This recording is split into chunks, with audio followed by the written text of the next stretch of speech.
Chapter 1. Felicity. Late, late, late, I scolded myself as I dashed through the lobby of my building. Always late. When am I going to learn?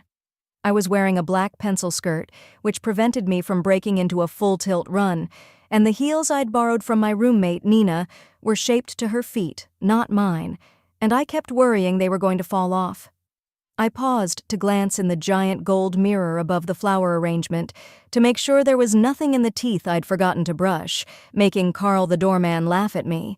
He'd worked in the lobby since I'd moved into Nina's apartment, which meant he had a front-row seat to the mess that was my life.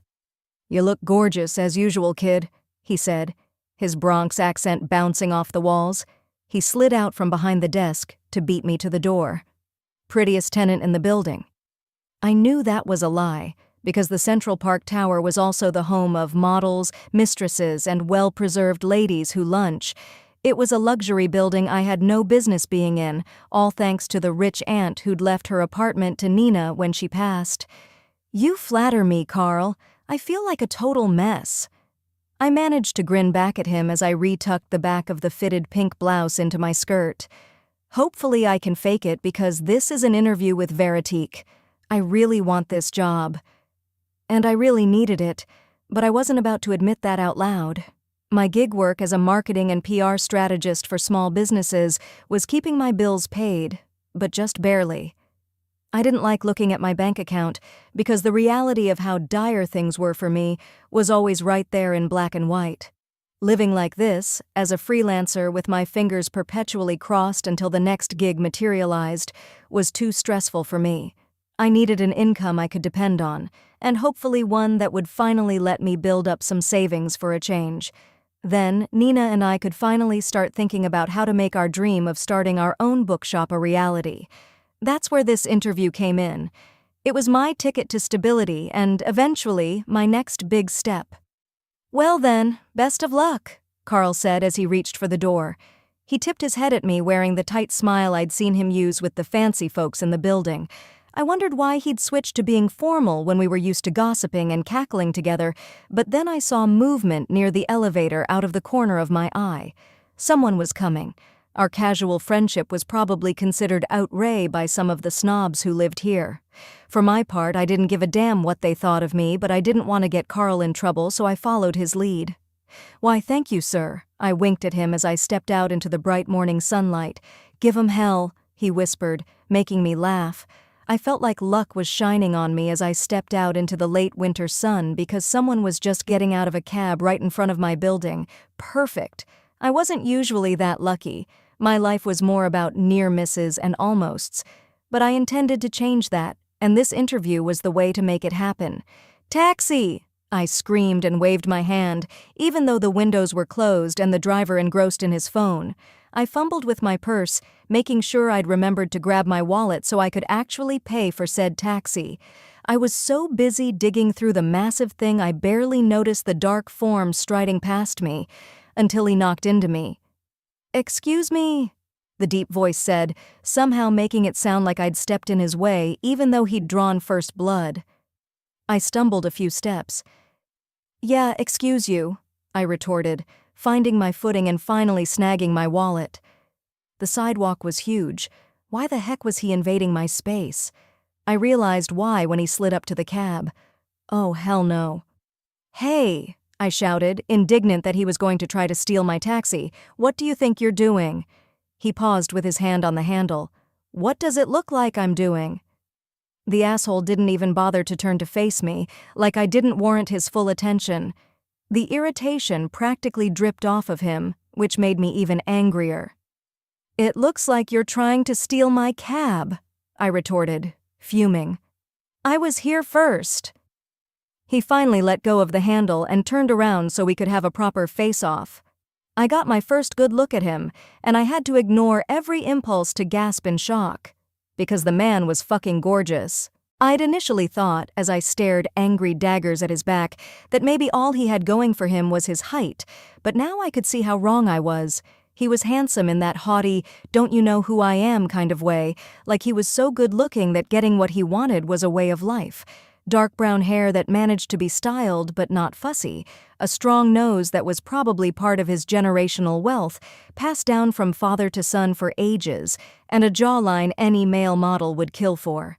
The suit was charcoal wool, and even though I wasn't a fashion girly like Nina, I could tell by the way it fit him that it was made to order. He might have looked like he belonged on a movie poster if it weren't for the judgy way he had of staring at me that made me feel like I'd just crawled out of a sewer, even though I was as put together as I could manage. "If you were here first," he said in a tight voice, "then why are you still half a sidewalk away from the cab?" But I was..." I gestured around me, getting angrier by the second. "I know you heard me yell to the driver," I shot back, loudly enough that a few passers-by turned to gawk at me. "Stop pretending you didn't." "I don't pretend," he replied in a flat voice, face like he'd bitten down on a lemon. Obviously, I couldn't imagine him doing anything remotely creative or fun. The guy looked miserable, and I had to wonder if it was his everyday expression or if something terrible had just happened to him, like his latest supermodel canceling their date last minute, or his gigantic stock portfolio dipping 1/16%. "Doesn't matter," I slashed my hand through the air. "This is my taxi." We were now facing each other by the cab. He was back to gripping the handle, but I positioned myself so he couldn't open the door without it crashing into me. Given the way he was glaring at me, I wouldn't put it past him. I straightened my posture and glared back at him. "Bring it, asshole." Neither one of us said a word as we stared each other down. The hairs on the back of my neck started to prickle, and I had to force myself not to lick my lips as his eyes bored into me. Hazel eyes, I noted, not green, not brown, but somewhere in between, like the algae that clung to the bottom of boats, or an oil slick in a puddle. He was clean-shaven, without even a hint of stubble, and I hated to admit that the man had gorgeous skin. Probably got facials every week, I snorted to myself. He was so handsome he almost didn't look real, which made hating him even easier. "I have somewhere to be." He sounded exasperated, and as he let his eyes travel up my body, I could tell that he was silently judging me. "Somewhere important." As opposed to my minor, unimportant task of going on an interview for my dream job, I narrowed my eyes. "Where do you have to be that's important enough to make you act like a complete asshole?" His head jerked back in shock. Clearly, no one ever dared to talk to him like that. "And why would I tell you that? Based on the way you're spiraling about a cab, I'm guessing you've got your own issues to worry about. There's no need to concern yourself with mine." My blood went from a simmer to a full-tilt boil at his tone. The condescension. I was so furious I couldn't even find words to express it. He took my silence as an opportunity to keep needling me. "Since you seem to be in such a hurry, why don't you tell me where you're going?" he asked. "A job interview," I spat out, confident that it beat whatever dumb errand he was running. He wrinkled up his nose as if he smelled hot garbage. Clearly, someone like him, in his perfectly tailored suit and spit-shine shoes, wasn't familiar with the concept of interviewing for a job. I could see his daddy's buddy from the country club hooking him up with a corner office gig right out of college. Or maybe he was a trust fund baby looking to invest his inherited billions in some ridiculous startup app that pointed out where the naughty, sexy MILFs were in your neighborhood. "A job interview," I repeated. "That's what people do when they're hoping to actually earn a job," I said slowly, over-enunciating like I was talking to someone who didn't speak the language. "You know, instead of getting whatever title you want handed to you on a silver platter." His expression darkened. "Oh, trust me, you have no idea what real work looks like, but I hope whatever retail establishment," he wrinkled his nose as he said the words, "you're applying to thinks twice about hiring you. You're rude as hell." "I'm rude!" I shrieked so loudly that it echoed around us. "You practically trampled me to get to this cab. Ever heard of chivalry? It's easier to be chivalrous when the person on the receiving end isn't throwing elbows like a linebacker." He ran his hand down his blazer, adopting an injured expression. "I think you bruised a rib trying to keep me from the cab." "Ha!" I jabbed my finger at him, victorious.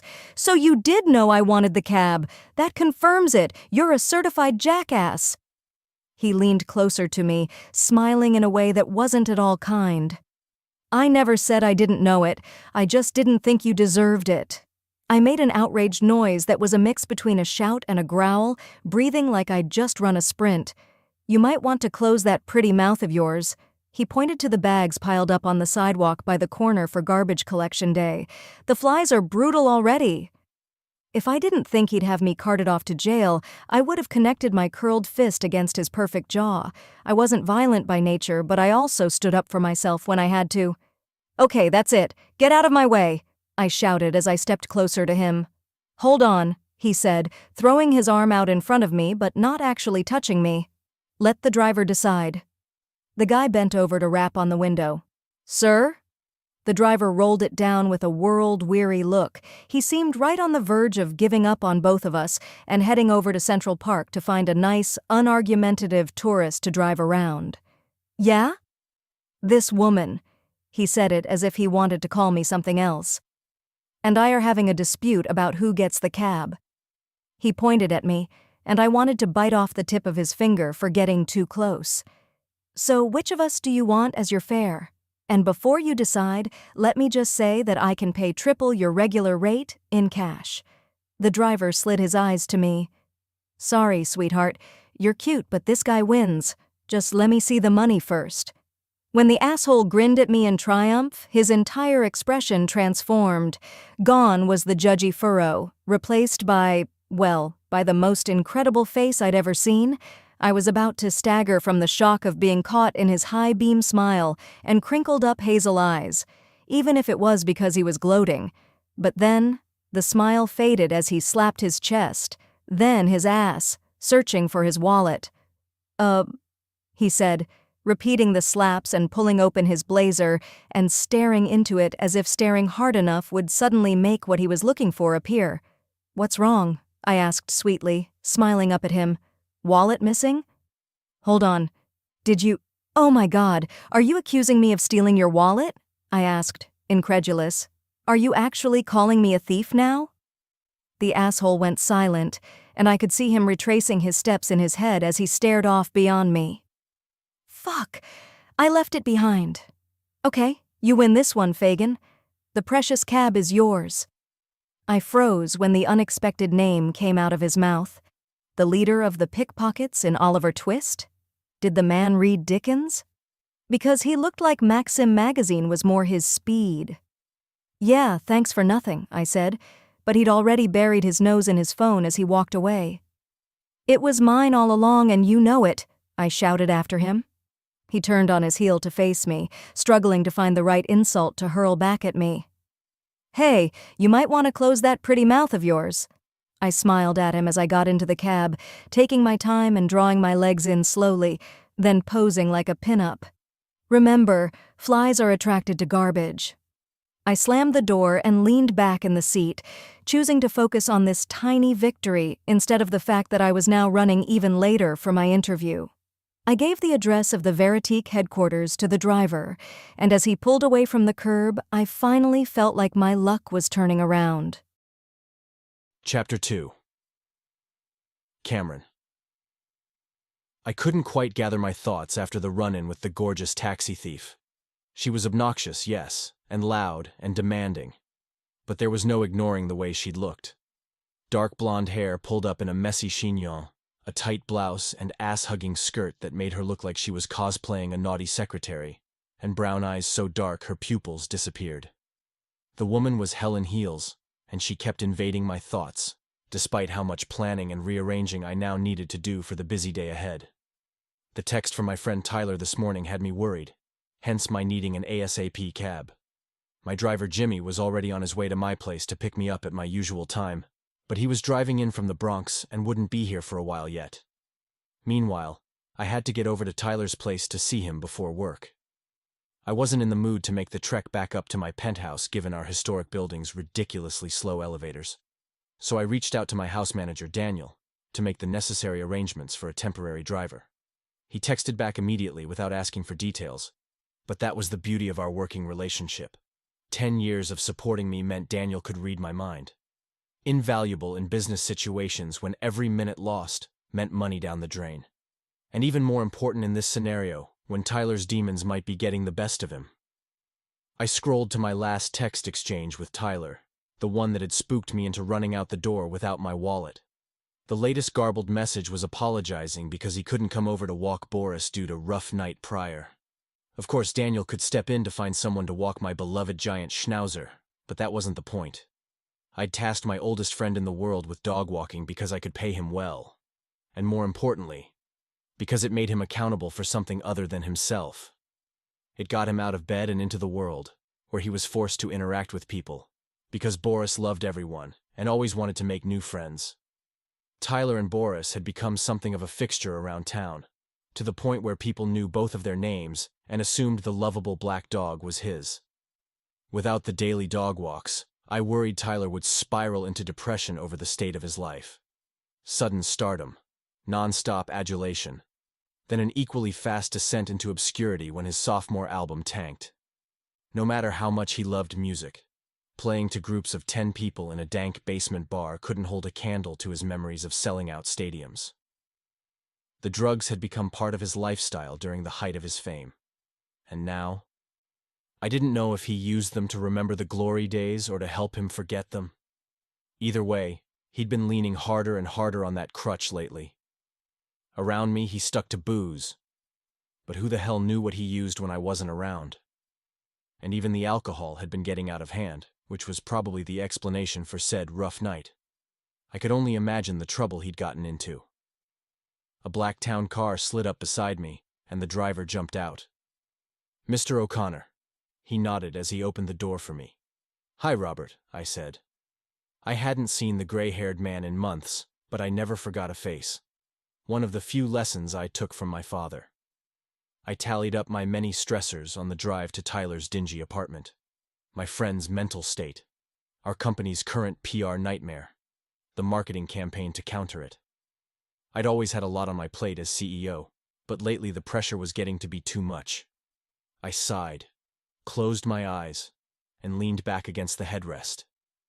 And the first image that popped into my mind was the fucking gorgeous Spitfire on the sidewalk. Normally, I wouldn't even have acknowledged her, but there was something about her insistence that she was right, and her fearlessness in calling me out, that intrigued me. No one stood up to me, and it was a shock to discover that I sort of liked it. Sparring with her had been fun.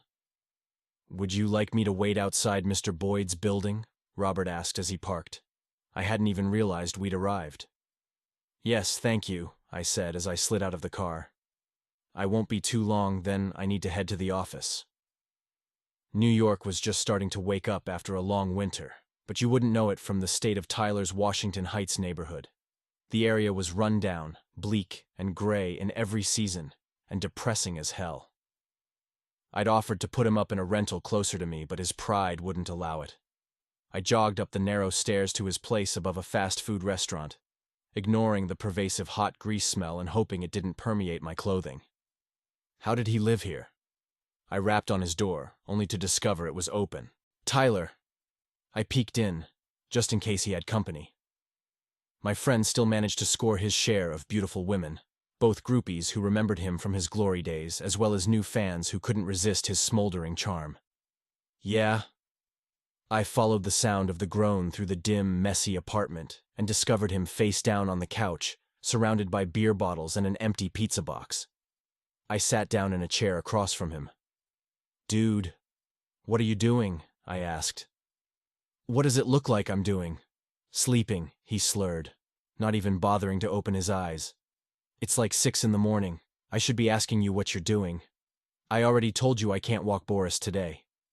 "Ty, it's 9:45. You're not supposed to walk Boris until 2. I came to find out why." He finally sat up, squinting at me. It was then I saw the cuts on the side of his face and a light blue bruise on his cheek that was probably going to turn purple by the end of the day. "Why are you such a pain in the ass?" Tyler yawned and fell back against the couch. "You annoy me, dude." "Thanks." I knew better than to take his insults to heart. He'd always been a bear when he was hungover, which was another conversation we needed to have. "How'd you get that shiner?" He scowled at me, then touched his cheek and winced. He answered with a shrug. "Not cool, bro," I said. If you got so drunk you can't remember how and why you got a punch to the face, then we need to have a serious conversation. I'm worried about you. For fuck's sake, he growled at me. Not now, okay? I'm still waking up. I don't have the headspace for a Cameron O'Connor intervention. I threw my hands up in submission. Fine, just know it's coming. Now as for Boris, Tyler sighed heavily. Yeah, I know. He needs his Uncle T, and no other dog walker can compare. Got it. You think I'm joking, but I'm not. The last chick who subbed for you claimed to be an expert dog walker, but she was terrified of Boris. Well, that's stupid because Boris is a total teddy bear, Tyler yawned. Like, he doesn't even try to chase the pigeons. He's a gentle giant. It was true. My 80-pound dog looked intimidating with his piercing eyes and beard, but he was a purebred goofball. So will you be there today or what? I asked Tyler. Even though he was hungover, I knew getting some fresh air with a good dog was exactly what he needed. He stared at the ceiling doing some sort of mental accounting, then finally fixed his gaze on me. Sometimes I saw glimmers of the guy I knew, the guy who was creative and fun, filled with a passion for life and music. I still hoped he'd find his way back to that version of himself. Yeah. Okay. I'll be there. But not for you, because you annoy the shit out of me. For him. The corner of his mouth crept up. Of course not for me. I'm the worst friend ever, I know that, I joked back. Tyler warmed to our familiar ritual. You are, dude. I mean, you freaking bought me a new guitar when I misplaced my last one. It didn't have any dents or scratches on it. Easy to tune, and incredible sound. Ugh, what a dick move. I ignored the fact that Tyler had forgotten the guitar in a club after getting wasted. Exactly. And I force you to walk a rabid monster through the streets of Manhattan. Who does that? He chuckled and shook his head. I freaking love that dog. Same. At least something good came from that breakup, he mused. You got yourself a little heartbreak, buddy. The only good thing to come out of my relationship. Hey, Carolina gave you the ring back. You beat me on that too, Tyler said, still trying to spin the shitty story into something positive. Roxy freaking kept the one I gave her. Not like I'd want to recycle the curse thing, since I had it designed for her, but it might have been kind of fun to smash it with a sledgehammer or something. Symbolic, you know? He stared into space silently for a few seconds. Never again. Any guy who blows that kind of cash on a chunk of rock and a hunk of metal is out of his mind. And there's the reason I hired you to walk my dog and not write my ad campaigns, I said dryly.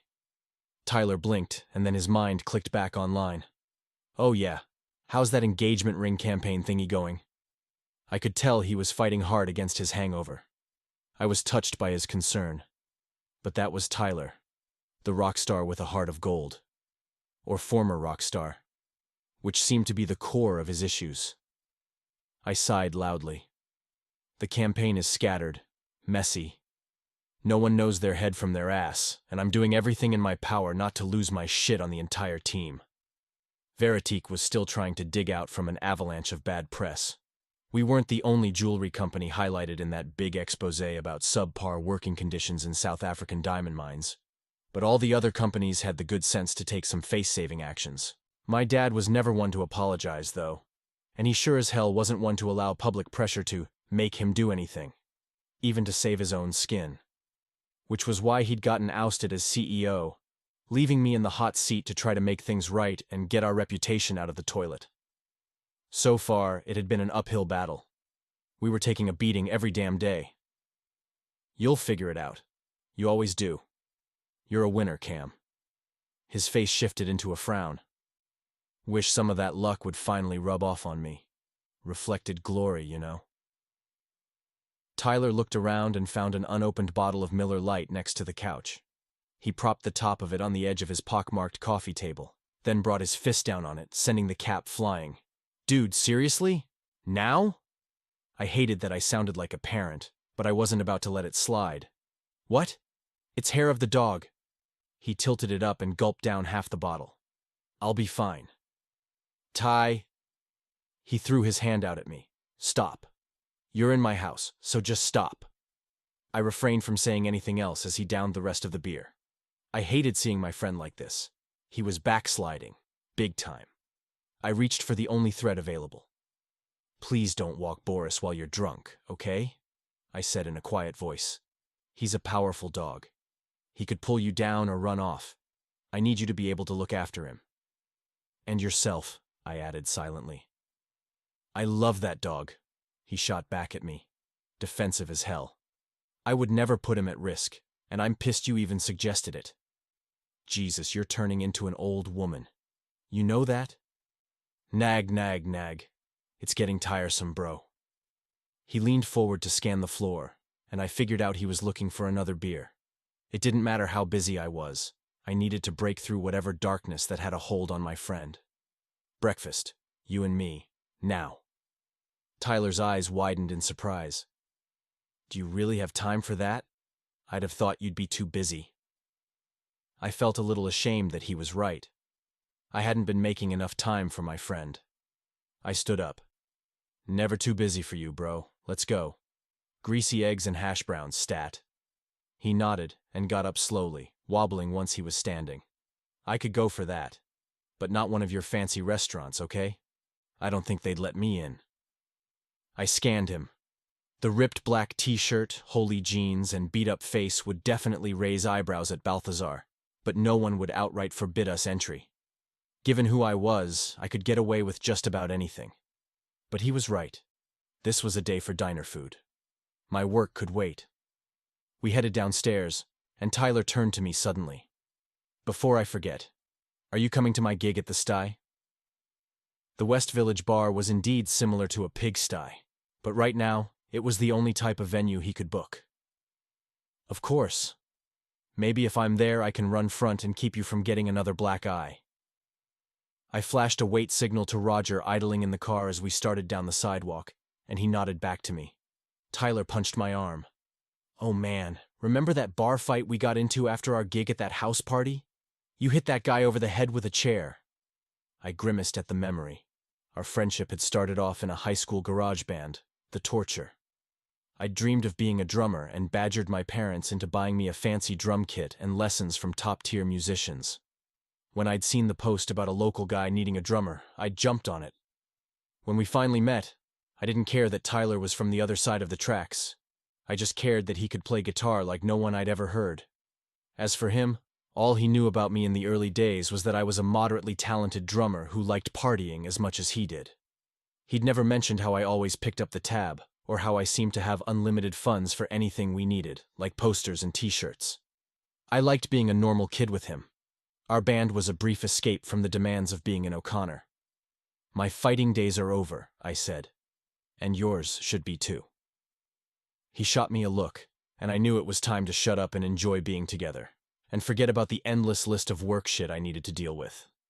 For now, I leaned into being just another guy in search of the perfect breakfast burrito. Chapter 3. Felicity. The Le Monde diamond winked at me from across the Veritique lobby. Or should I say, a Le Monde replica, since the real 100-carat gem was currently on exhibit in the Dubai Museum. Industry gossip suggested that a prince was currently trying to buy the massive thing, but the EVP wasn't having it. I knew everything about everything when it came to Veritique, the good and the bad, and right now there was plenty of both. They were an amazing brand with a long, storied history, but their current PR disaster was a mess for them and a huge opportunity for me. Was I a little nervous about the work ahead of me if I got the job? Well, sure, of course. It was a challenge on a way bigger scale than the stuff I usually dealt with. No one cared that the company's new CEO was finally taking the right steps toward dealing with conditions in the mines. People only cared that the ginormous jackass who had been the previous CEO had done literally nothing but shout back at everyone who criticized him and then pouted like a toddler when, big shocker, no one wanted to buy from him anymore. He'd basically shit all over his brand, and cleaning that shit away wasn't going to be easy. But I was nimble, and I looked at challenging scenarios with a fresh perspective, which was why I'd been called back a week after my initial interview for more meetings. I was a little sweaty and shaky, but so far I was killing it. The social media director position was within reach, if I could just ace my last meeting of the day. I'd been at the office for hours, moving from conference room to office to lounge as I met with various executives. All that was left was an interview with the CEO. I was ready. Nothing could knock me off my game. "Felicity, you're still here," a voice rang out behind me. I turned to find Sandrine, the VP of Corporate Affairs and Strategy, walking toward me. "I am. Just one more meeting." I smiled at the woman, who'd been my easiest interview of the day. "With Mr. O'Connor." "Oh, okay." Her pleasant expression shifted to a frown, so fast I almost missed it. "That should be fine. Anyway, I'm glad I caught you because I thought of another social media question for you." Before I knew it, we'd jumped right into a discussion about measuring return on investment from micro-influencer product placement campaigns. I knew a ton about it, so I took my time explaining my perspective, relishing the way Sandrine drank it all in. I barely noticed the elegant chignon-ed blonde drifting toward us. She stood off to the side while I showed off my knowledge, shifting her weight nervously. Sandrine finally glanced at her. "Alessandra, can I help you?" The woman glanced at the tablet she was clutching.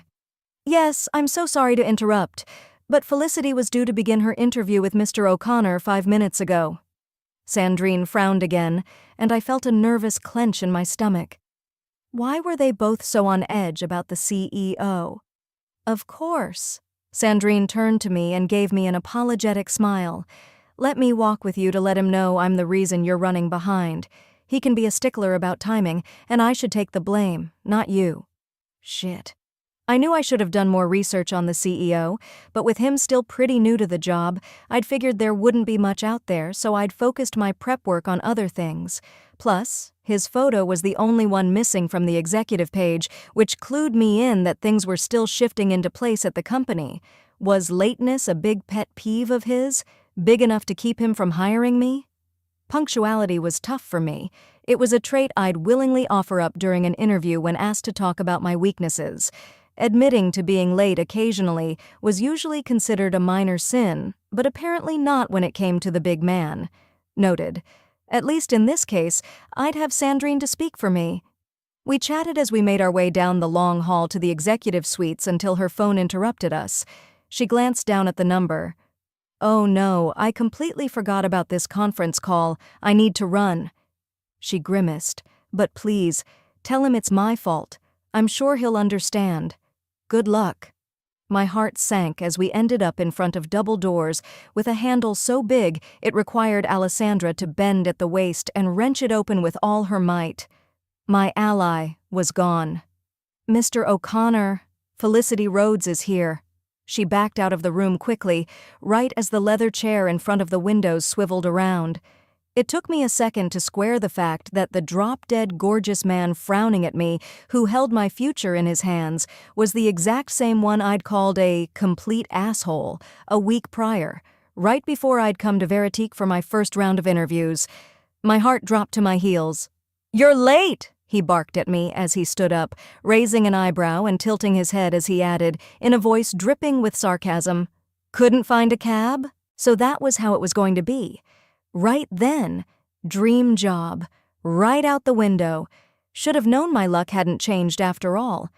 For a beat, I considered playing polite, maybe apologizing, trying to convince him to give me a chance. But no.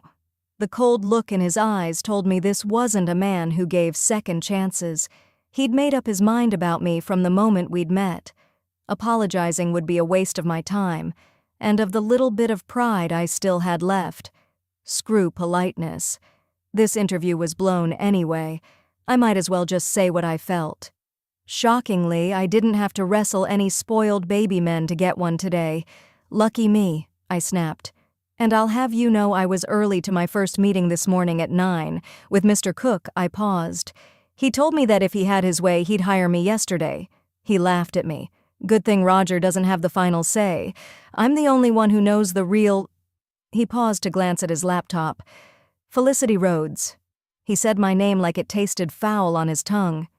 "Yes, and I'm happy I already have an understanding of your leadership style, Mr. O'Connor. Please, call me Cameron." It came out fake, like he was a cat gently toying with a mouse before delivering the killing blow. No thank you, Mr. O'Connor, I sniffed. Anyway, as I was saying, I have no desire to work for a company that values personal gain over fairness. I'm confident my vision won't mesh with your direction. It was a struggle to say the lie, because up until this very moment I'd never wanted a job quite as badly as I wanted this one. I knew I could help find a way out of the disaster they were facing. Just sitting in the interviews all day presented me with a half-dozen possible directions. I respected Veritique despite their current struggles. I adored their products. I'd vibed with every person I'd met so far. I liked the office culture and the salary. Mouth-watering. That's why I had to force myself to pretend the job didn't matter to me. I couldn't let on just how much walking away was going to hurt. And how would you know what my direction is? I laughed in his face. Do you need me to say it out loud, Mr. O'Connor? He swept his hand out in front of him. Please, I'd love to hear your take on Veritique. I'll let your recent press do it for me. I cleared my throat. Veritique remains mum on diamond mine working conditions in South Africa despite public outcry. The New York Times. Veritique is lone holdout on mine conditions statement amid calls for reform. Washington Post. Top 3 diamond retailers unite to create a universal mining and conditions code of ethics. Veritique is lone holdout. The Atlantic. I paused to stare at him. It took you forever to come out with a statement about your workers' deplorable treatment, and in PR, delaying your response is a response. I thought I could join the team and help change the public's perception, but now I'm discovering that's probably not possible. Now hold on, he fumed, stomping toward me. Those headlines don't take into account that it was my father who refused to make a statement or bring about change. Things are different now that I'm in charge. I laughed in his face. Oh, is that a fact? You're the ethical billionaire? I beg to differ. You seem to think that one stupid incident can sum up the entirety of a person, he seethed. But if that's the case, what do you think it told me about you? I steeled my spine. If he thought he could tear me to shreds with his words, he was welcome to try.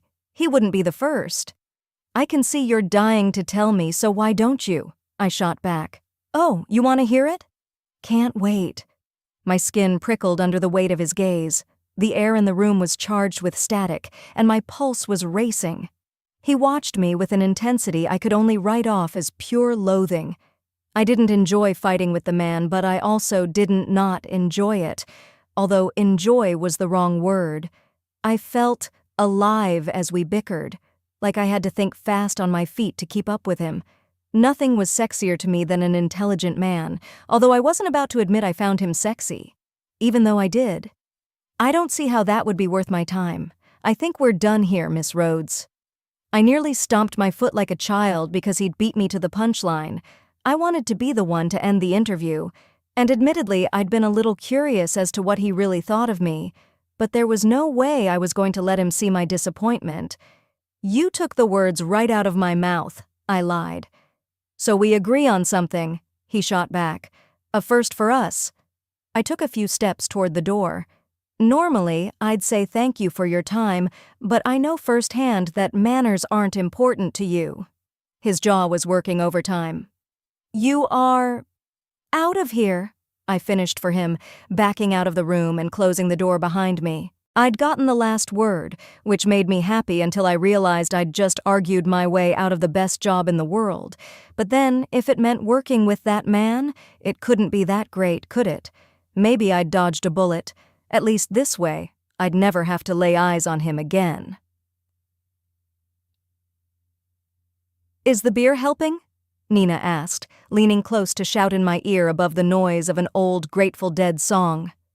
My beloved roommate had dragged me out after I gave her a play-by-play of the disastrous interview. Normally, I avoided overcrowded dive bars, but one of the bartenders at the place had lived on our hall in college, and out of old Lafayette Hall loyalty, she slipped us free alcohol. Given my underemployed status and Nina's job as a librarian in the Hunter College Special Collections section, we needed all the free mood-altering drinks we could get. I shook my head at her. Not really. Maybe some good music would do the trick, she hollered back at me. I think the band is getting ready to start. She craned her neck to get a better view of the stage, which was all but impossible given that she was about a foot shorter than the people in front of her. Nina and I were opposites, our love of books being the one thing we agreed on. But our many differences bonded us tightly together as well, like we were sisters. For someone whose job was to make other people look good, my own appearance was pretty low on my priority list. I was a hair-up, soft pants kind of person. By contrast, Nina lived her life like she was on a catwalk. Even though few people came into her branch of the library, she styled her red hair and dressed to kill every damn day. Tonight, she looked the part of a devoted concert attendee in a vintage Def Leppard concert t-shirt and ripped jeans. I didn't want my sour mood to ruin her night since she loved live music, so I let her grab my hand and drag me closer to the stage so she could see everything. "Oh my gosh!" She leaned over and sighed to me as the lead singer took his position behind the mic stand. "Look at him. Gorgeous." Even though skinny rocker types weren't my thing, I had to agree with her. The guy was clearly at home with every eye on him, even as he fiddled with his guitar trying to tune it. He oozed that magnetic something, from his floppy dark hair that kept falling into his eyes to his lanky frame. He was born to be on stage. Nina grabbed my arm and squeezed it. "Hold on, I think that's Tyler Boyd."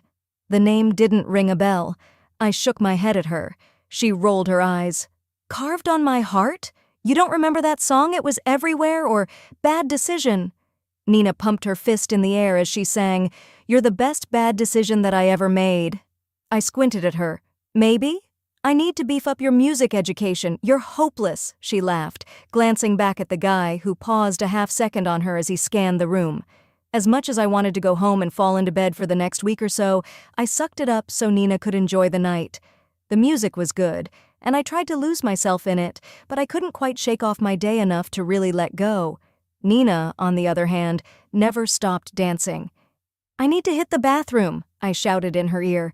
She gave me a nod and went back to rocking out. I threaded through the crowd of young, too-cool types who had piercings in places that looked painful and wore clothing that would work in a Nirvana video. For once, my jeans and ratty t-shirt made me fit in.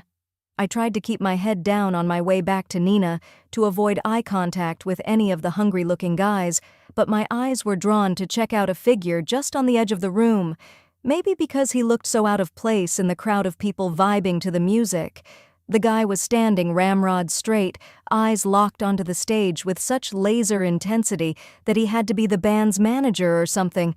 I only had a three-quarter view of him, but he was way overdressed from what I could see, in a blazer surrounded by a sea of denim. Maybe he was an industry guy, scouting the band? They seemed good enough to get some attention, or at least the lead singer was. The out-of-place guy turned abruptly, and when I saw his face, I almost dropped to my knees to hide from him. Shit! What the hell was Cameron O'Connor doing at the sty? I ducked behind two guys headbanging until he refocused on the band. Luckily, Nina was on the opposite side of the stage, near a column I could hide behind to make sure the enemy didn't spot me. There was no way I wanted to chance running into him, especially given my sewer rat appearance. I needed to leave now. I slid up to Nina and leaned close to yell in her ear. "Do you mind if I bail? I'm not feeling it tonight." She pushed out her bottom lip as she grasped my hand. "I'm sorry. Do you want to go somewhere else? We could get ice cream, or cookies. There's an Insomnia Cookies not far from here."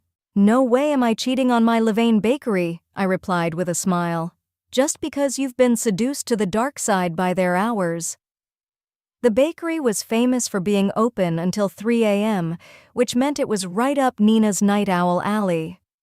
"You don't need to babysit me. I know you've got your batshit book club tonight." Nina was a charter member of the late-night horror and paranormal book club that met in a different creepy location each month. She kept pressuring me to join, but my bookish tastes ran more to light-hearted romances.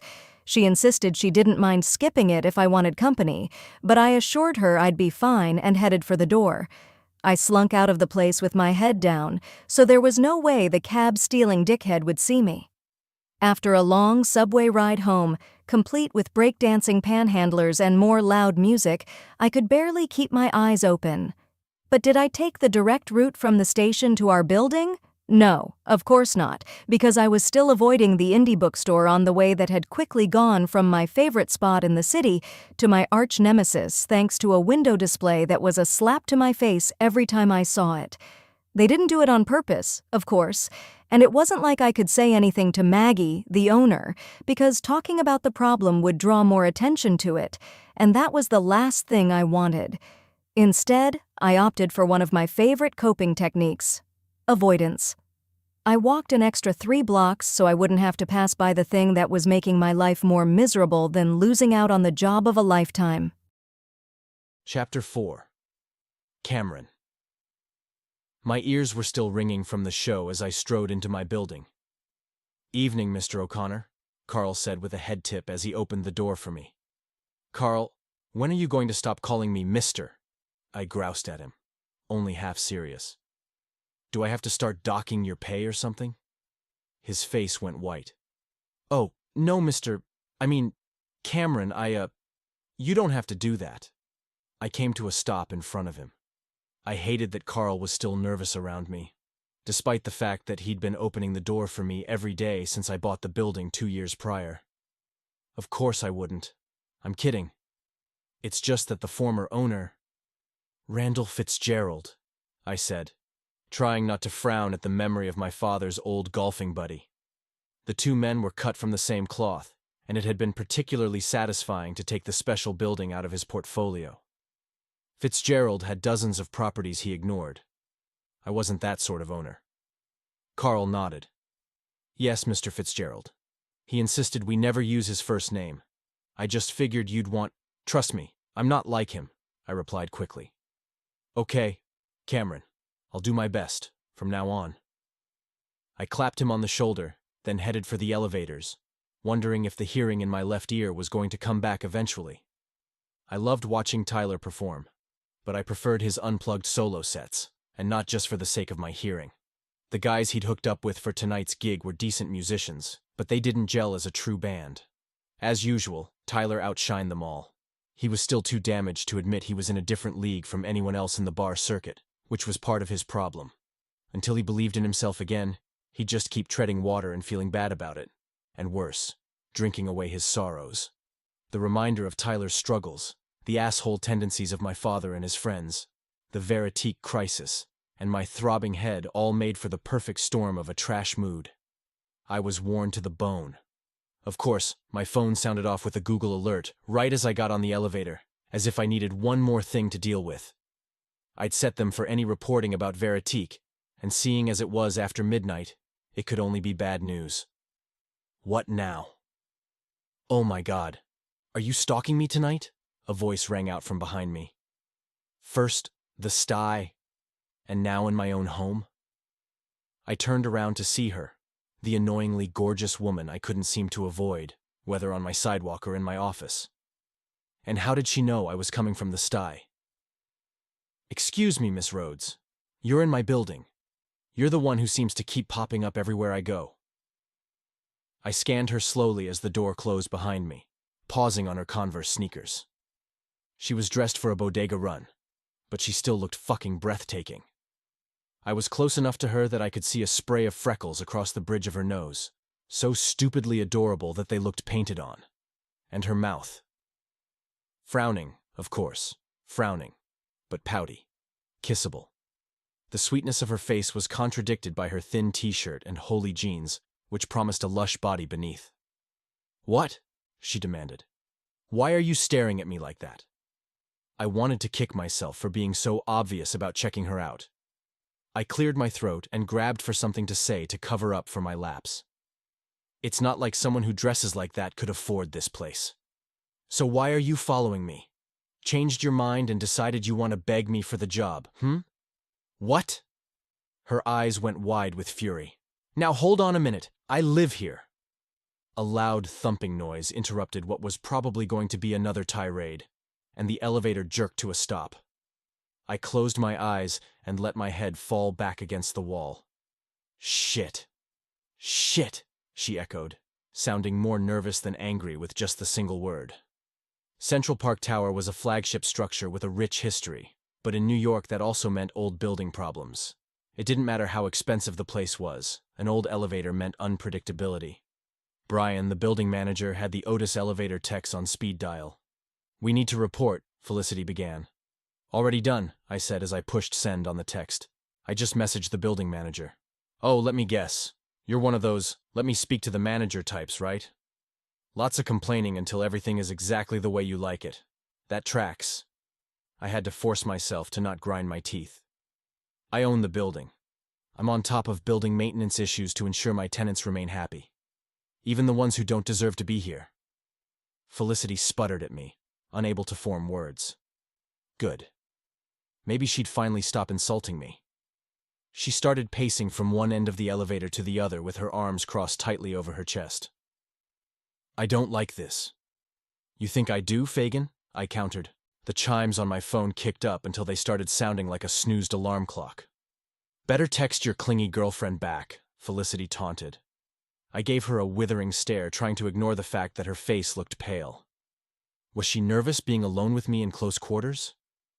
"Please," I scoffed at her, refocusing on the torture device in my hand. "It's work." I scanned the alerts. Our new marketing campaign, #AskHer, was generating plenty of attention. But my stomach sank as I realized that it was for all the wrong reasons. The campaign was supposed to be playful, a way to encourage fence-sitting boyfriends to finally propose. Obviously, our goal was to generate positive press for a change, but someone in marketing hadn't done their research. Fuck. I clenched my hand in a fist as I kept reading. The number sign #AskHer belonged to Her Refuge, a charity for victims of domestic abuse. The awareness campaign encouraged people to gently probe for details with friends and family members who appeared to be in dangerous relationships and listed what to look for in domestic violence scenarios. Veritique not only seemed clueless with our campaign, we looked outright insensitive. "Oh, is Bossman in trouble with his little lady?" Felicity asked in a baby voice. I glanced up from my phone to scowl at her as I cranked out a scathing email to my team. "Hold on, is everything okay?" There was no mocking in her voice. "No, it's not," I answered gruffly. "It's not at all. Someone in marketing fucked up royally." I did a quarter turn to lean against the elevator wall as I tried to begin damage control. "Marketing? Tell me what happened," she said as she moved in front of me. "Maybe I can help." I was about to insist there was absolutely no way she could help me, but then I remembered the feedback about her from my team. They'd raved about Felicity Rhodes and come close to calling me out for cutting off her interview before it had even begun. Of course, no one dared say anything like that to my face, but the implication was there. I'd fucked up, and Veritique couldn't afford any more fuck-ups. I briefly outlined what was going on and tried to ignore the way her face shifted from disdain to disbelief. "Oh wow," she breathed out once I finished. That's not good." I scowled at her. "Yeah, thanks. I know." She started pacing again, frowning with her eyebrows drawn down. "But it's salvageable." "How? How in the world can we turn this around?" Felicity held up her hand and ticked off her fingers. "First, acknowledge the mistake. Then accept accountability." Yeah, then say, "We deeply regret the oversight." I sighed. "I know. That's standard." Felicity's head jerked back in unconcealed disgust. No, that's 100% wrong. We deeply regret is not an apology, and calling it an oversight is downright insulting." I paused. She was right. "Okay, then what do you suggest?" She leaned against the wall opposite me, clutching the rail behind her back and accidentally giving me a front row seat to her breasts, which were absolutely worth the price of admission. With an effort of pure will, I managed to pull my eyes away. "You need to offer a real apology, from the heart, then show how Veritique is going to make it right, and my suggestion is to do some sort of partnership with Her Refuge." "Go on." Her eyes lit up. "Scrap the hashtag, it belongs to them. Start a completely new campaign that shines a light on the prevalence of domestic violence. Center it around a product that isn't related to marriage, like a simple gold chain." Felicity paused to look something up on her phone. Yeah, a chain works, because you can use the hashtag #breaking the chain. So, you'll donate a portion of the proceeds of any gold chains sold during a certain time frame to her refuge, then offer a matching contribution at the end of the campaign. It made a lot of sense. My father had always insisted that admitting wrongdoing was weak, but I knew better. The problem was that I was so steeped in his way of thinking that sometimes I didn't stop to question what I was doing or why. The faux apologies, or worse, no apologies, needed to become a thing of the past. I like it, I said simply. Direct, actionable, yeah, it works. High praise, Felicity smirked. Thanks. No, the high praise is me telling Sandrine to put your plan into action ASAP, I replied, as I quickly typed instructions to my employee. It struck me as I hit send that my team had been right about her. Felicity was a standout. I'd been too stubborn to get past my first impression.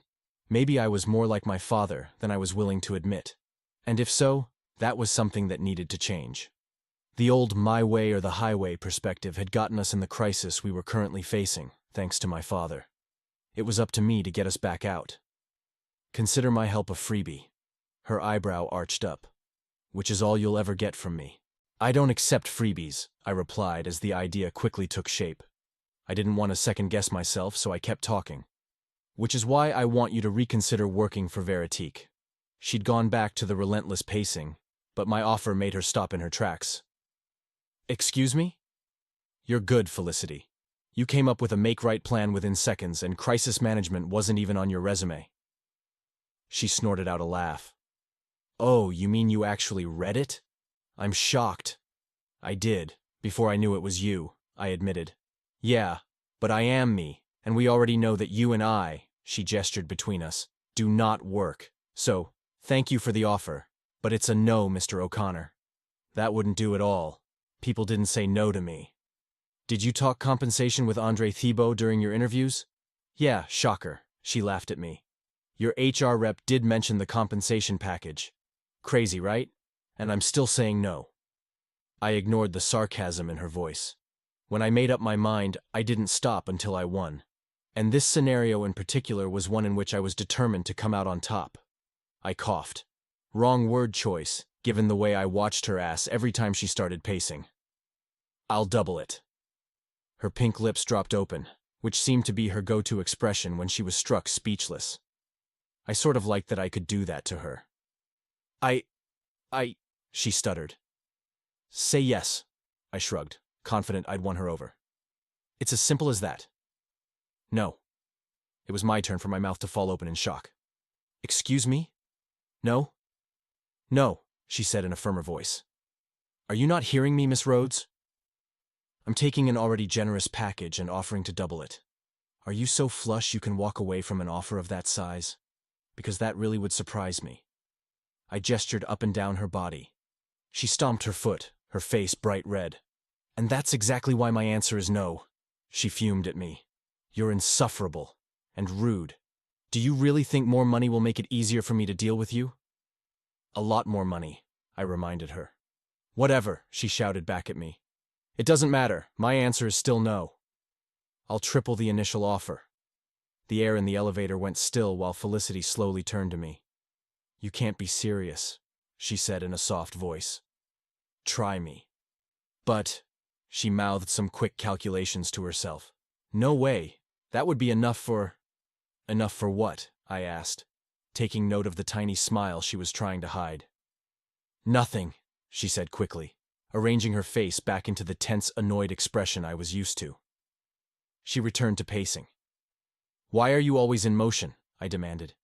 Stop already, it's really annoying. I hate enclosed spaces, okay? She shook her hands like they'd fallen asleep and felt prickly. This is stressing me out, and I'm doing everything I can to avoid losing my shit. You being in here too definitely isn't helping. I wanted to backtrack immediately because Tyler felt the same way. I'd seen him have a full-blown panic attack the time his label had forced him to make his entrance on stage in a coffin-sized box, and it wasn't pretty. Okay, I understand, I said calmly, backing up as much as I could to give her more space. Take a minute to center yourself while I check to see if Brian has any updates. We'll be fine, I promise you. Felicity bent over at the waist and placed her hands on her knees, letting out long breaths. She was worse off than I'd realized. Brian texted me back within seconds to let me know the techs were working remotely and were close to figuring out what had gone wrong. Almost there, I reassured her. She craned her neck to look up at me. It's not just my claustrophobia that's making me freak out right now. I tilted my head at her, waiting for her to continue. It's that I'm saying yes to your offer. And with that, the elevator cranked back into service. Life was about to get very interesting. Chapter 5. Felicity. I hoped I didn't look as overwhelmed as I felt. Of course, I knew I looked good in the outfit Nina had helped me pick. New gray pants that showed off my assets and a yellow blouse, both from Ann Taylor. Even if everyone else in the room was probably wearing labels I'd never heard of. But what really had me rattled was the fact that I was sitting elbow to elbow with some of the most powerful people at Veritique, in a window-filled conference room that looked down on the skyscrapers around it. We were so high up I swore I could see Pennsylvania on the horizon. I was now in the big leagues. I'd been rushed through the onboarding process so I could be a part of this strategy meeting. Apparently, Cameron not only wanted me to be a part of the team, he needed me. It was nice to know I had a bit of power in the situation, but it was scary too. Cameron was putting a lot of faith in me. Screwing up was not an option. The mood in the room was tense, with everyone frowning and talking in low voices. We were all waiting for our fearless leader to get the meeting started. Sandrine slid into the open seat next to me. "I can't tell you how happy I am that you're here," she leaned over and whispered. "You're a fresh voice with a really interesting take on our direction. With you here, we definitely won't be making any more missteps like that Nalar Ask Her disaster." My stomach twisted at the responsibility of it. I was totally excited to rise to the challenge, but I would have liked at least a few days to settle into my new position. That wasn't going to be an option. "Wow, no pressure or anything," I laughed awkwardly. She was about to answer me when Cameron's assistant Alessandra rushed into the conference room, which was clearly the harbinger of the grump to come, since everyone quickly made their way to their seats. The whispers stopped when he breezed in. The vibe in the room shifted immediately, like a thunderstorm was brewing. Based on the straight backs and serious faces around me, we all felt it. "Good morning," Cameron glanced round the room at everyone before sitting down. There were a few murmurs in response, but no one wanted to say anything loudly and risk drawing attention to themselves. "Is everyone ready to brainstorm?" he asked, clapping his hands together once. I finally glanced at his face and realized he was staring directly at me. My cheeks went hot, and I focused on the new tablet I'd been given while everyone around me mumbled more indistinguishable words that sounded vaguely like agreement. "Before we get to it, I need to make sure we all show our newest employee some appreciation. Felicity Rhodes, will you stand up, please?" There were 20 people in the room, but it wasn't like they didn't know who I was. My face burned at being singled out first thing, but I rose to my feet, waving both of my hands like a dork. I started to sink back into my chair after a few seconds. "Hold on a sec," Cameron said, pointing his finger up at me. I froze in a half squat, hovering above my chair. "We're all well aware that the number Ask Her campaign was a nightmare." He paused to glare at a guy I'd just met named Glenn. Judging from the way he shrank in his seat, that nightmare had been his idea.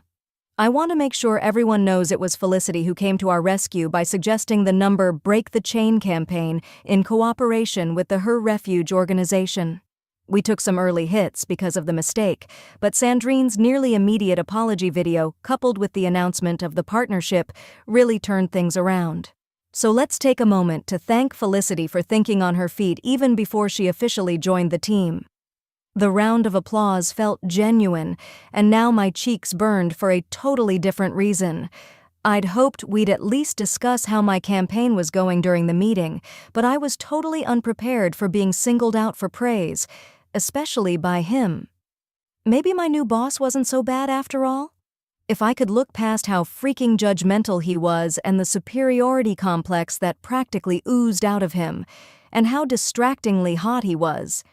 How did he expect people to be able to concentrate when he was wandering around looking like that without even the decency to include a warning label? Like today, with him sitting at the head of the table, leaning back in his chair with his arms crossed over his chest, with that face of his, all angular and modelly. A part of me could imagine climbing up on the conference table, crawling the length of it down to him, then grabbing him by his navy blue tie and twisting it around my fist before slowly pulling him closer to me and— "Felicity?" Cameron said, his expression hovering between amused and annoyed. "Are you still with us?" I snapped my mouth shut, even more embarrassed that it had been hanging open without my awareness. "Yes, of course," I answered quickly. I fiddled with my tablet, trying to turn it back on. "So what are your thoughts?" he pressed, narrowing his eyes at me. Shit. What had he been talking about when I was drooling over him? "The engagement ring campaign," Sandrine whispered out of the corner of her mouth to me. "The engagement ring campaign," I echoed triumphantly, silently thanking my new best friend for the life preserver. "Yes, of course. I actually have a ton of thoughts." Everyone was staring at me, which made me feel a little shaky. Of course, I was totally prepared to contribute during the meeting, but I had no idea I was going to be in the hot seat to serve as the primary stormy brain for the damn thing. "The floor is yours," Cameron said smoothly. I still couldn't get to my notes on the new tablet, which made me look like I didn't know how to work it, which I totally did, but I might have forgotten where I'd put them. I had a full plan, but it wasn't ready for general consumption quite yet, especially since I hadn't priced it all out. Again, I wasn't expecting to have to present it within my first hours of starting. Time to sink or swim. "Okay," I said. My palms were so sweaty I was afraid to put them on the table because I knew they'd leave streaks behind on the glossy surface. "Okay. So I'm thinking we need some sort of outside influence to help bring more attention to Veritique." I saw Cameron frowning at me all the way down the mile-long table. Couldn't he at least give me the benefit of the doubt before judging me? "It's not that we need help or anything," I quickly clarified, "because Veritique is a powerhouse, but my idea is that we can double our exposure by partnering with an influencer who is in the business of love, who can amplify our message. People eat that sort of thing up, and it's super scalable." "We don't do partnerships," Cameron scowled. "No model collabs, no capsule collections. We're not about that sort of thing." I wasn't surprised he immediately shot me down. I already knew Veritique considered themselves above the sorts of marketing alliances most companies worked into their budgets every year. "And has that been working for you?" I asked simply. A few people gasped. Clearly, I'd entered a minefield just by being a little bit sassy. "Okay, a lot bit. Whatever." "Do you want to see our annual report?" Cameron glowered back at me. "Trust me, we're doing just fine." "Not as well as we were before the fallout from the mine conditions crisis," a man I'd met that morning named Jeffrey said quickly. Cameron seemed to be ready to combust in his leather chair. "Exactly," I said, hoping to take some of the heat from Jeffrey, since he'd stuck up for me in a roundabout way. "Which is why a new approach might be a good thing." "Fine. Keep going," Cameron said begrudgingly. I dug deep and found a reserve of kick-ass I didn't know I had. "I propose," I laughed self-consciously at my little joke, "that we partner up with Lucy Dubois. Does everyone here know her?" I looked around the table to find most heads nodding because of course the marketing folks knew her. The woman had built an influencer empire that almost rivaled the Kardashians, with product tie-ins that resulted in major gains for her partner brands. She had a rabid following that did whatever she told them to. Connecting with Lucy was an even bigger no-brainer partnership because she was known for her forever ever or never ever trend, where she could predict which celebrity couples were going to make it to the altar and which were going to split up. She was eerily good at it. No one else had a track record as strong as hers. "Who the hell is Lucy Dubois?" Cameron asked in a frustrated voice, looking around the table and frowning like it was our fault he wasn't up to date on pop culture. "She's an influencer," Sandrine answered for me. "Or should I say she's the influencer when it comes to romance and relationships." The smartboard behind him shifted to an image of a smiling Lucy Dubois, then a slow scroll through her feed.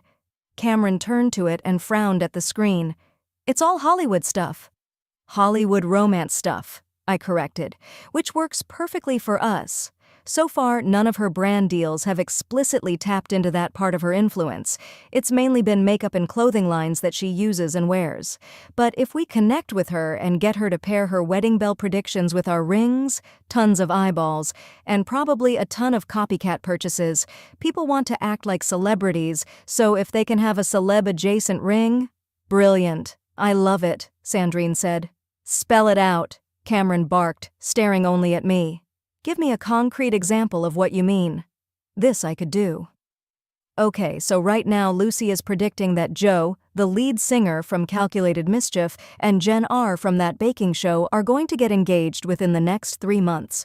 She could do a post and say that Joe should propose using our Veritique iconic ring, since they're an iconic duo. Or maybe we could do a staged paparazzi shot where Jen is in our flagship store with Joe, and then Lucy makes the prediction about which ring they're considering. There's a ton of ways we could work this partnership. The murmurs around the table sounded positive. I stared at Cameron, waiting for him to defy logic and shoot me down. I like it. Shocker. The man could see reason. I tried not to break into a victory grin. But, he continued, I need numbers, and I want our research department to go deep on her background before we approach her with an offer. She needs to be squeaky clean. Once all of that's complete, I want to meet her in person. If I don't like her, it's not happening. I had no idea if Lucy would clear Cameron's hurdles, but I was thrilled he'd given my idea an initial green light. Maybe things were going to be okay with my boss hole after all. We could also try reaching out to celebrities directly to avoid involving a third party, since Veritique usually doesn't do that, Glenn suggested, clearly trying to get back into Cameron's good graces. There's this guy, an author, who has the hottest book on the market right now. He's right on the cusp of becoming a household name, so we could probably get him for cheap. I froze. I had a creeping sense that I knew where the conversation was headed. No, this wasn't happening. Where's the romance angle? Cameron asked. It's not like we can do a tie-in with a thriller writer or an American history author. I'm guessing you don't read bodice rippers, Glenn. No, that's the thing, it's like love stuff a guy can read. Glenn perked up. His name is Stephen Brudney, and... My vision started to blur, and my stomach lurched as I clutched the polished wood table in front of me. How was this possible? Was my ex always going to haunt me? The smartboard now showed an image of his book cover, which I hated to admit was really compelling. A bright blue background with a vintage-looking tattoo heart graphic, stuck through with a dagger and the words, "Unhinged Heart," printed in script on the banner in front of it. Wrote a few fancy book club books I never read, but his latest has really caught fire. Glenn leaned into his idea, getting more animated as he spoke. It's not a trashy romance book, because I wouldn't read that crap. He laughed derisively. It's more like a dissection of everything that went wrong with his last relationship. It's funny as hell and brutally honest. I mean, he talks about how he used to envision other women when he and his ex were, anyway, it's raw and unflinching. Yeah, so raw he also talked about how grossed out he was by my morning breath and how clingy I was toward the end of our relationship. He made me sound like an obsessive stalker, when the truth was I just wanted some answers from him. I mean, Stephen ghosted me after 3 years together. I wasn't hysterical. I was heartbroken. My reactions to the end of our relationship were all normal and understandable. But none of that came through in Unhinged Heart, which was way more focused on showing how he won the breakup and how much better off he was without me. And if it wasn't humiliating enough to have his utter contempt for me spelled out in black and white, the goddamn book was everywhere. In bookstore windows, on morning talk shows, in the hands of people on the subway. And now even here, in my brand new chance-of-a-lifetime dream job. No matter where I went, I couldn't escape how very stupid I had been to waste all those years on Steve in the first place. I'm not getting the romance from the story, Glenn, Cameron said, fiddling with his phone like he was bored. The screen changed to Steve's author photo. A few women made admiring noises because it was a damn good picture of him. No, hold on, that's the thing. The book pivots to him meeting the girl of his dreams, and the final part of the book is all about how perfect she is and how she taught him the real meaning of love. I looked her up and she's gorgeous. It sounds like he really traded up. A few more guffaws from around the table. I had to force myself not to shoot eye daggers at the guys, my new colleagues. They didn't know. No one did. I bit the inside of my cheek as tears welled in my eyes. "Okay, I like it. Let's add it to the list of possibilities," Cameron answered. "Felicity, do some research and let me know what you think." There was absolutely no way I was going to entertain doing anything with Steve Brodny, but it wasn't like I could refuse my boss in front of everyone. Not without an explanation, I very much did not want to give. I tried swallowing the lump in my throat and mustering up a smile, but my eyes just kept watering. Shit, I was crying on my first day. This wasn't possible. I needed a minute alone to collect myself. I pushed back from the table quietly, hoping I could slip away without too many people noticing. "Whoa, you're leaving already, Felicity?" Cameron laughed, and every head swiveled to me. "Can't take the pressure. You better buckle up. This is nothing." The absolute nerve of making me into a spectacle when all I was trying to do was catch my breath. I raised my chin, hoping there was no evidence of tears. "No, I'm good," I said in a steady voice. I reached for the empty water glass in front of me. "Just need a refill, that's all." I've always been able to think on my feet. "Alessandra can take care of that for you," he replied smoothly. "Sit. We've got another hour or so before we're done here." He said it like I was an unruly child in a classroom, and my face burned. And for the next 58 minutes, I was trapped between the twin gazes of my ex smiling smugly at me from the screen and the boss hole at the end of the table, ready to treat me with an equal lack of respect. This job was a fucking huge mistake. Chapter 6. Cameron. I loved being in our flagship store. With the clean lines and signature silver and black color scheme, the place managed to walk the line between being the fairy tale bucket list location every bride-to-be wanted to experience and being masculine enough so our male shoppers didn't feel out of place. Nearly every woman who walked through the double doors mimicked the scene from the 1950s movie that featured our shop, Very Veritique, doing a twirl on the iconic circular mosaic in our lobby. We were gathered after hours for a meeting with Lucy Dubois, piggybacking our first official meeting with her, and the internal reveal of a new line of engagement rings. It was a select group, just Sandrine, Glenn, Clara, our lead designer, Dominic from legal, and Felicity. Of course Felicity. She was the reason for the meeting that I hoped wasn't a complete waste of time. Lucy had obviously passed our background checks, and now it was a matter of a chemistry test. Could a storied brand like Veritique really connect with an influencer? I was having a hard time imagining it. But every argument I tried to form against it in my head just sounded like my dad and his utter refusal to adapt to anything new or hear anyone out. That wasn't who I wanted to be.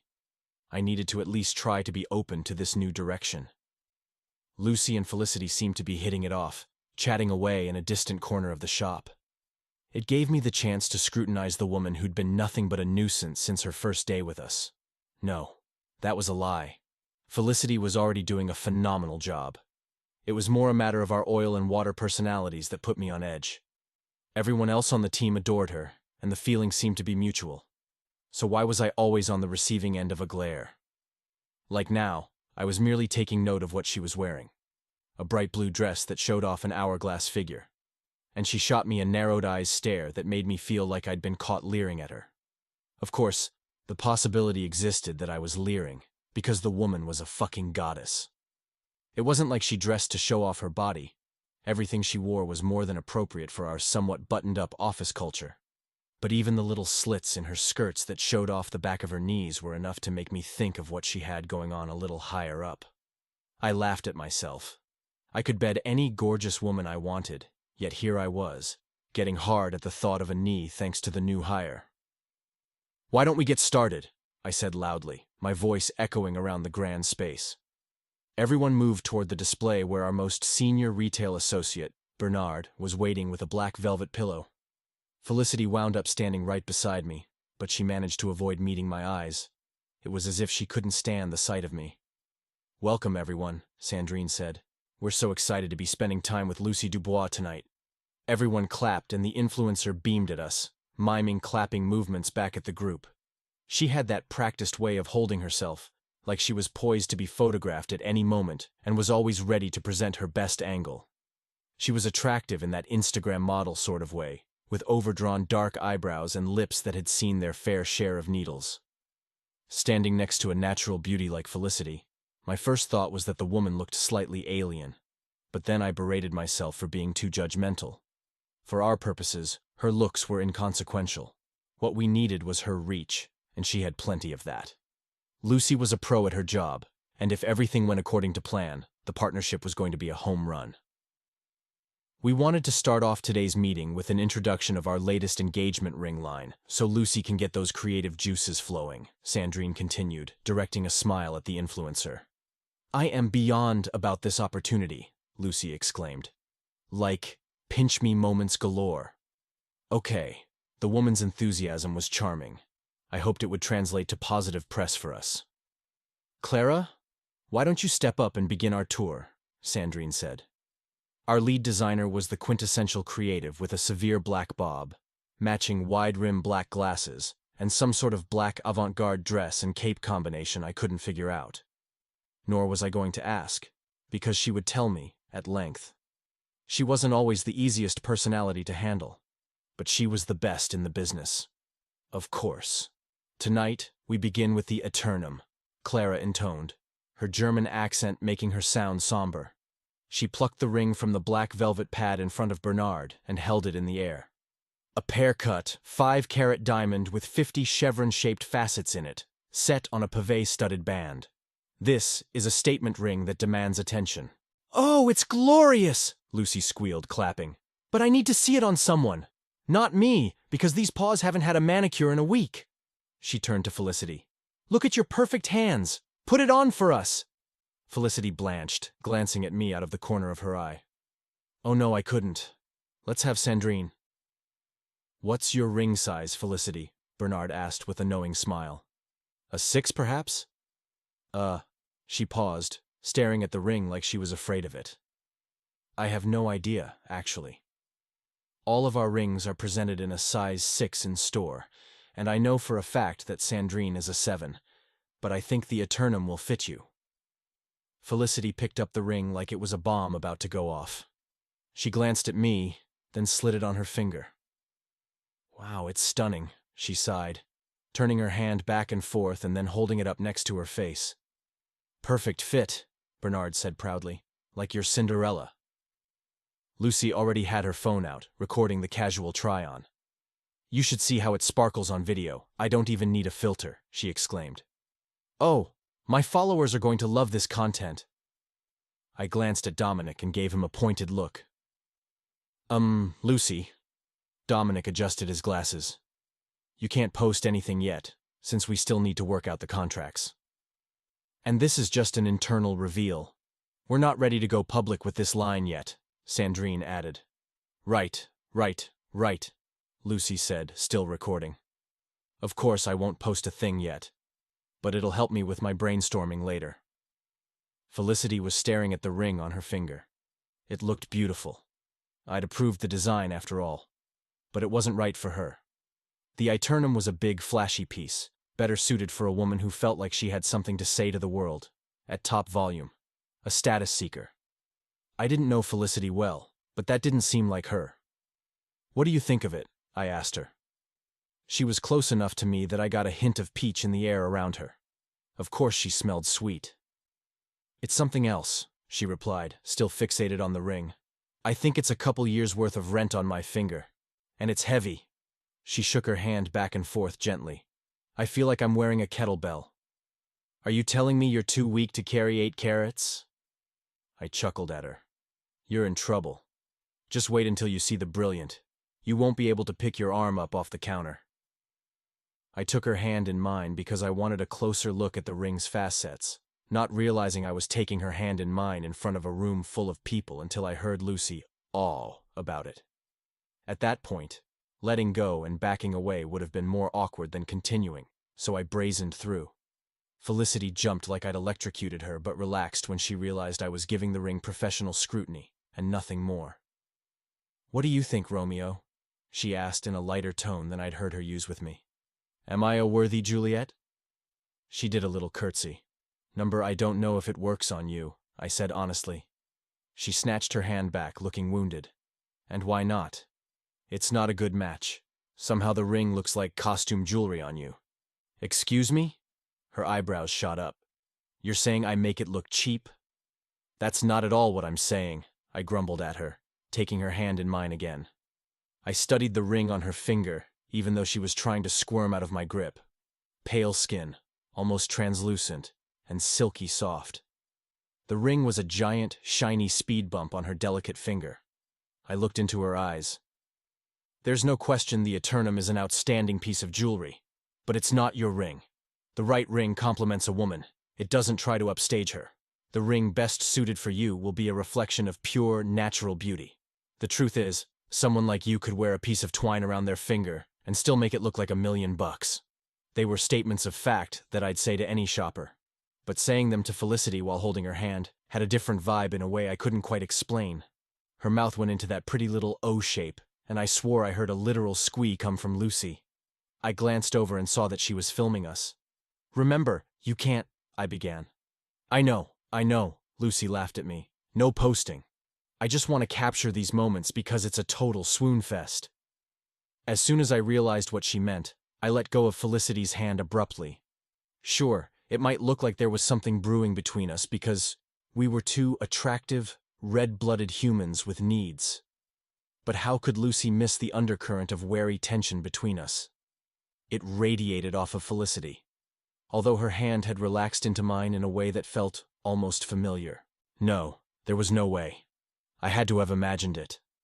I was about to stress to Lucy that Felicity and I were nothing more than colleagues, but Clara tapped the glass display case with her giant emerald ring, reorienting everyone back to her.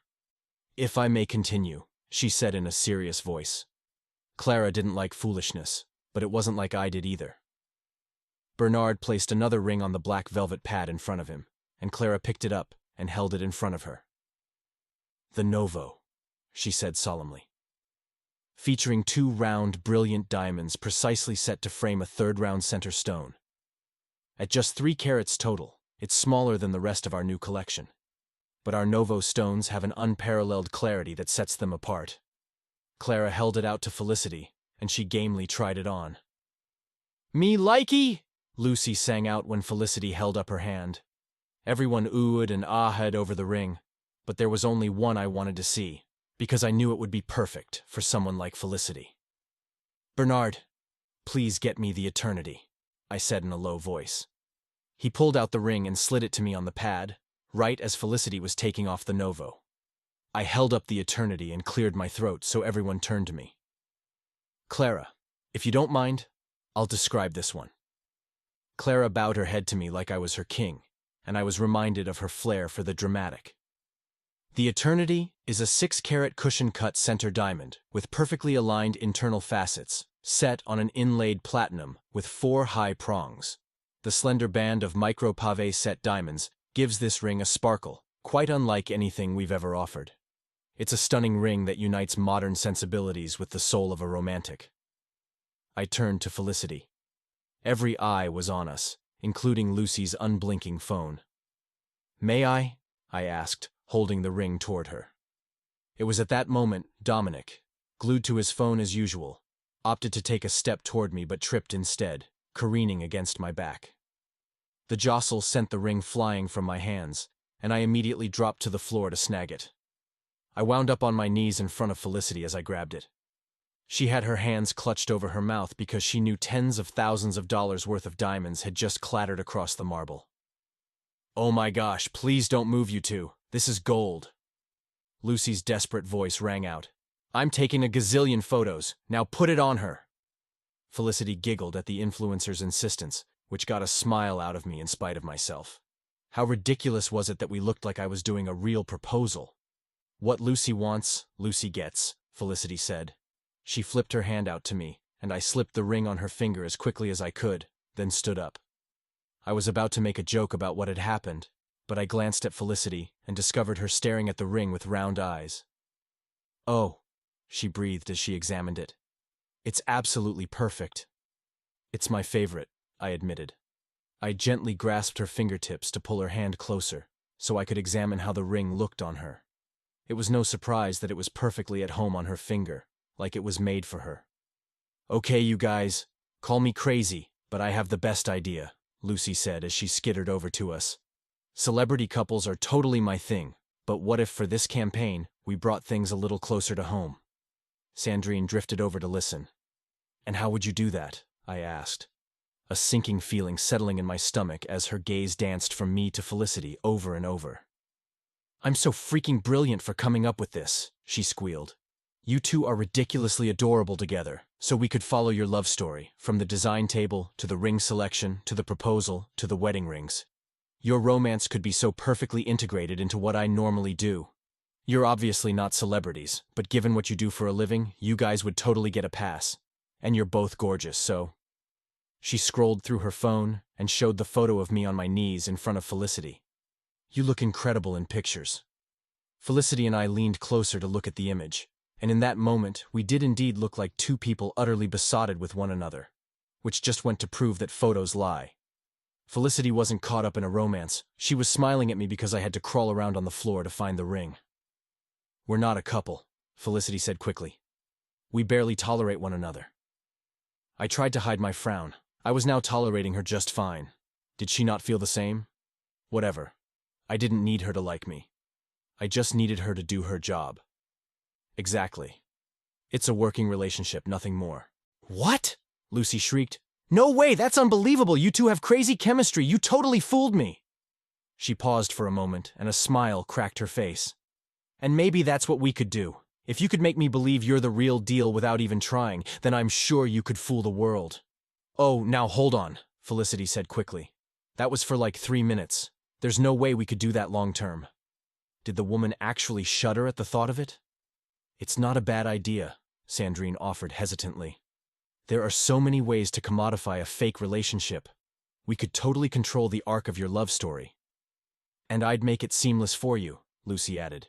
"You'd leave all the planning to me and just show up looking gorgeous." I didn't like where things were headed. I could barely handle a real relationship, so trying to muster up emotions for a fake one was off the table. Sandrine and Lucy were already discussing churn metrics and watch times, while Felicity listened with a shocked expression. She kept touching her thumb to the diamond on her hand, like she was checking that the precious ring was still there. "Excuse me, can I get a word in here?" I finally interrupted. "This brainstorming session is supposed to focus on the rings, remember? Then we need to determine whether a partnership between Dubois Enterprises and Veritique is even in the cards." I felt like an asshole for dangling the contract over Lucy's head, but I needed her to know that I steered the ship. I didn't like it when things spiraled out of my control. I turned to Felicity. "Ring, please," I said, holding my hand out in front of her. Her mouth turned pouty for an instant. Then she wrenched the thing off and slapped it into my palm. "Clara, let's move on to the Celeste, please." I needed to focus on something other than the way Felicity's hand had felt in mine. Chapter 7. Cameron. "I'm sorry, what did you just say?" My younger brother, Aiden, glowered at me, nostrils flaring. We were in the narrow hallway near the bathrooms in 11 Madison Park. Our already awkward dinner now made that much worse by what he'd just admitted to me. We'd agreed to meet so I could finally check out the mystery woman he'd been with for a few months. Aiden liked to play the field, so the fact that a woman had made it beyond 3 dates made her something of a novelty. He wasn't eager for me to meet her. I'd had to force the dinner, so I went into it concerned that something was up. The moment he'd walked in with his date, my worst fears were confirmed. He'd been secretly dating none other than Megan Bartholomew, eldest daughter of our biggest competitor, Barth & Company. And he just admitted to me that he was thinking about proposing to her. "You heard me," he fumed back. "I want to marry her. I love her." "You love her? You barely know her," I growled at him. "Aiden, this is wrong on so many levels. How can you not see that? A Bartholomew? She could be a corporate spy for all you know. First of all, what kind of intel could she get from me? I'm on the board, sure, but I only show up to the office twice a year. I'm a part of Veritique in name only, you know that. And Meg has her own interior design business. She's not a Barth employee. He paused. I'm in love with her, Cameron. Why the hell can't you understand that? Aiden's expression shifted to wounded, and for an instant I felt bad for him. He'd always lived in my shadow. He even looked like my dark-haired evil twin, and his response was to try to be the exact opposite of me. That meant it had taken him a while to find his own path. But for the past few years, I'd thought he'd finally settled into something good.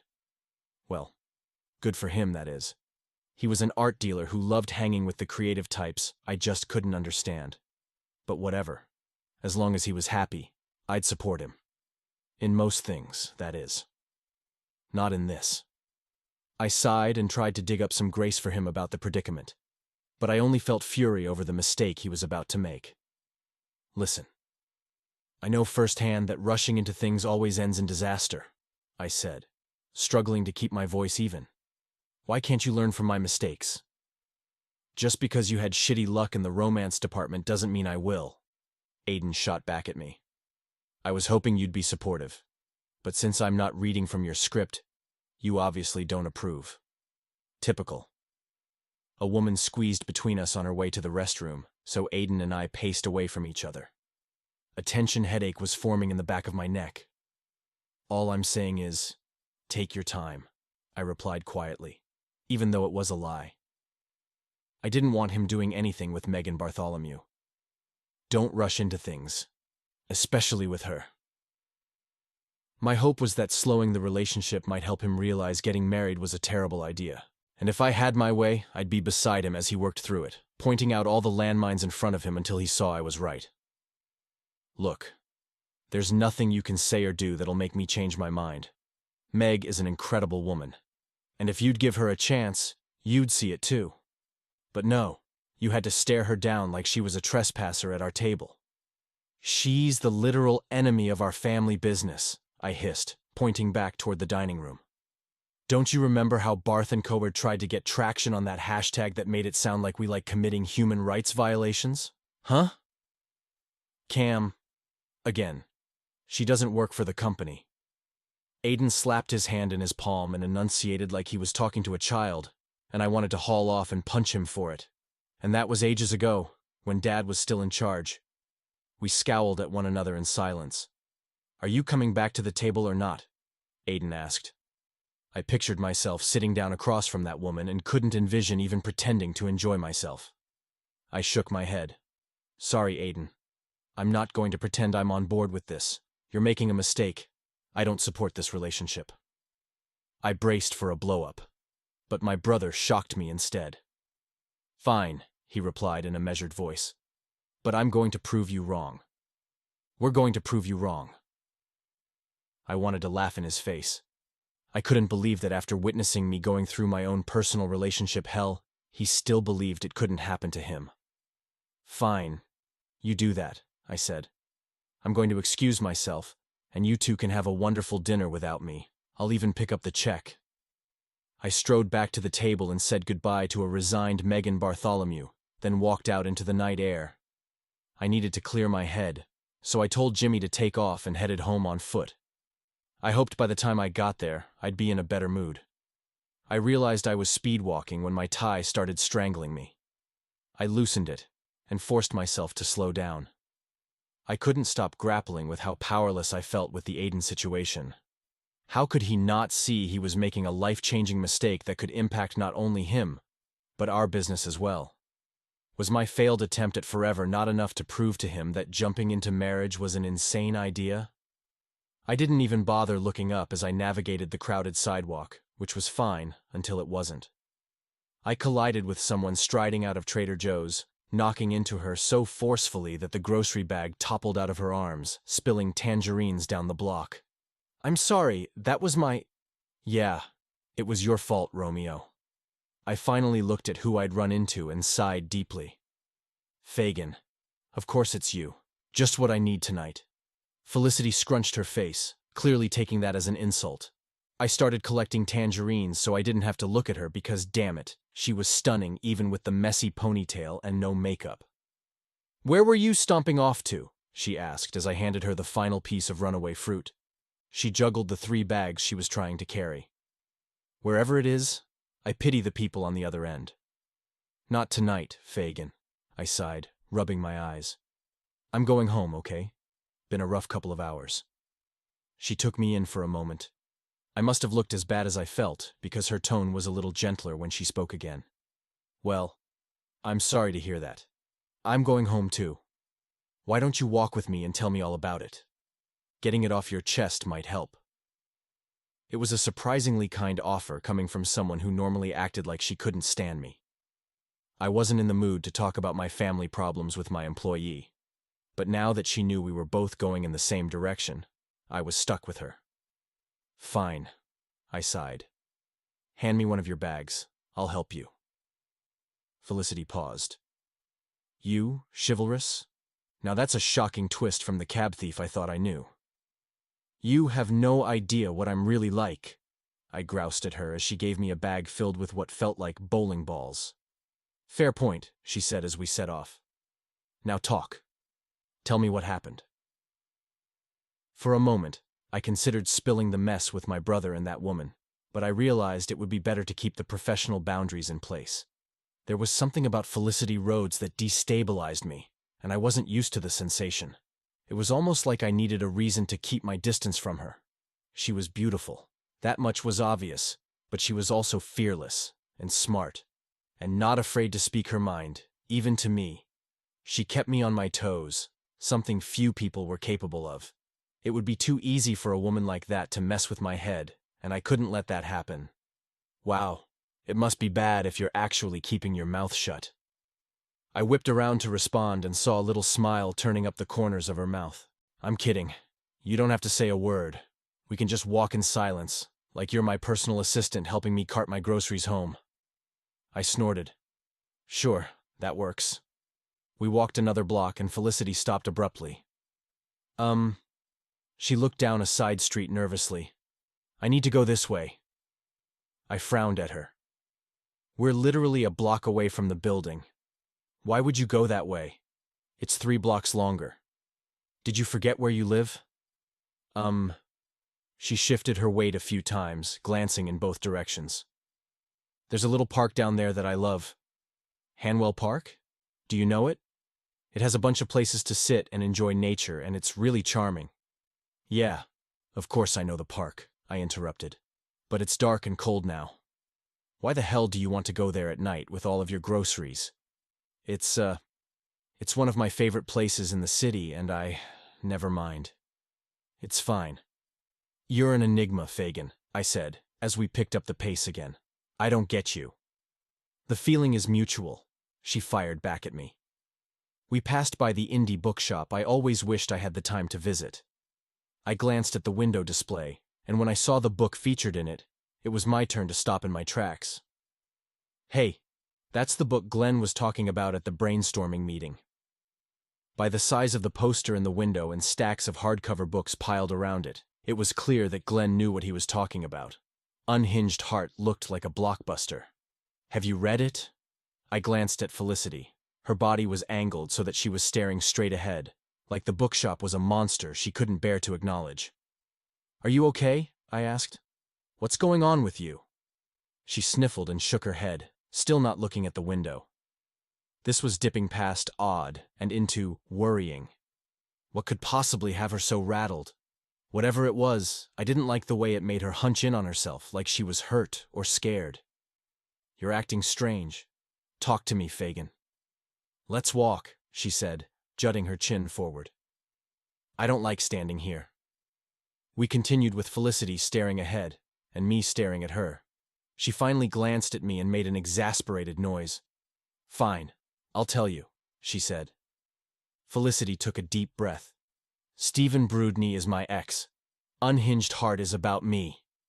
Her voice cracked at the confession. I couldn't have come up with a more off-the-wall theory about what was wrong with her. She was the crazy ex in the story everyone was talking about? I didn't know Felicity well, but she didn't strike me as the scary ex-girlfriend type. I mean, sure she could get intense, but her reactions weren't unbalanced or dangerous. And what was it Glenn had said about the author trading up with his current girlfriend? What could possibly be up from Felicity? How is that even possible? I asked, still incredulous. Did he talk to you about it? Ask your permission? She let out a harsh laugh and shook her head. He absolutely did not. I never would have signed off on the garbage he put in that book. But I don't have a leg to stand on lawsuit-wise, since he changed details about me. His girlfriend in the book is called Felicia Raines. I frowned. And what sort of stuff does he accuse you of in the book? If you don't mind me asking, that is. Felicity stared at the sidewalk, like she was trying to find the courage to talk about it. You don't have to, I began. He said I was obsessed with him, Felicity said through gritted teeth. He claims that I pursued him, almost like a stalker, until I wore him down. That's not even close to the truth. He totally pursued me. He kept showing up at the coffee shop where I used to hang out, and he'd always find a reason to stop at my table and talk. Or should I say, he'd stop by and monologue, because I could never get a word in edgewise. I hate people like that, I muttered. I do too, so I have no idea why I agreed to go out with him. I mean, yeah, he's a decent-looking guy, I guess, but holy shit, he's boring. All he talks about is himself. I have no clue how I put up with it for so long. I chuckled at her intensity. There are so many lies in that book, she continued. He actually has a line in it where Felicia says, "You're the best lover I've ever had. I wish you could fuck me every day for the rest of my life." Felicity made a gagging noise. First of all, and second, it's not even true. He was selfish as hell in bed. He's not even on the list of my top 5 lovers. Why did I like hearing that the handsome best-selling author didn't thrill her in bed? Of course, my next thought was who held the #1 slot. And then, Felicity's voice went up an octave. He made me sound all soppy and sentimental, like something from those super trashy bodice rippers my grandma used to read. Do you think I would ever say, "My king, tonight our souls kissed as you made love to me"? I couldn't help but laugh out loud at the ridiculousness. That's the kind of writing that qualifies as a bestseller these days. Right? She shrieked. It'd almost be funny if it wasn't so damn sad. But I guess he had to make all that crap up so he can pretend he was totally justified in dumping me out of the blue with no explanation. That whole chunk of the book where I was supposedly chasing after him, begging him to take me back? I did reach out to him a few times, but it wasn't because I wanted to get back together. It was because I wanted closure and an explanation. I thought he owed me that. She grimaced. I didn't expect him to share the explanation with the whole world, though. Or for it to be 40% bullshit and 55% outright lies. I realized we were making jokes about something that was pretty devastating. I couldn't imagine what Felicity was going through, watching her reputation get trampled. You're staying away from the reviews and comments about the book, right? I asked. She shrugged and refused to look at me. Felicity, that's not healthy. I know, but I couldn't help it. At first, I thought maybe reviewers would be trashing his writing or realizing he was talking out of his ass, and that no woman would ever act like the one he described, but it turned out they were saying terrible things about me, like how he dodged a bullet, and that I was an obsessed nutcase. And worse. We'd reached our building, but I wasn't ready to end the conversation. Hey, hold on. I reached out to gently grasp her elbow. I'm going to make you an offer. Do you want me to have him taken care of? Cameron, are you serious? Felicity's eyes went wide. She glanced around nervously, then leaned closer to me. You're asking if I want to have him killed? I stared at her in shock for a beat, then doubled over with laughter. Murdered? You think I'm offering to do a mob hit on your ex-boyfriend? I wheezed a bit longer while her cheeks went pink. I mean, taken care of professionally. I know people in publishing and in the media. I can't stop the book from being published, obviously, but I bet I could turn the heat on it way down if you want. A tiny giggle bubbled out of her. Okay, phew. I mean, I sort of like the idea of you taking him out, but I'd never agree to it. She paused to consider my real offer. And you don't have to kill the book either. I raised an eyebrow at her. I hate him. I hate Unhinged Heart. But I'd rather direct my energy to something positive, you know? Like my new job. The corner of her mouth turned up at the mention of it. The more time I spend thinking about him, the more he wins. I don't want to give him any more real estate in my brain. I mean, I do kind of like the thought of the irony. Half of the book is about how all of the problems he faced were always my fault, because he loves blaming things on me. So it would be pretty cool if I actually did have the power to rain on his parade a little.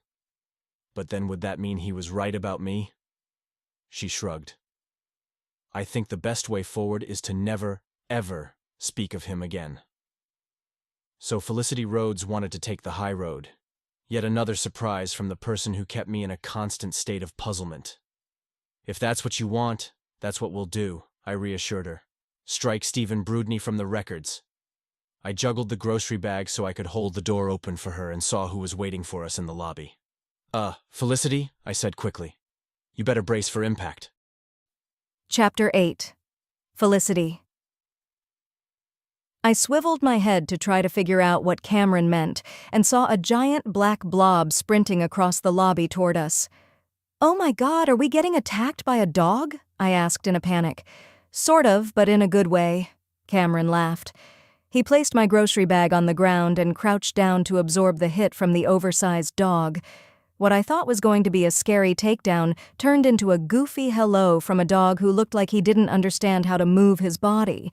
It was a blur of paws, tail, and slobbery snout as Cameron tried to pet the pup. "This monster is mine," he laughed.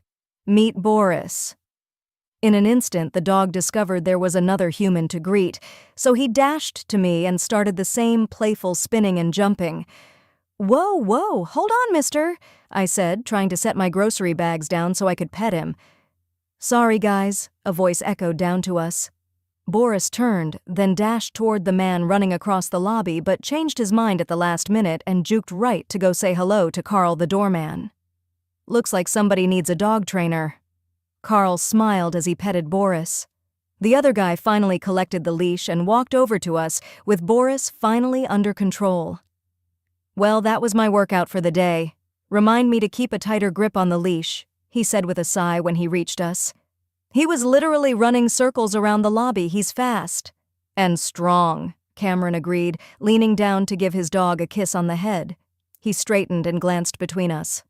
"Felicity Rhodes, meet my old friend Tyler Boyd." "Hey, I'm not that old," Tyler laughed. I squinted at the handsome, dark-haired guy. "Why is your name so familiar?" He smiled awkwardly for a minute and shuffled his feet. Not sure." I stared at him. "We've met? I'm sure of it." "Oh, trust me, if our paths had crossed before, I'd never let you forget it." He winked at me playfully. "Oh, come on, you're relentless, Tyler," Cameron groused. "Now I remember." The flirty vibe brought it all into focus. "I saw your band at the Sty with my friend Nina. We were in the front for a while. You were amazing." "Oh, wow, okay," he bobbed his head. "Thank you, I appreciate that. I wouldn't say those guys are my band, though. We just sort of jam together." "Tyler's more of a solo artist, if you ask me," Cameron added. "He's at his best when he's up there on his own." Nina had said he'd had some big hits back in the day, right? I'd meant to find the videos on YouTube, but that was the night I got stuck in the elevator with Cameron, and after that, every thought of Tyler had totally slipped my mind. Tyler punched his arm. "My biggest fan. You guys going up?" Cameron nodded. "I'm going to help Felicity get her groceries to her place first." "I'll help too. I've got a free hand, as long as Boris doesn't take off again." He cradled one of my bags on his hip, and we all headed for the elevator together. I swallowed a dorky grin because I knew Nina was going to absolutely shit herself when her musician crush walked into our place.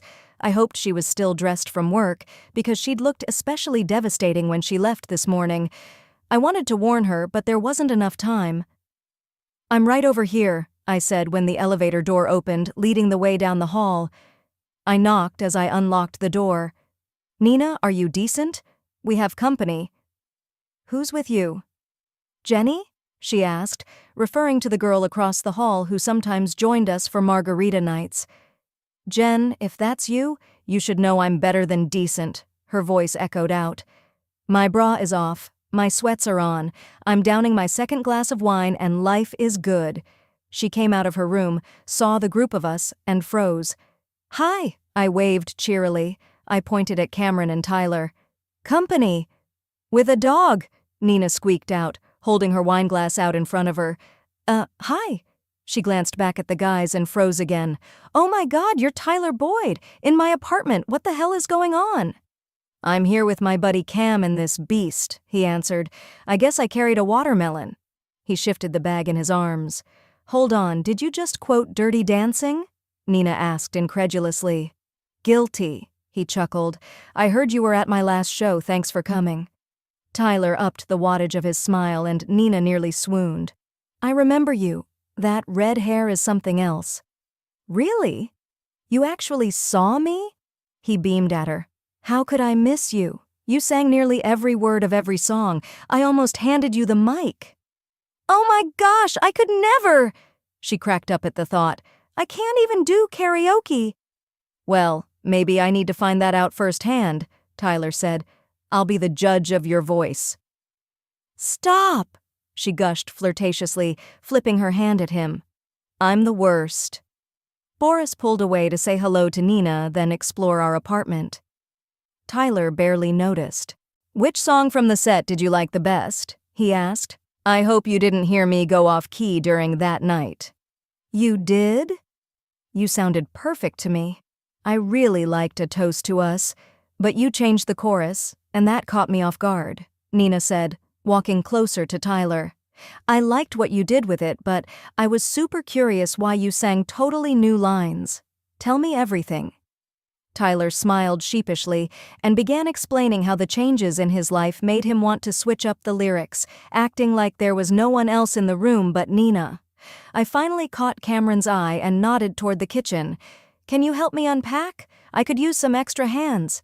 He understood that something interesting was brewing between our friends, so he followed me into the small space with Boris just a few steps behind him. He's quite the charmer, I said as we set the bags on the counter. Should I be worried? Cameron scowled at me as he started unpacking. About Tyler? Nah, he's good people.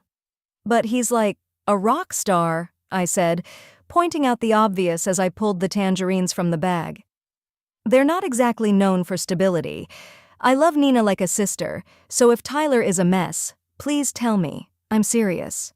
Cameron handed me a loaf of brioche, trying to hold it high enough so Boris couldn't grab it. And I love Tyler like a brother, so I get it. I'll always be on his side, but to be perfectly honest with you, he's had a rough go of it. I tisked. So I should warn Nina to keep her distance. Now hold on, Cameron said, sounding defensive, or maybe protective. Tyler the man is incredible. He's got the biggest, best heart. Empathy like no one else. But Tyler the rock star, well, he's in a different headspace. Ty hit it big, fast, and that does something to a person. He ran with a crowd who liked to party hard, and he got caught up in that lifestyle. When his sophomore album flopped, all those new friends who had become his whole world ditched him, and it broke him. Now he's trying to find his footing again. Sometimes he slips up, and I have to step in to deliver a friendly beatdown. That's actually what I was up to the morning we met. I was worried about him, and I was trying to get to his apartment quickly. Hearing that Cameron wasn't just being a selfish prick about the cab shifted everything about that initial encounter. How else had I been wrong about him? He's lucky to have you, I murmured, focusing on searching my crowded cabinets for open space instead of the warmth spreading in my chest. Thanks. I'm right there with him, every step of the way. Cameron placed a box of tea on the counter. He's an amazing friend. So he's not a pump and dump kind of guy? I asked, peeking into the bag to see if I missed anything. Cameron froze, holding a box of pasta in the air. Did you seriously just say that to me? I slapped my hand over my mouth because until that moment, I'd half forgotten Cameron wasn't just a dude in my apartment. He was my boss.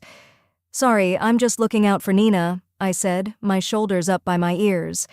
We unpacked in silence for a few minutes. But is he? I asked in a quiet voice. I held my breath until Cameron finally cracked a smile, then dissolved into laughter. I haven't heard that phrase since college. What the hell, Felicity? It's an important question, I insisted. I'm looking out for my girl. Okay, let me put it this way for you. I love my dog more than anything, and I let Tyler take care of him. Do you think I'd trust this beast with just anyone?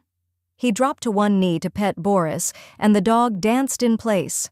Okay, you trust him with your dog, point taken. I don't need to warn Nina about Tyler. I watched Boris stare adoringly at Cameron as he got back to unpacking. Where did you buy him? He's a gorgeous dog. I don't buy dogs, Cameron replied in the derisive voice I was more familiar with. He's a rescue.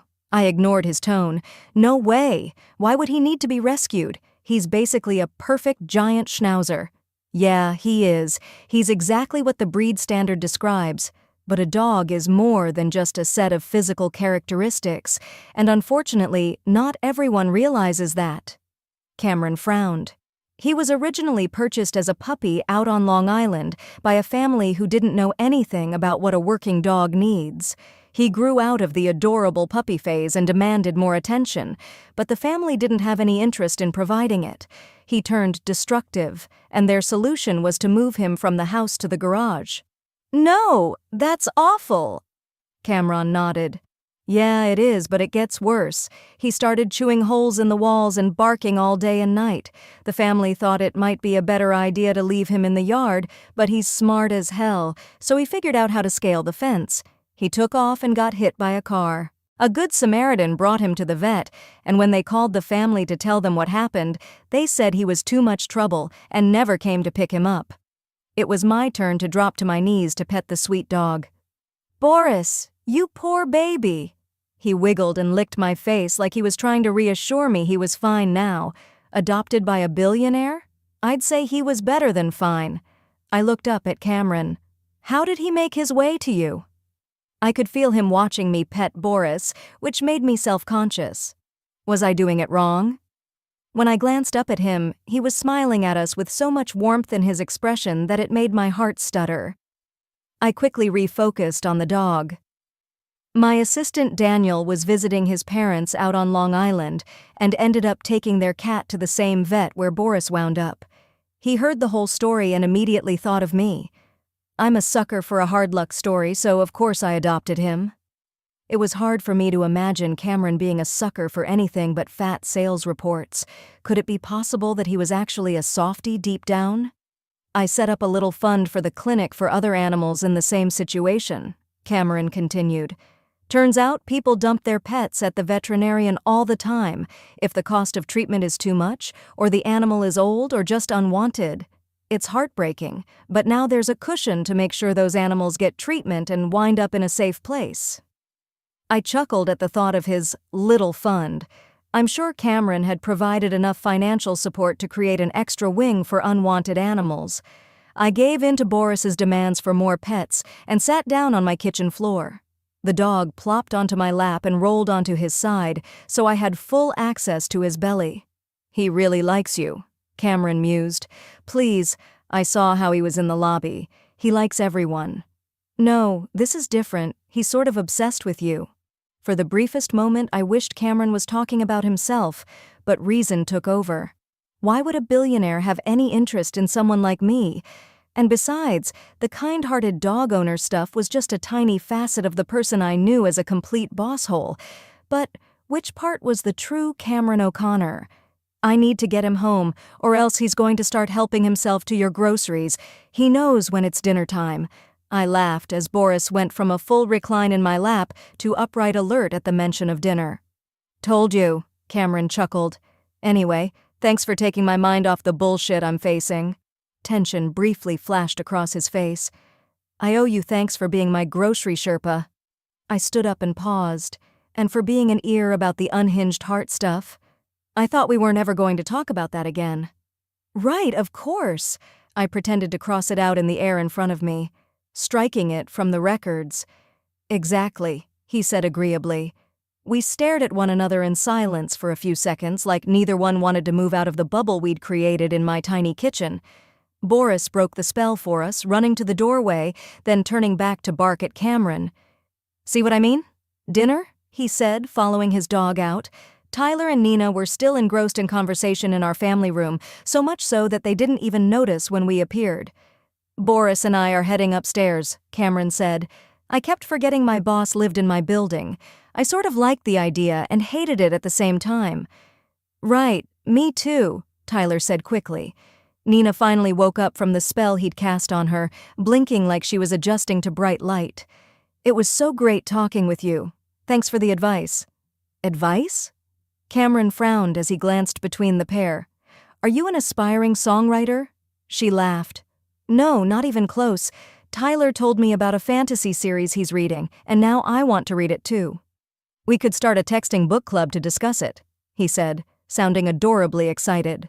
I glanced at Cameron, and he shrugged helplessly. "Anyway, we're out of here," he said.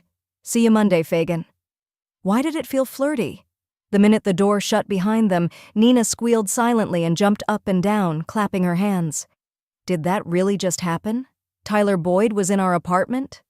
"Don't get too excited. He's besties with a boss hole," I said, trying to ignore the fizzy sensation in my chest. Nina snorted at me. "Boss hole? That guy? Did you see the way he acted with his dog?" "I guess," I said with a non-committal shrug, "but who doesn't love dogs? I think you forgot to tell me something very important about your new boss." I tipped my head at her in confusion. "He's hot as hell." She covered her mouth and burst into laughter. "Nina, no he's not." I grabbed a pillow and tossed it at her, hoping she didn't see my red face.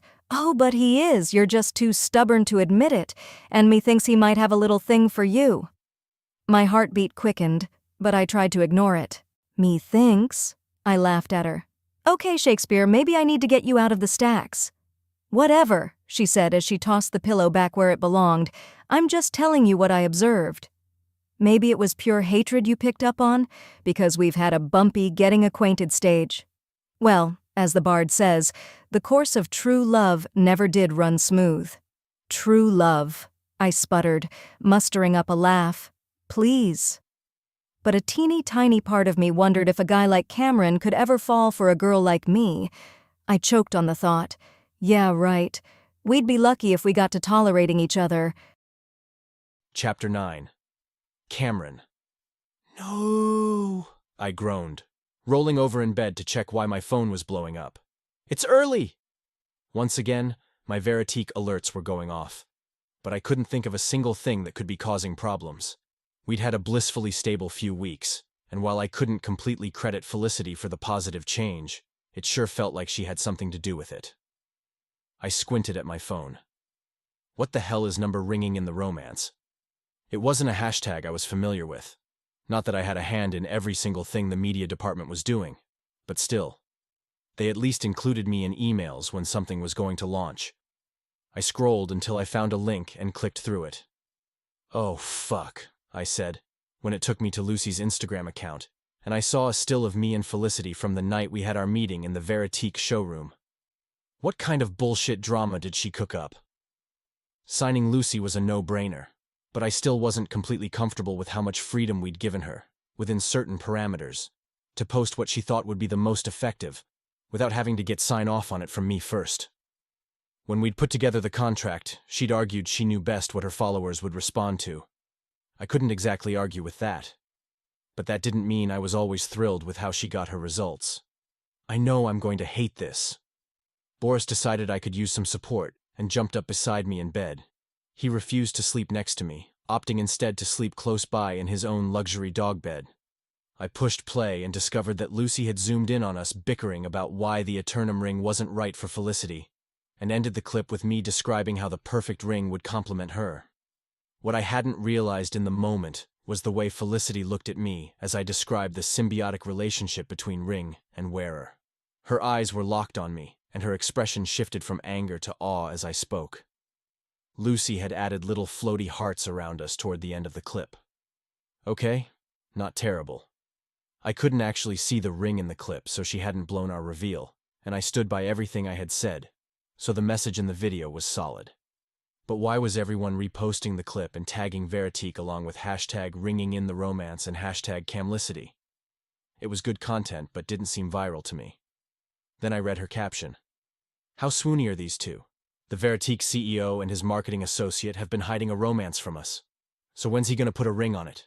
Come on, Cameron, pop the question and make Felicity yours for good. Team number Camlicity." I jolted upright. No, this wasn't happening. But the more I scrolled through social media, the more I realized it had already happened. Camlicity was everywhere. There was no putting the genie back in the bottle. And worse, as much as I hated the idea of a fake romance with Felicity Rhodes, the rest of the world loved it. Veritique was going viral in a big way, and not for something negative for the first time in ages. It didn't matter. Lucy had gone against my plans. I'd said that a fake romance was out of the question. I'd forbid it. I was about to type out an angry email when I paused to consider what I'd said that night, so I could repeat it in writing in the message. Fuck me. I'd never actually forbidden it. I'd ended the brainstorming session but never outright told Lucy not to proceed with the fake relationship. Clearly, she was an ask forgiveness not permission kind of person. A text popped up from Felicity. Can we talk? She'd seen the hype as well. Meet me at Juniper's in 30. I typed back quickly, mentioning the little coffee shop around the corner. I'll be there in 45. I smirked. As always, Felicity was going to do things her way, and on her own schedule. I got ready for the day in a haze, trying to figure out how we were going to make the mess go away, because I absolutely couldn't play along with the fake relationship, not a chance. But if I was honest with myself, I was intrigued by the possibility of Felicity playing the role of my adoring girlfriend. I'd experienced a hint of it the night I carried her groceries, and I'd caught myself thinking about that smile of hers more than a few times since. I wound up waiting for her at the coffee shop, uncharacteristically torn between the two options I was being forced to face. Put a stop to the good press Veritique was currently getting or pretend to be in a relationship with a woman who wasn't afraid to go toe-to-toe with me. Neither choice sounded doable. I scrolled through the various posts using the hashtags while I waited for Felicity to finally arrive. I sighed and glanced toward the door, only to spy two young women trying to pretend they weren't watching me. They giggled when I looked at them. I frowned at the thought of being observed and refocused on my phone. The more I scrolled, the more my perspective shifted to a place I didn't want to be. Numbers didn't lie, and I couldn't deny the impact of what I was seeing. The bell over the door sounded, and I felt like I had to catch my breath when I saw Felicity breeze in. Why did she have to be so insanely attractive? And it was effortless. She just twisted her hair up and slipped on a simple dress, but she still wound up looking better than the runway models I'd dated. She gave me a tight smile when she spotted me. Hey, Felicity dropped into the chair across from me. So, what's new with you? I laughed despite all the bullshit we were facing. Not much. You? Oh, you know, just embroiled in a hot love affair with my boss that's captivated the nation in the past 24 hours. No big deal. She gave me a half grin. Oh, right, that. We stared at each other, sharing a moment of commiseration. Coffee? I asked, breaking the spell. I'm guessing we're going to need it. Yes, please. Ask for a Dutch chocolate mocha. It's not on the menu, but they make it just for me. Of course, she'd charmed the local baristas into creating a special drink for her. I wondered when I was ever going to be on the receiving end of that charm.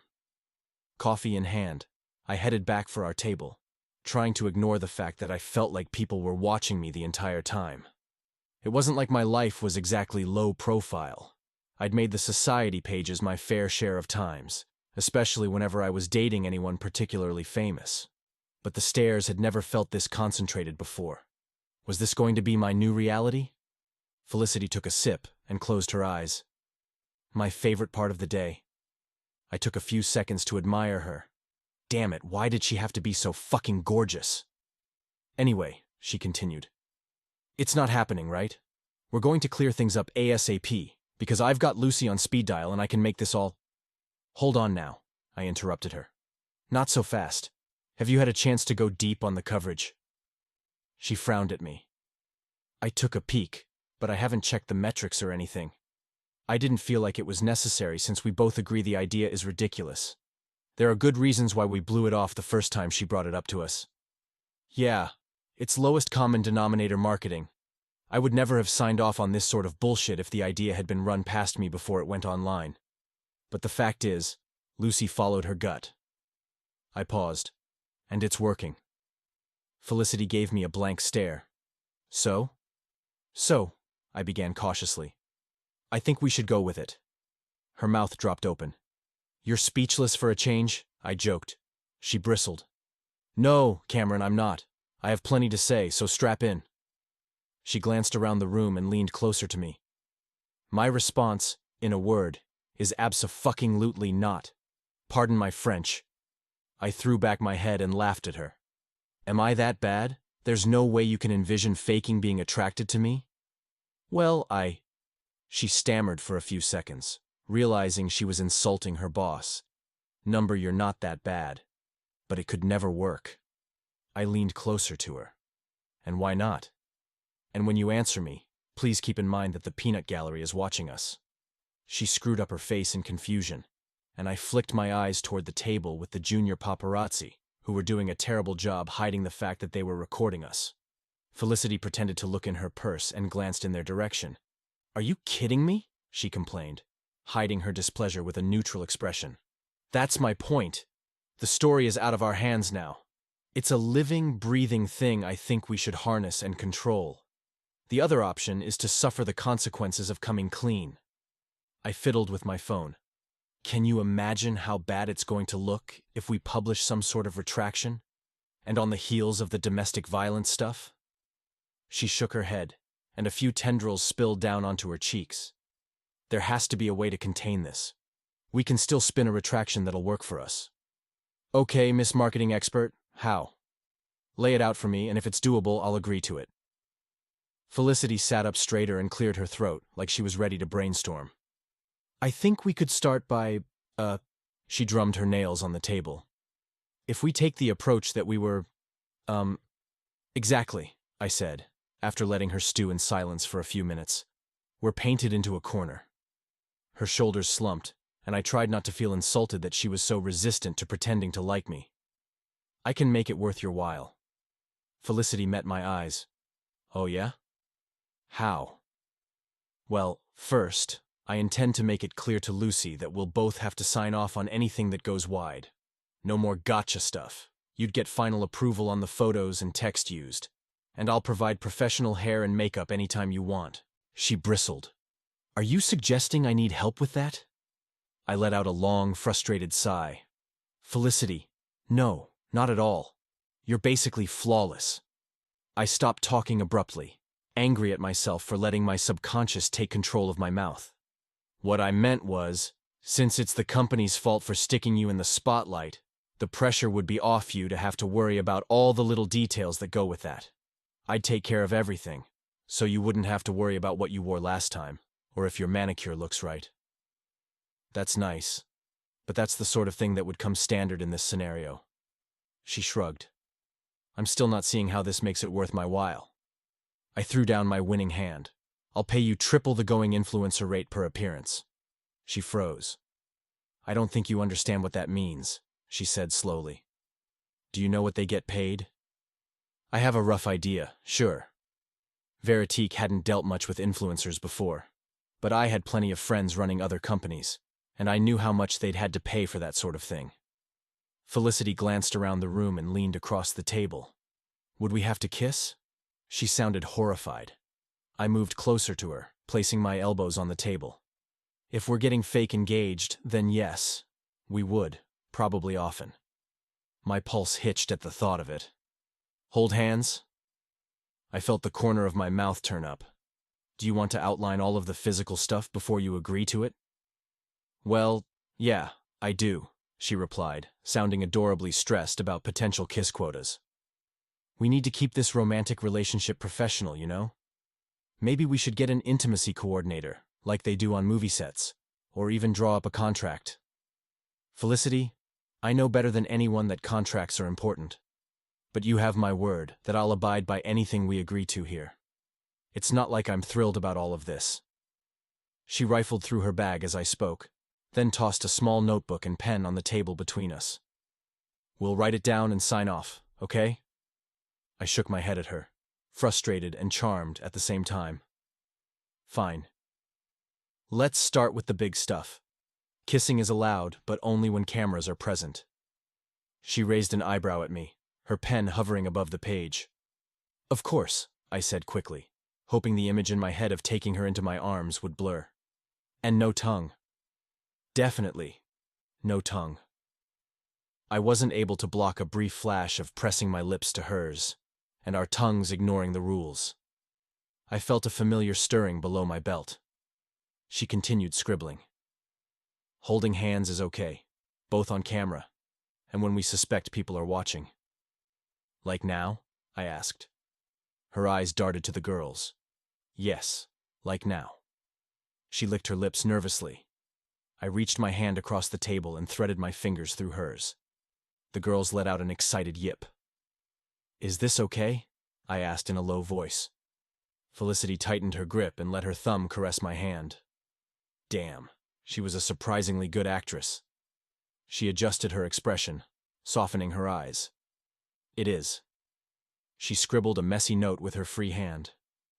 Walking arm in arm? I asked. Duh. Of course. She scribbled again. As for the engagement itself, I'll pick the ring. Felicity started to sputter a response but realized how it could look if she appeared outwardly frustrated with me. She gave me a sweet smile, even if I could tell her teeth were clenched. I'm basically being forced into this. Can I at least have a say in that part? And you think I'm not being forced? I was smiling, but I was sure she could hear the frustration in my voice. No, Felicity, I'm the ring expert. I get to choose. She narrowed her eyes to glare at me for a moment. Fine. She scribbled another note. I'm including my rate on here.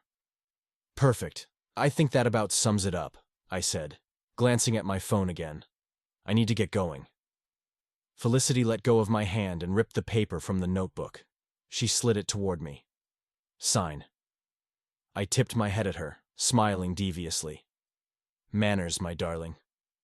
She widened her eyes, and I could tell it was taking all her strength not to scream at me. Maybe this little charade was going to be fun after all. Sign, please. Her voice was syrupy sweet, and she had the nerve to bat her lashes at me. Dearest. I scribbled my name below the messy checklist and handed it back to her. Now it's official. Something changed in her face, like she was shifting into character. Her forehead relaxed, her eyes took on a sparkle, and the smile she beamed at me looked 100% genuine.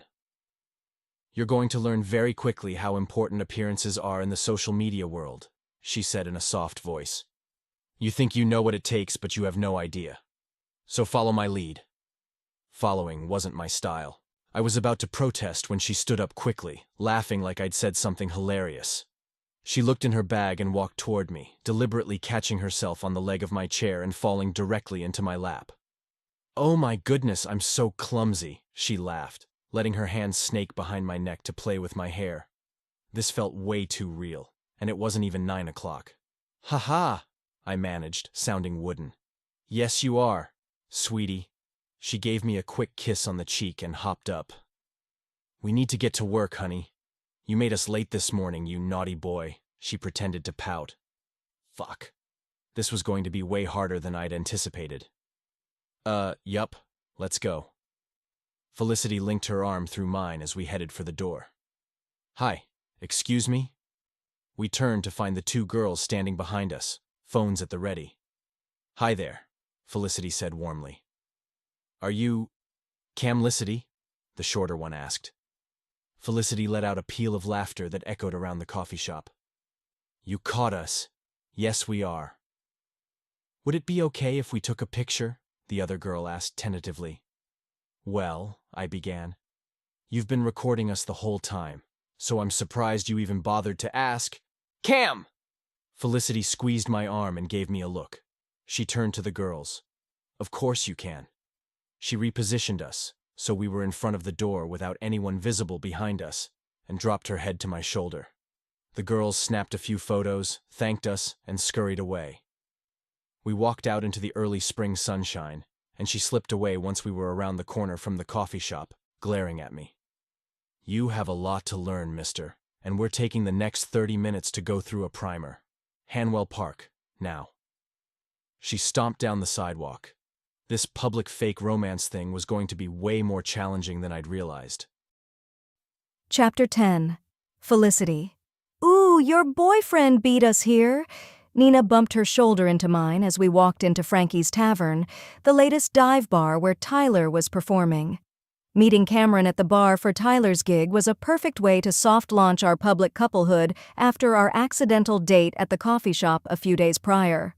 The photos and videos the girls had posted had set the number hashtag ringing in the romance tag on fire, and interest in us was gaining even more traction.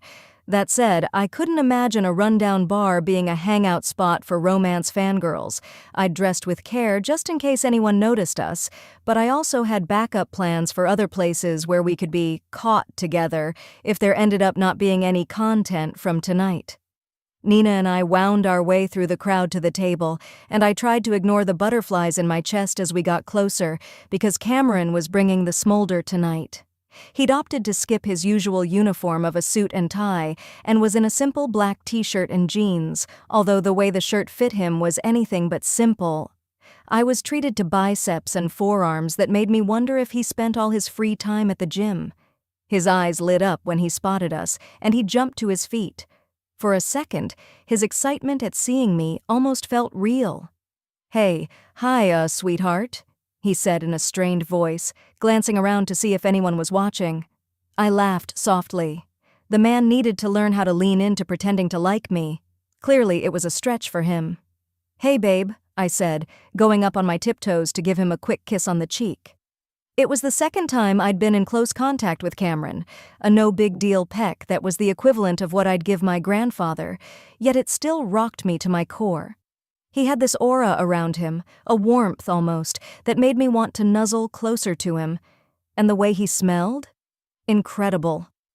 I'd gotten hints of it when we were trapped in the elevator together, but going in for the kiss gave me a full hit of his spicy scent.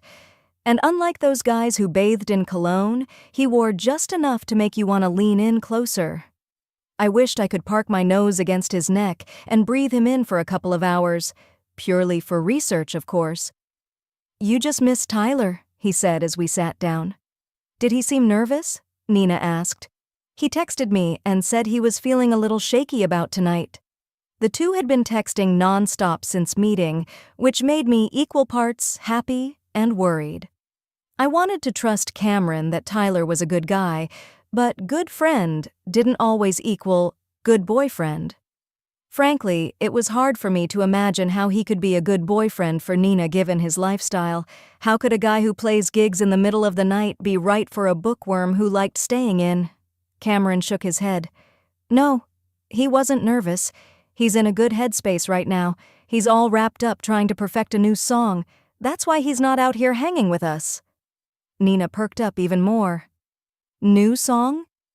Does it have to do with dragons? He didn't say, Cameron laughed. Maybe? Nina squeezed my arm and leaned closer to me. He told me about the song. It's about the book we're reading together. Okay, that was totally sweet. A rock guy writing an ode to a dragon-filled fantasy novel? Maybe Tyler and Nina were a better match than I'd thought. I glanced around the room to see if anyone had clocked me and Cameron, and was disappointed to discover we were apparently the least interesting people in the room. I wanted an excuse to pull my chair a little closer to Cameron's, maybe hold his hand.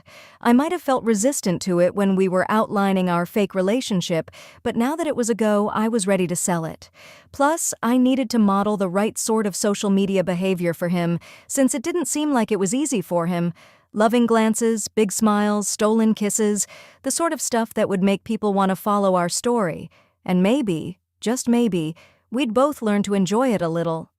Fuck, Cameron muttered as he stared across the room. My brother's here. A splash of ice water hit me. We were doing family stuff already? How much did his brother know? How was I supposed to act around him?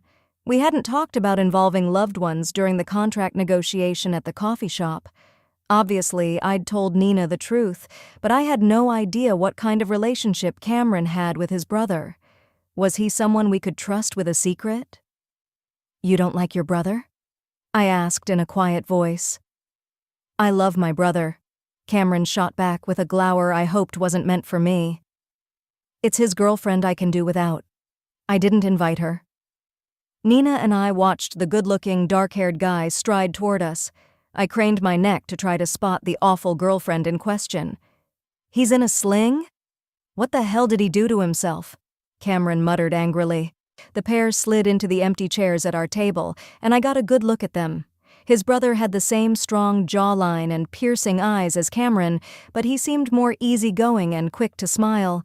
His girlfriend was a gorgeous blonde who looked vaguely familiar to me, but then again, stunning women with perfect blowouts were fairly common in my social media world. "Hey, what did you do to yourself now?" Cameron asked, nodding toward his brother's arm. "Oh, this?" He laughed and lifted it slightly. "Megan wanted us to buy roller skates, and it turns out my balance is absolutely shitty. Fractured my wrist." He glanced toward Nina and me since Cameron didn't introduce us. "Hi, I'm Aiden, and this is my girlfriend Megan. You must be Felicity. Cam's told me absolutely nothing about you." I laughed, not sure how to take it. "Hi, you're right, I'm Felicity. This is my friend Nina." Everyone made pleasant small talk but Cameron, who seemed busier than usual on his phone. "Aiden, we need to chat," he said, after a few minutes of silent treatment. "Let's go." He stood up and walked away before his brother could answer. "The king hath summoned," Aiden said wryly. "If you'll excuse me, ladies." The moment we were alone, Megan put her hand to her chest and let out a weary sigh. "Wow, he hates me." Nina and I leaned closer to her, eager to get the scoop. "Why? If you don't mind my asking," I said gently. She glanced between us. "I can sum it up like this: I'm Megan Bartholomew." "Holy shit," I said before I could help myself. "Of the Barth and Company? Bartholomews?" "Who?" Nina asked, confused. "Megan's family and Cameron's family are basically the Montagues and the Capulets. Diamond rivals," I told her. "Long-standing blood feud." Megan gave me a half-hearted smile. "I wouldn't go that far. Let's just say things are touchy between our families and have been for years. But I don't even work for the company, and neither does Aiden, so it's not like we have a direct stake in the game, you know? Not that it matters to Cameron. He looks at me like I'm a mail-order bride asking for money to help my sick mother." She made air quotes. "I bet he's going to blame me for Aiden's arm." "I'm sorry," Nina said, frowning sympathetically at Megan. "That really sucks." "It does, but I get it. There's the family stuff. Plus Cameron also has a crappy history in the romance department." "Oh?" I asked, trying not to look as desperate for intel about him as I was. "What happened?" Megan glanced toward where the guys had disappeared. "I don't know all of the story, but Aiden told me things ended badly with his ex. Like, catastrophically bad. Cameron got his heart destroyed, which is probably also part of the reason why he hates me. I bet he thinks his brother is going to end up with a broken heart, just like his. But Aiden and I are in love. Real love. Like, forever love. Cameron will see it, eventually." She frowned and played with the glass of water in front of her. "At least I hope so." I chewed my lip as I considered this new insight into my boss-hole fake boyfriend. A broken heart? It barely seemed like he had one, but now the way he had been acting toward me made a little more sense. Cameron hated love. Awesome.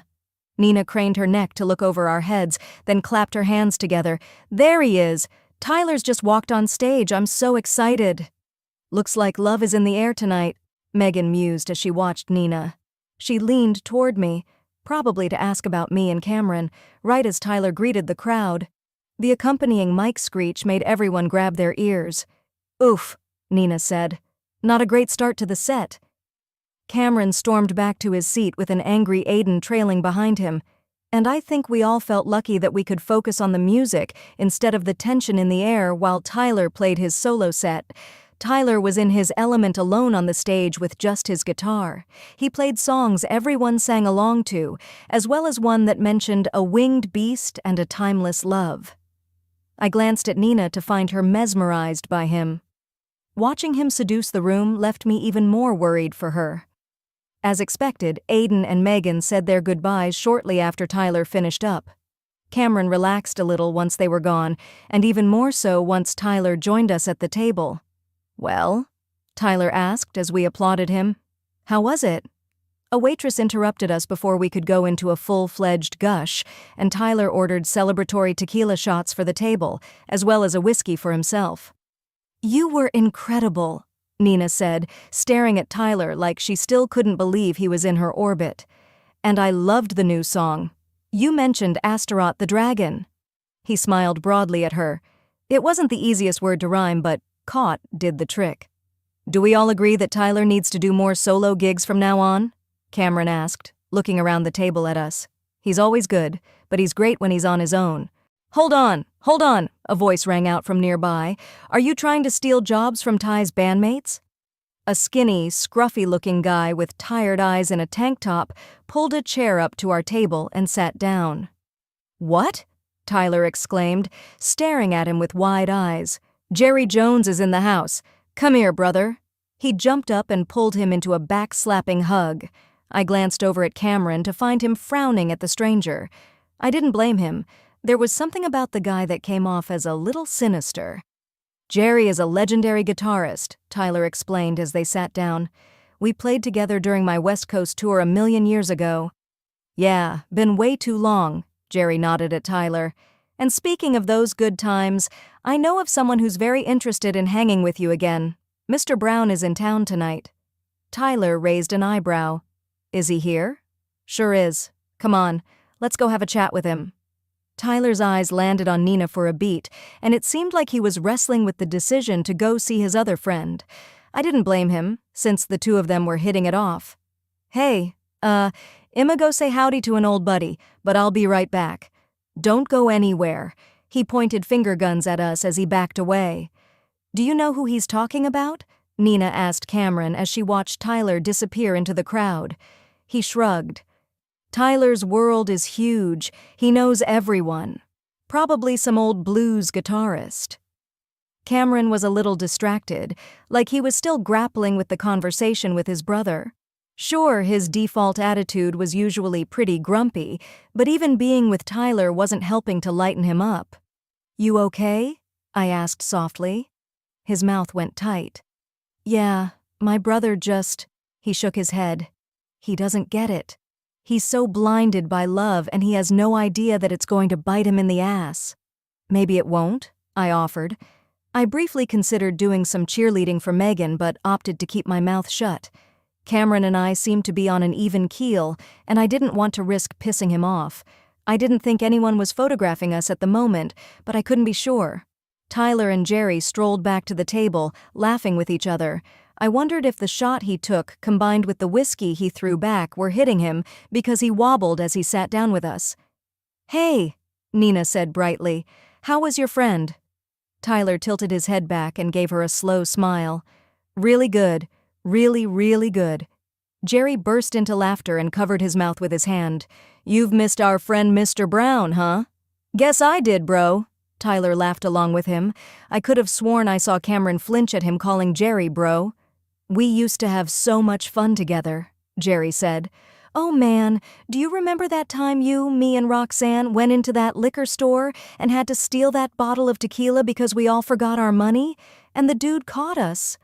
Tyler was now hunched over the table, propping his head on his hand. He opened his mouth in a silent laugh. Yeah, and the only reason he didn't call the police was because he recognized me. One autograph and a backstage pass later, and we were golden. Hey, Jerry wagged a finger at him. You can't take all the credit. Roxanne showed him her tits. Right, Tyler said. His smile drooped a bit. She was always game for anything. Roxanne was a solid chick, Jerry said. Fucking hot too, if you don't mind me saying, bro. Nina squirmed in her seat and started glancing around the bar, like she would rather be anywhere but at the table. Tyler swished his hand through the air and knocked an empty glass off the table. Whoops! A waitress scurried over to clean it up, and Tyler grabbed her arm and pulled her closer. Hey, can you bring me another drink? I'm the talent. He gestured to the stage. Tyler was definitely drunk, or worse. Nina sat hunched in her chair with her purse clenched in her lap, like she was debating taking off. I decided to be her lifeline, because what had started off as a decent night was now super awkward. Guys, we're going to go. Nina told me she has an early start tomorrow. She gave me a grateful smile. Tyler didn't even notice. He and Jerry were huddled close, reminiscing. That's fine. Let me walk you out, Cameron said as he stood up. The bar was suddenly too noisy and crowded, and I was happy we were leaving. The vibes had been off all night. "I'll order a car," Nina said, hurrying ahead of me with her phone already in her hand. She burst out the door and I followed, trailed by Cameron. It felt like he was ready to take off with us. We ducked away from the crowd of smokers just outside the entrance. "Weird night, thanks for coming, I guess," Cameron said. "It was interesting," I offered, because we both knew it wasn't exactly fun given the brother drama and the Tyler weirdness at the end. Cameron had his arms clenched across his chest, and his face looked tight, like the night's ups and downs had been too much for him. I moved a few steps closer, giving his arm a quick squeeze. "Hey, you okay?" He let out a sigh and nodded. "Yeah, it's just a lot right now. I feel like I'm babysitting both of them in different ways, you know? Normally I'd take you two home, but I don't want to leave Ty here with that asshole. I don't trust him." "I get it. I don't either." "The way he's acting tonight," Cameron said darkly. "That's the old Tyler. He got like this for a stretch after his second album tanked. He went to a pretty dark place. But lately, he still has bad days, but I thought we were done with this stuff. It hurts to see him backsliding." Cameron's expression was so beaten down that I didn't even stop to think before circling my arms around him and pulling him into a tight hug. His body tensed for an instant, then gave in, and he wrapped his arms around me, resting his chin on top of my head. "Thanks," he said softly. I didn't know how much I needed that. I was glad to hear he was getting something out of it, because I was enjoying the hell out of it, and I'd hate to think it was one-sided. We held on to each other for a few seconds, and I relished the sensation of being close to him. I hadn't been hugged by a man in way too long. Even if we were only tolerating one another, it sure felt nice in the moment. "Car's here," Nina yelled to us. We pulled apart reluctantly. "Take care, okay? Of Tyler and yourself," I said to him. He gave me a quick nod in return. "Thanks, I will." I felt like I needed to lighten the mood. "See you tomorrow, sweetheart." He chuckled.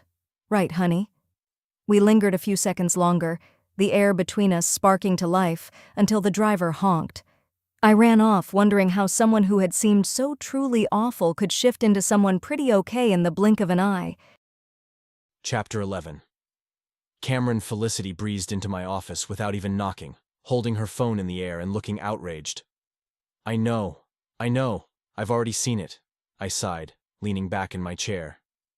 "Guess we need to assume there are always eyes on us." "I know that," she said. "I dressed with the idea that we'd probably be spotted, but after all that time in the bar without sensing anyone watching me, I figured it wasn't the right crowd for Camlicity, you know? Why'd they have to catch me at the end of the night, when my hair had gone all flat and my lip gloss was gone? Hey, I offered to have a stylist take care of things. Maybe they could have given you some products that would have kept you camera-ready all night. Not that she needed any help with that. Yeah, her hair wasn't as perfect in the photo as it had been at the start of the night. But I liked it a little disheveled, as if I'd been running my hands through it. But of course, I wasn't going to say that to her. Nor was I going to bring up how cute she looked now. Her hair was a little wild, and the tie on the front of her cream blouse was off-kilter. Her eyebrows drew down and she crossed her arms over her chest. I just feel weirded out that I didn't even realize there was a camera on me. Truth be told, I hadn't realized either, which was unusual for me. I usually had a better sense for that kind of thing. But then, Felicity hugging me had been one hell of a distraction. "On us," I corrected. "Whatever," she started pacing and scrolling on her phone. I still need to wrap my head around how public this fake relationship is going to be. I laughed at her. "You sure you're in marketing?" She came to a stop and glared at me. "Anyway, the metrics for Huggate are incredible," I continued. "And people are coming up with new hashtags. Did you see the one about trying to catch us together in the wild?" "You mean number catch Camlicity?" I nodded. "That's the one. It's like a contest or something. That's actually really cool. People are getting invested." She sighed and plopped down in the chair across the desk from me. "Okay, so that means our next move is to manufacture another moment, but splashier and more deliberate this time. The hugging shots are a casual day-in-the-life angle. Now it's time to sell the glamour. and then I can make sure I look my best. What are you talking about? I picked up my phone and scrolled to the series of us outside Frankie's Tavern. Felicity was nestled up against my chest with her eyes closed, and I was staring off into the distance in profile with my chin resting on top of her head. The way our bodies were glued together totally sold that we were a couple in love. You look gorgeous, even in those jeans. Thanks, I think, she said, sounding outraged. What's wrong with my jeans? Oh my God, Felicity, I sighed. There is nothing wrong with them. But you're right, we're trying to manufacture a fantasy, so let's do it up big time. Time to turn some heads. I could see her mind spinning out as she tried to come up with the next idea. We need to build to a crescendo over time, so let's start with a sexy but attainable scenario. Dinner in a special spot. We need to make sure it's a place with a lot of foot traffic, and that they can seat us by a window. I snapped my fingers. La Nuit. You can't get much sexier than a French restaurant, and they have the perfect table right up front. The window is ringed with wisteria, so it'll look great in photos. You available tonight? Let me check. She did a half scroll and put her phone on my desk. Imagine that. I'm free. I shot off a text to Daniel, and less than 3 minutes later I got the confirmation. 8 tonight. Now we shop. Excuse me? You said yourself that your look has to be right. If we had more time, I really would call in a stylist, but since it's short notice, I'll do it myself. I have very specific thoughts about how my partners should dress. She wrinkled her nose like she smelled sour milk. Okay, that's creepy. You want me to be your human Barbie doll? I laughed at her. Not exactly. Let's just say I'd rather see you in Branson Couture than Lily Pulitzer. As if I could tell the difference between the two, she said. Again, you sure you're in marketing? I thought being up on that fashion stuff was part of it. Again, she said in a mocking voice. I'm usually the behind-the-scenes person in crappy jeans, not on-camera talent. This is new to me. Well, that makes 2 of us, I said, as I gathered my things and stood up. Now let's get to it. This could take a while. We've only got a couple of hours if we want to make it on time. Dress shopping first, then a quick trip to the salon for hair and makeup. She glared at me again. Fine, let's go. You're making it sound like I'm taking you to the dentist, I laughed as we headed out of my office. It's going to be fun, I promise. I'll believe it when I see it. Okay, I admit it, Felicity said, doing twirls in front of the mirror. I'm having fun. Told you, I replied, glancing up from my phone. Whoa. She stopped twirling and gave me a coquettish pose, with her hand on her hip and one foot kicked out. Oh, you like? Did I like the strapless pale pink dress that hit her on the high thigh and fluttered when she spun, showing off even more of her shapely leg? Like was an understatement. Yeah, that one's great, I said. Who's the designer? She grabbed the label at the bodice. Giambat. I can't pronounce it, but it sounds Italian and expensive. She squinted at the label. Hold on, $3,000? For a dress? For Giambattista Valli, yeah. It's stunning. But let's see you in the last dress you have in there. I have a feeling that's the one. That dress better be no more than $100, otherwise it's out of the question. I ignored her because I knew better. We'd essentially taken over the dressing room at Atelier B, a tiny semi-bespoke boutique that knew my preferences without even having to say a word. I'd only visited the place a few times with Carolina, though, because she preferred going to shops with more staff to fawn over her, and a Tony address that guaranteed paparazzi outside. Felicity was a breath of fresh air in comparison. She had no desire to court the cameras, and she actually looked at price tags. And while she knew all about the back end of marketing and publicity, she wasn't eager to be a face for it, unlike my ex. Carolina wasn't above stunts, like purposely dropping a shopping bag on the sidewalk filled with stacks of silky lingerie, then posing prettily as she picked them up and put them back. Page 6 had published a photo of Carolina holding up a strappy black teddy with the headline, Cameron O'Connor is a lucky man. Couldn't have been farther from the truth. But now wasn't the time to think about my battle scars from my ex. The manufactured romance with Felicity was keeping me on my toes, and it was surprisingly enjoyable despite our tendency to bicker. Oh wow, I think I'm in love, her voice drifted out from the dressing room after a few minutes of quiet rustling. This is the most perfect dress ever. Well, show me, I said. Get out here. I felt a flicker of anticipation at seeing this gussied-up version of Felicity. She was a natural beauty, so fancy dresses were just icing on the cake. But it would be good to see her dressed in something tailored to really make her beauty shine. She drew back the curtain slowly, like she was nervous to come out. She took a few steps toward me, letting the dress do the talking for her. It was a fitted, strapless confection that clung to her body, embroidered with an explosion of colorful flowers from bodice to hem.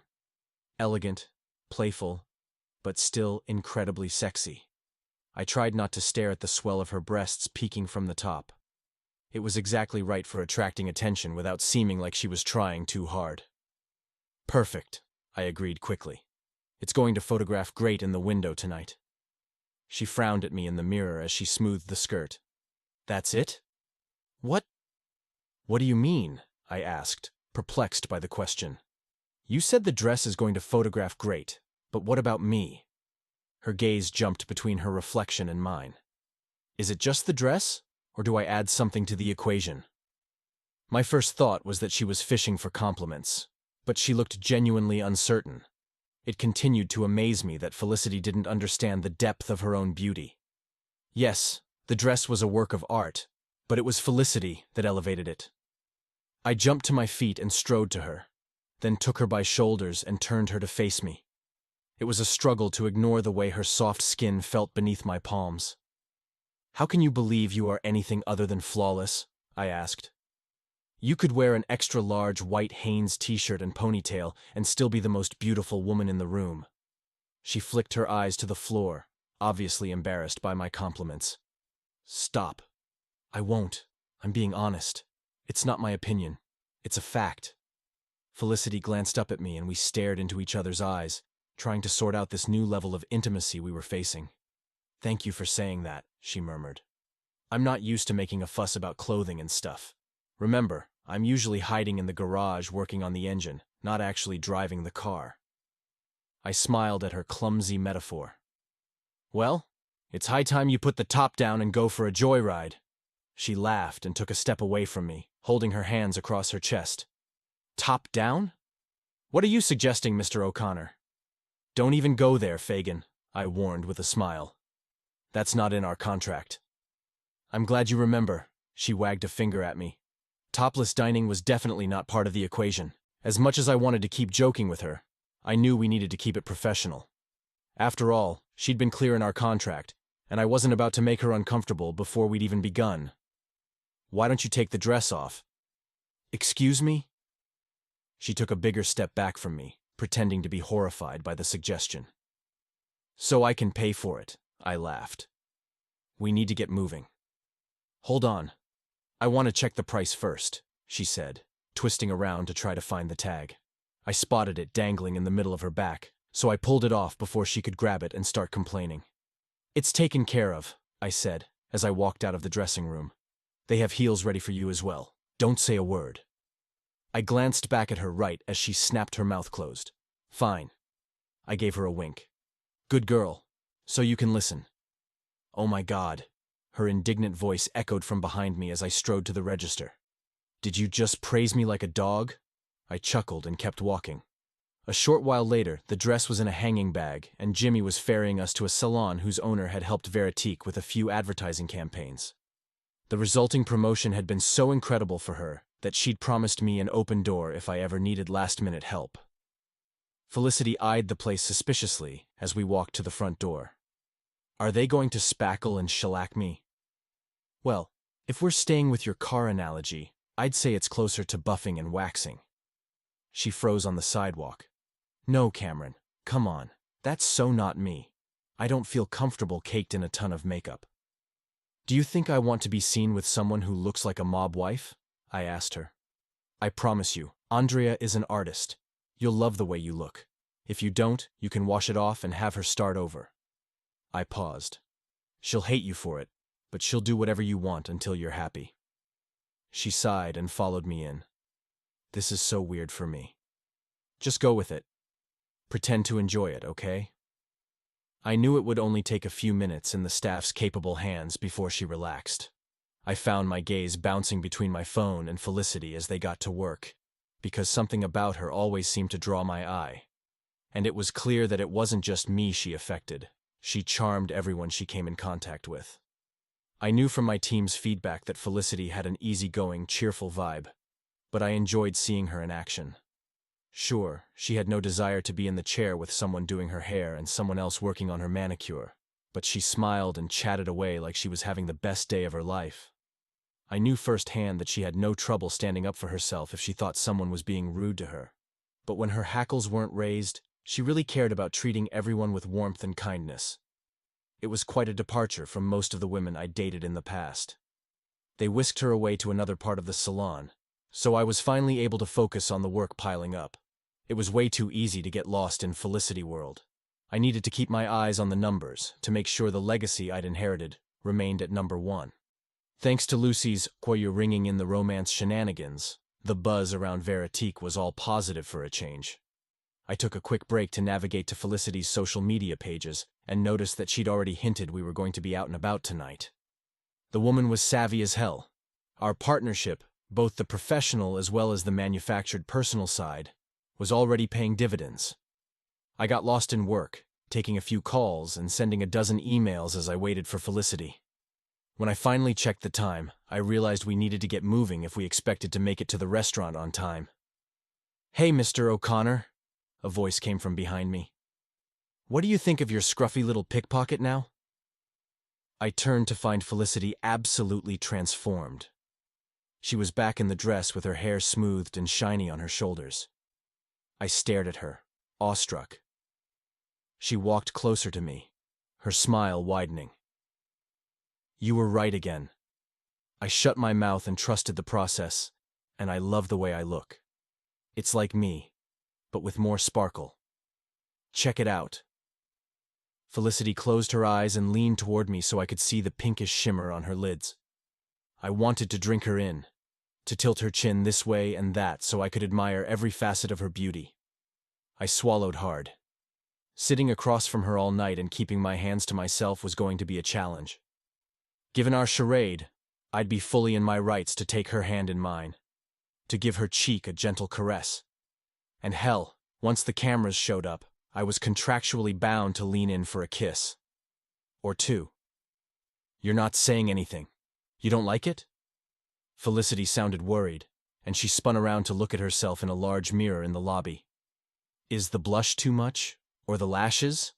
"It's the lashes. They put those giant fake ones on me, and now I see that they totally look like spiders on my eyes. I'll have them take them off." I strode up behind her. "Felicity, stop. You look incredible." I was speechless, to be honest. She turned to face me. "Oh, so it's the opposite extreme? You're not used to seeing me look this good, and you're in shock that I can clean up. Got it." I shook my head in frustration. "Fagin, you exhaust me. You know that?" "Good," she giggled. "I like keeping you on your toes. Just so I'm sure, we agree that this look works for tonight?" She did a slow, model-esque turn for me, and every angle revealed something new to admire. The beautiful, creamy skin of her back and shoulders, her spun gold waterfall of hair, her full lips, slicked with a pinkish shine that would make kissing her a challenge, but which made them look so tempting that I knew I wouldn't be able to resist, even if it meant getting some of that gloss on me. I cleared my throat and tried to release the tension pressurizing me. Yes, it works. Okay, so now I can stop obsessing about how I look and start getting nervous about being the center of attention. Her happy expression slipped. "I think we're going to have quite the audience. I've been watching how our hashtag is trending." I resisted the urge to grab her hand. It wasn't time for that yet. "Felicity, listen," I began, waiting for her to stop staring at herself in the mirror and focus on me. "Yes, this evening is going to attract a lot of attention, but the core of it is us, together. And we already know you have no trouble holding your own with me, correct?" The corner of her mouth kicked up. "Correct. So just focus on that, and you'll be fine. Trust me." "Trust you?" She snorted out a laugh. "Nah, I'm not sure if I can do that yet, but I do trust the process and the contract you signed. So I guess you're right, I'll be fine." She winked at me and headed for the door with her shoulders back. It felt like false bravado, but as I reminded myself, the whole night was one big charade, even if it really didn't feel like one. Chapter 12. Felicity. I hope they send out an entire meal of just cheese, I said as I popped a fancy little appetizer made of Gruyere and caramelized onions in my mouth, because this is the most delicious thing I've ever eaten. Cameron chuckled and pushed the massive white plate on the table in between us toward me. Please, take mine too. I paused and eyed it. Seriously? Because if you're expecting me to be all demure and say that I couldn't possibly, you're going to be in for a disappointment. All that makeover business has got me starving. His eyes twinkled. Go for it. I'm enjoying your enjoyment. I'm not used to seeing someone eat with such gusto. I paused with my hand hovering over the plate. What does that mean? Are you calling me a pig? Oh, for fuck's sake, Felicity. He closed his eyes briefly and let out a massive sigh. I can't win with you. Cameron stared at me, more disappointed than angry. No, Fagin, that's not what I mean at all. What I'm saying is that I appreciate that you eat, and that you enjoy your food. Trust me, that's a rare trait in the women I typically share meals with. It's usually sauce on the side and no bread at the table. I think it's wonderful that I can take you somewhere with great food and have you fully appreciate the experience. I grabbed the toast and bit it in half, feeling a little bad for putting words in his mouth. Okay then. And yes, I love food, I said as I chewed. I'm not ashamed to admit it. Between the amuse? I paused. What did the waiter call it? Amuse-bouche, he answered. Right. Between that little caviar bouche thingy, which I would normally never try but was amazing, and this fancy cheese on toast appetizer, I can already tell I'm going to need to be cut out of this dress at the end of the meal. His eyebrow ticked up at the mention of me getting undressed, and my face went hot. Keep in mind we selected the chef's tasting menu so it could go either way. Chef Bernard has served me meals that stuffed me to the gills, and then others left me just pleasantly full. Well, either way, I pressed on. Thank you for this. I gestured around the room, taking a few seconds to appreciate it. La Nuit was the most beautiful restaurant I'd ever been in, but it was not at all what I'd expected. We were seated in the window for maximum exposure, and the wisteria ringing it was like a picture frame of purple flowers. I'd assumed Cameron would select a sleek, modern space since that seemed like his vibe, but the restaurant looked like it was out of a fairy tale. It was cozy and dimly lit, with the same purple flowers climbing the walls and ceiling all around us, like the plant was taking over and bringing the outside in. It felt like we were in someone's private country home, with just a dozen tables scattered around the room. I could only imagine how high the checks were given the restaurant's limited space and its Tony Manhattan address. The menu didn't have prices, which was probably for the best. I was happier not knowing. I leaned close to Cameron and lowered my voice. Has anyone noticed us yet? He nodded.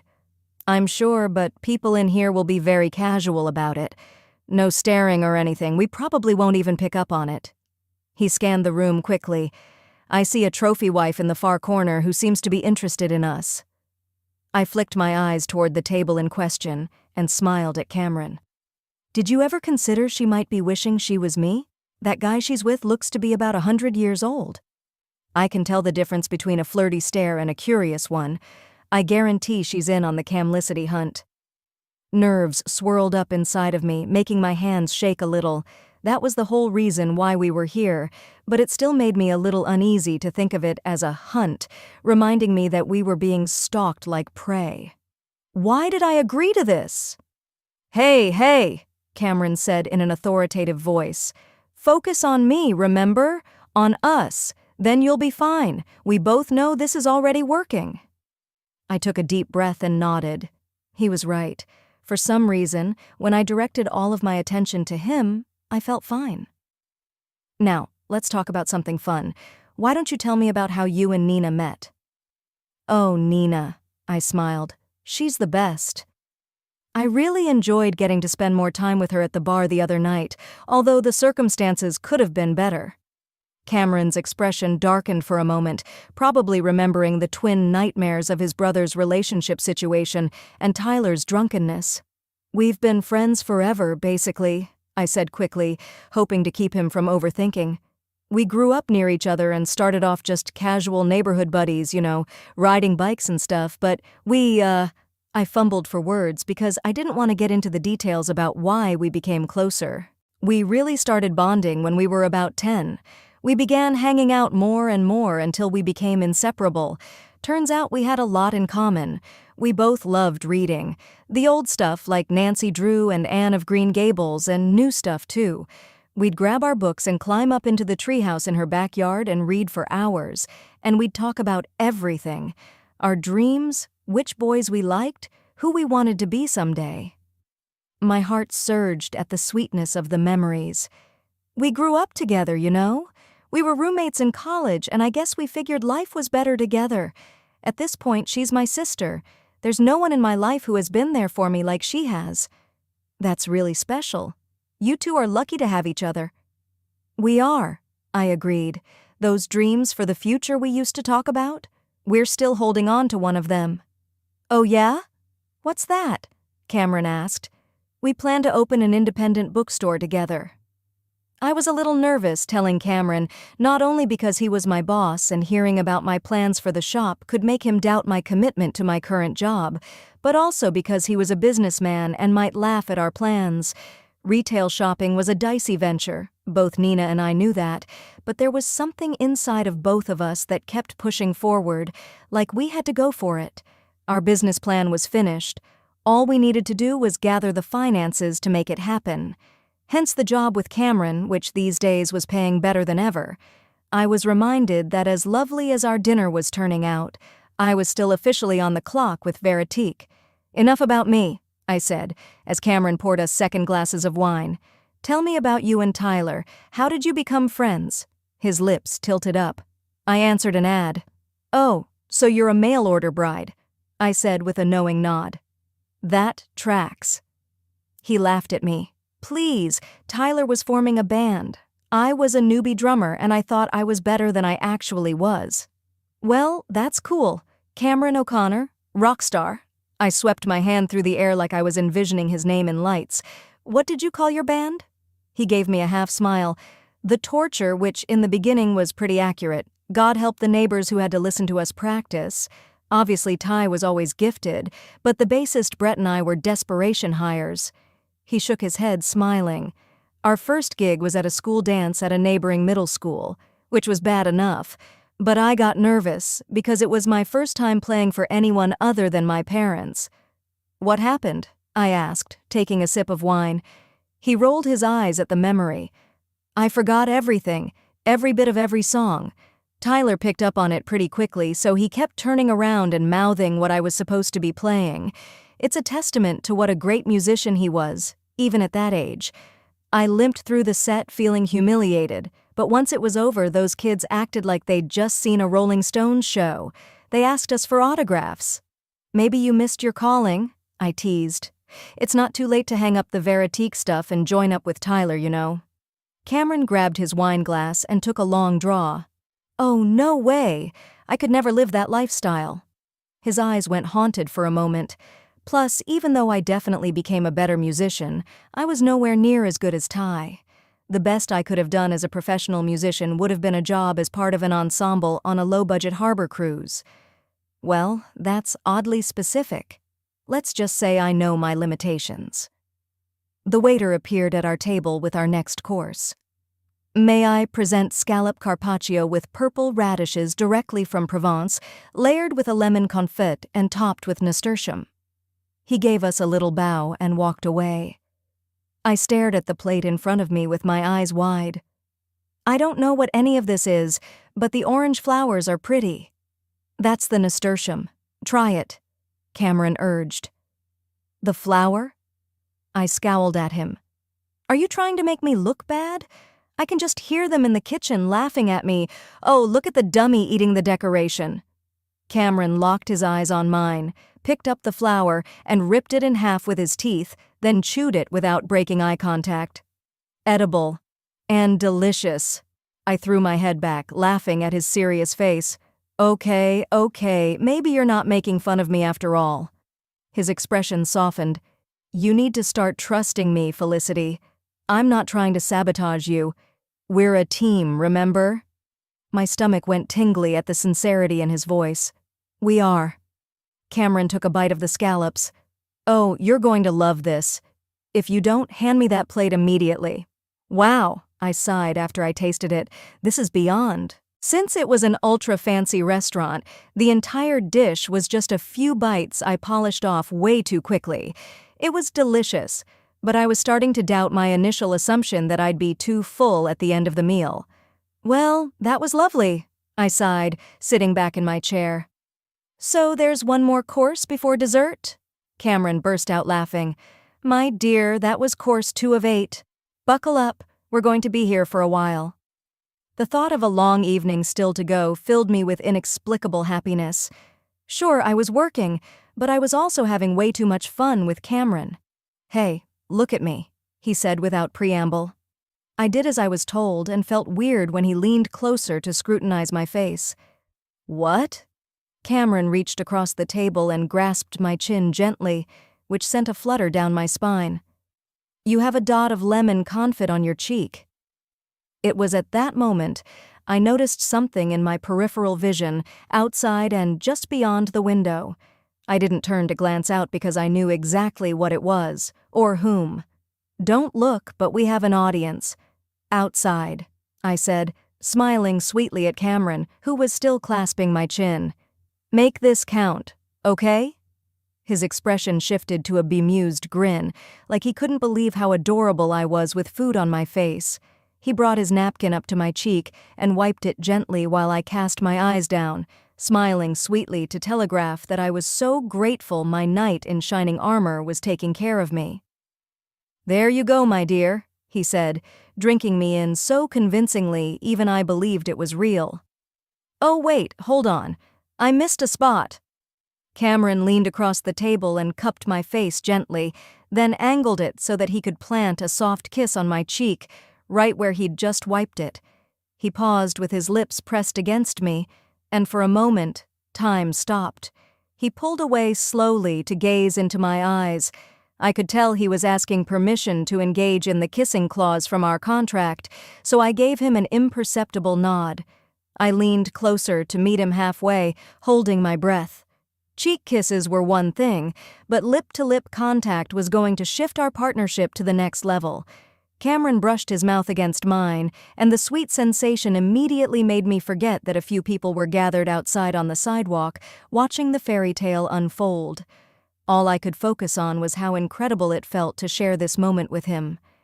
My body told me, in no uncertain terms, that I was going to be in deep shit if this kept happening.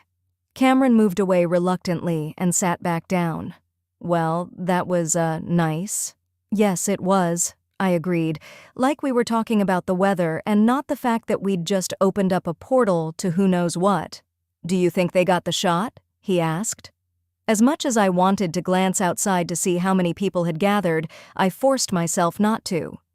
It was pretty cinematic. I have a feeling they did.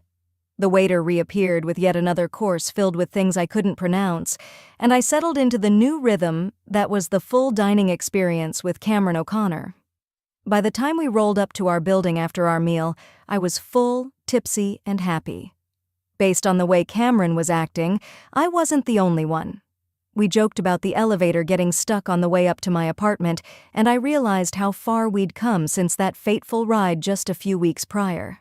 I'd expected to say our goodbyes in the elevator so he could head up to his own floor, but he got off with me to walk me to my door, even though there was no one around to see it, and we didn't have to pretend any longer. I fished my keys out of my purse and leaned against my door. Thank you. For everything. The amazing dinner. For this dress I plucked at it. And the makeup to make me look all elegant and beautiful. I gestured in front of my face.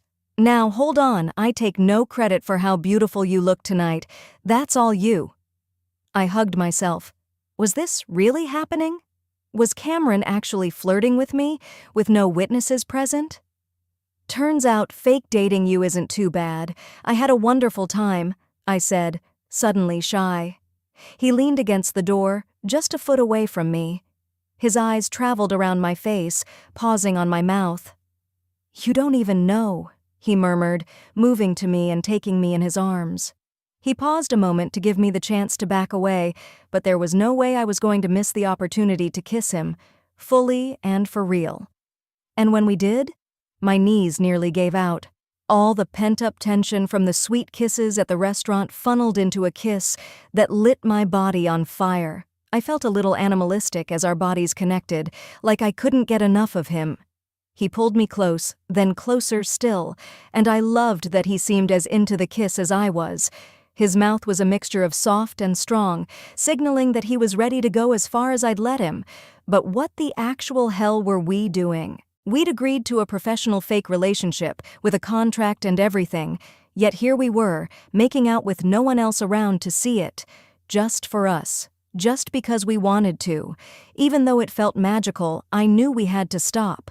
We needed boundaries if we were going to make this charade work, because without them, I had a feeling I'd do something I'd regret. Like wind up in Cameron O'Connor's bed. I moved away reluctantly and touched my fingertips to my lips, trying to ignore the pull to kiss him again. Cameron looked physically pained by my choice, but he respected it, letting me go without a murmur of protest. "Good night, Mr. O'Connor." Then, without another word, I slipped into my apartment and exhaled for what felt like the first time all night. Chapter 13. Cameron. My entire body was buzzing. I'd assumed my night out with Felicity was going to be enjoyable. Maybe a little combative, but fun, the way things always were with her. But it had turned out even better than I'd imagined, both personally and professionally. The Veritique alerts on my phone were sounding off non-stop on my way up to my penthouse, and I'd peeked at one of the photos of us. As expected, it was perfect. Between the dim lighting, the lavender haze of flowers in the window, and the cinematic way we were framed as we kissed, the photo looked like an art director had composed it. I chuckled to myself. If these people swooning over our show at the restaurant could have seen our kiss just now by her door, they'd keel over. But I couldn't stop thinking about the way she'd stopped it so abruptly. It sure felt like she was enjoying it, and like she wanted more just as badly as I did. Was I misreading her? Had I taken our flirtation too far? I was so wrapped up trying to balance my stammering heartbeat with the reality of what had happened with the kiss, that I almost ignored the unknown number buzzing through on my phone right as I got to my door. Cautiously, I answered. "Hello? Is this Cameron O'Connor?" the brusque voice asked. "It is." An uneasy sensation flooded through me. Late hour, unknown number. This scenario felt too familiar. "Hey, this is Officer David Jackson at 10th Precinct. We've got a Tyler Boyd here for drunk and disorderly conduct. He said you might be willing to come down and bail him out. Is that true?" My shoulders slumped, and I let out a slow sigh. "Again, Tyler?" Yeah, I can do that." "I'll be down shortly," I replied quickly, taking stock of the fact that I had a very eager dog whimpering on the other side of my door. Before I could head to the precinct, I'd need to get Boris out for a quick walk, since I'd been gone all night. Tyler could suffer for a little while longer in the drunk tank. He deserved it. I disconnected the call and unlocked my door, which ramped up the intensity of the happy whining on the other side. "Hey, bud," I said as I entered, dropping to my knees to greet Boris. He was more excited to see me than normal. "What's going on? Are you okay?" I knew everything about my dog, so even a minor deviation in his behavior caught my attention. Tonight, he was almost frantic. He greeted me quickly, then pawed the door, his signal that he badly needed a potty break. "Okay, let's go," I said, grabbing the leash. As we walked down the sidewalk, I checked the security logs for my place and discovered Tyler hadn't shown up to walk Boris. So that meant he'd been out of commission for most of the day, which also meant he'd probably started drinking in the morning. He got wasted enough that he'd missed taking care of Boris? That was normally unthinkable. What the hell was going on with him? I fumed, angry enough to consider leaving Tyler in jail overnight. What the actual fuck, Ty? "Sorry, bud," I murmured to Boris. I hated thinking of him holding it all day. But then again, I wouldn't blame him if he'd had an accident. I wanted to strangle Tyler. Once back at my place, I looked around for any puddles and piles, only to discover a package of honey cough drops on the floor with empty wrappers scattered near it. "Boris, what did you do?" I sighed. He danced in place beside me, like he was proud of his foraging. I quickly checked the ingredient list, then cross-checked it online to make sure it wasn't poisonous. While the lozenges weren't toxic, Boris was almost guaranteed to have an upset stomach after eating so many of them. I hated leaving him alone again without the chance to be able to go out when he needed to. Normally, I'd call my assistant and tell him to come over to look after Boris while I was out, but Daniel was off visiting relatives. Then it occurred to me that I had another option to keep Boris comfortable, a certain woman who was probably getting ready for bed a few floors below me. I dialed before I could second-guess myself. "Hi," Felicity said. The sound of her voice was enough to calm me down a notch. "Holy crap, the coverage is next level already. Have you seen the napkin wiping photos? They're almost as good as the kiss." "Yeah, it's great, but that's not why I'm calling," I said quickly. "I need to ask a favor." I outlined what had happened, and Felicity offered to come up before I'd even officially asked her. My doorbell rang 5 minutes later. "Hey, where's my canine patient?" She walked past me and into my penthouse. "Wow, nice place." She'd changed into soft black leggings that clung to her ass in a way that made me want to stare, and a worn t-shirt. She'd washed away the makeup and washed the product out of her hair, which was still damp and pulled back in a low ponytail. She'd looked devastating at the restaurant, but this naturally gorgeous version was just as heart-stopping. I cursed Tyler yet again for having to leave her. After I'd explained the mechanics of where everything was, how to reach his vet just in case, and how to walk Boris, I finally paused to take a breath. "Hey," Felicity said softly, walking over to me with Boris right behind her.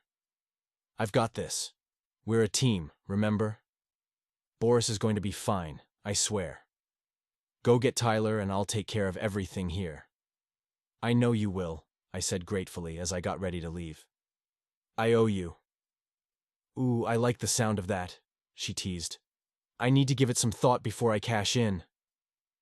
I managed a tight smile because the reality of what Tyler had done was kicking in, and I was getting angrier and angrier at him. "I shouldn't be too long, but please make yourself comfortable. If you're hungry—" "I am not hungry at all, thanks to you," she cut me off. "Now go." I opted to drive myself so I could spend the ride home yelling at Tyler without having to worry about Jimmy overhearing. It took forever to get things sorted out at the police station. It seemed that the bar fight had included half of the city. The waiting area was filled with rowdy, angry drunks who were there to pick up their drunker cohorts. By the time Tyler finally came out to meet me, I'd downshifted from furious to exhausted. I was tired from the long day and worn out by the way Tyler was living his life.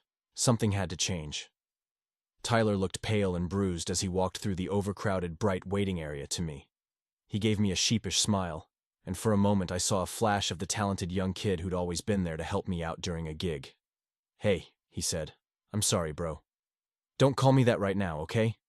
I bristled. "Let's just get out of here." He turned to me once we were out on the sidewalk.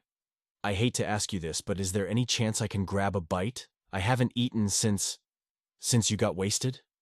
"Fine, never mind," he grunted and pointed down the block. "I'll just grab something from the bodega." "No," I relented.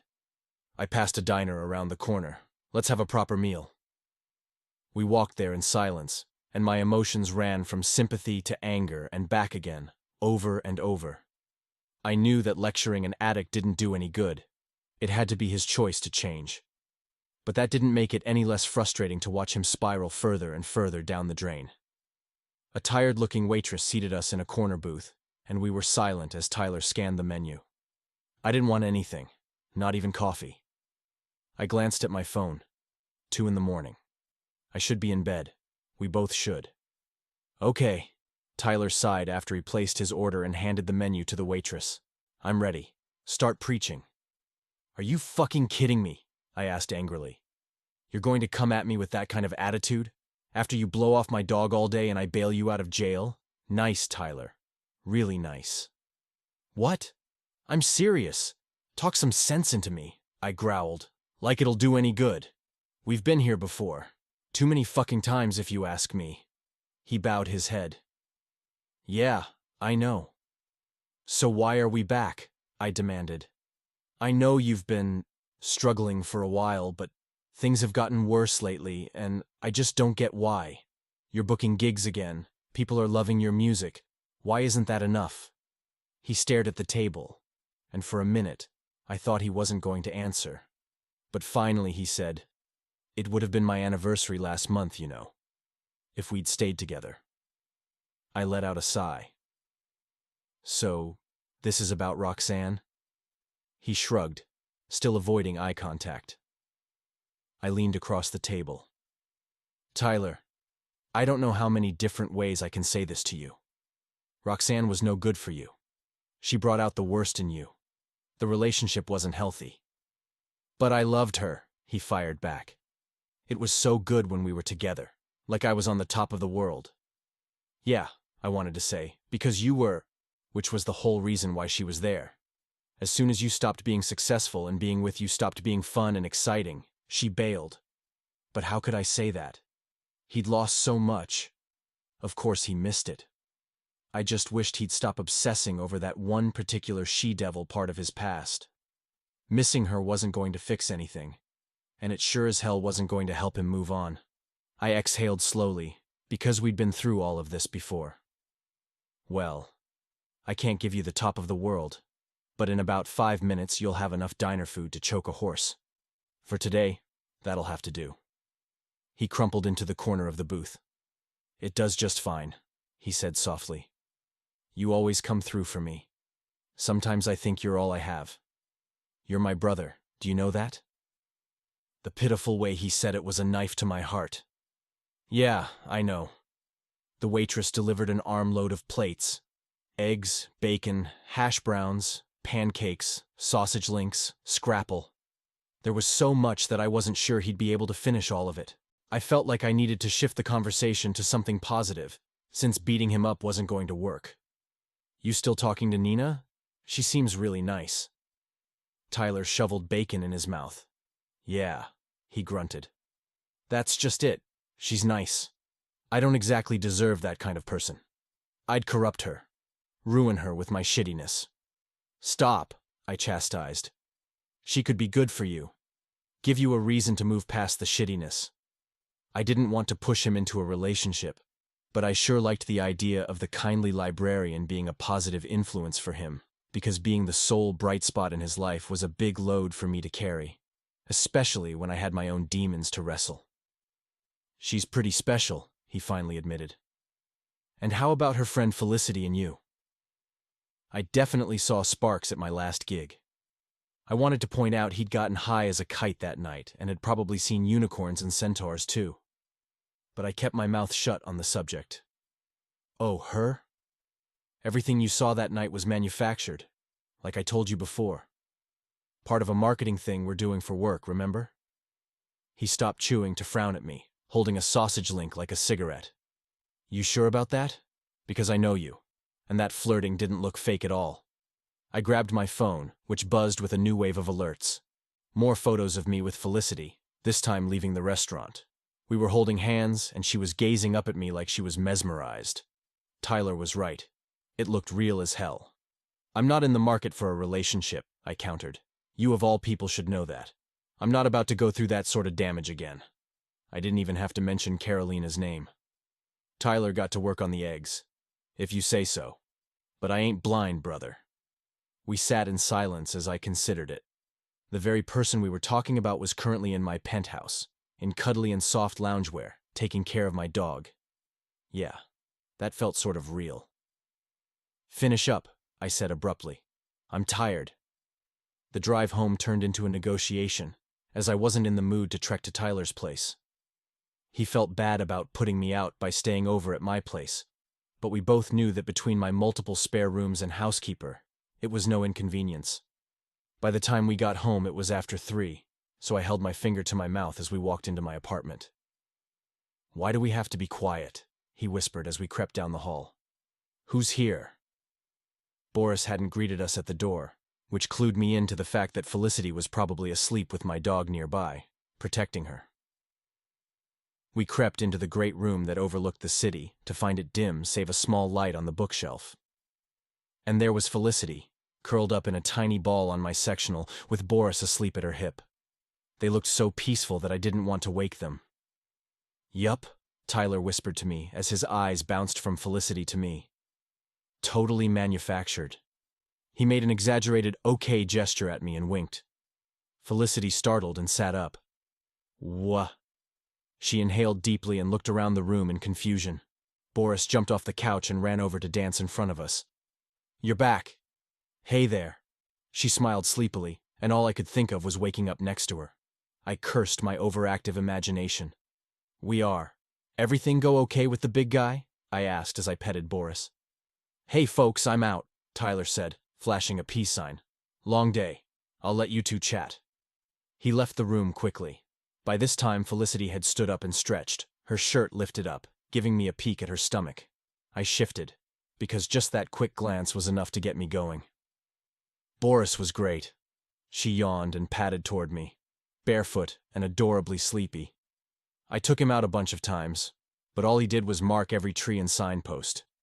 "I think he's totally fine." "Good," I said, feeling like I could finally relax. "I can't thank you enough for stepping up to help." She knelt next to Boris to scratch his neck. "Happy to. This guy is the sweetest. We're besties now." "Well, I owe you." Felicity slipped on her flip-flops.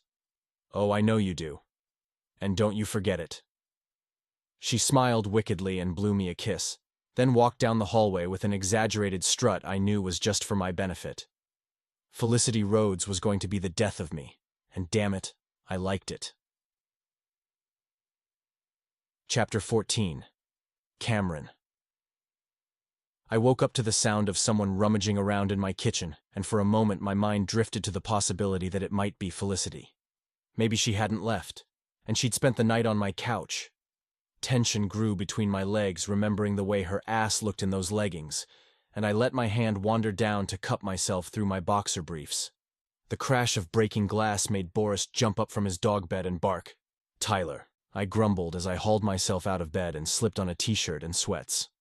How the hell was he up already? He'd never been an early riser.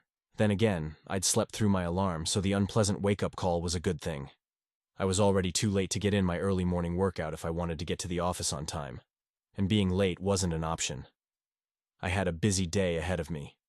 "Hey," Tyler greeted me with an apologetic wave. "Sorry about that. I wanted orange juice and I dropped my glass. I'm trying to find a broom and dustpan." Boris ran over to Tyler the moment he heard his voice, but Tyler blocked him before he could get too close to the shards on the ground. "There's a hand broom under the sink," I said. "I'll take Boris out so you can clean up. He needs to go." "No," he said quickly. "Let me walk him. You can get ready for your day, and I'll take care of everything." "Fine," I said. I was back to being frustrated at him. There were times when Tyler was a one-man wrecking ball, and this was one of them. Once Tyler and Boris had left, I went to the kitchen to make myself a quick cup of coffee, taking care to avoid the mess on the ground. Part of me wanted to clean it up, but I also wanted Tyler to face the implications of his actions. I'd been cleaning up after him for too long, last night included.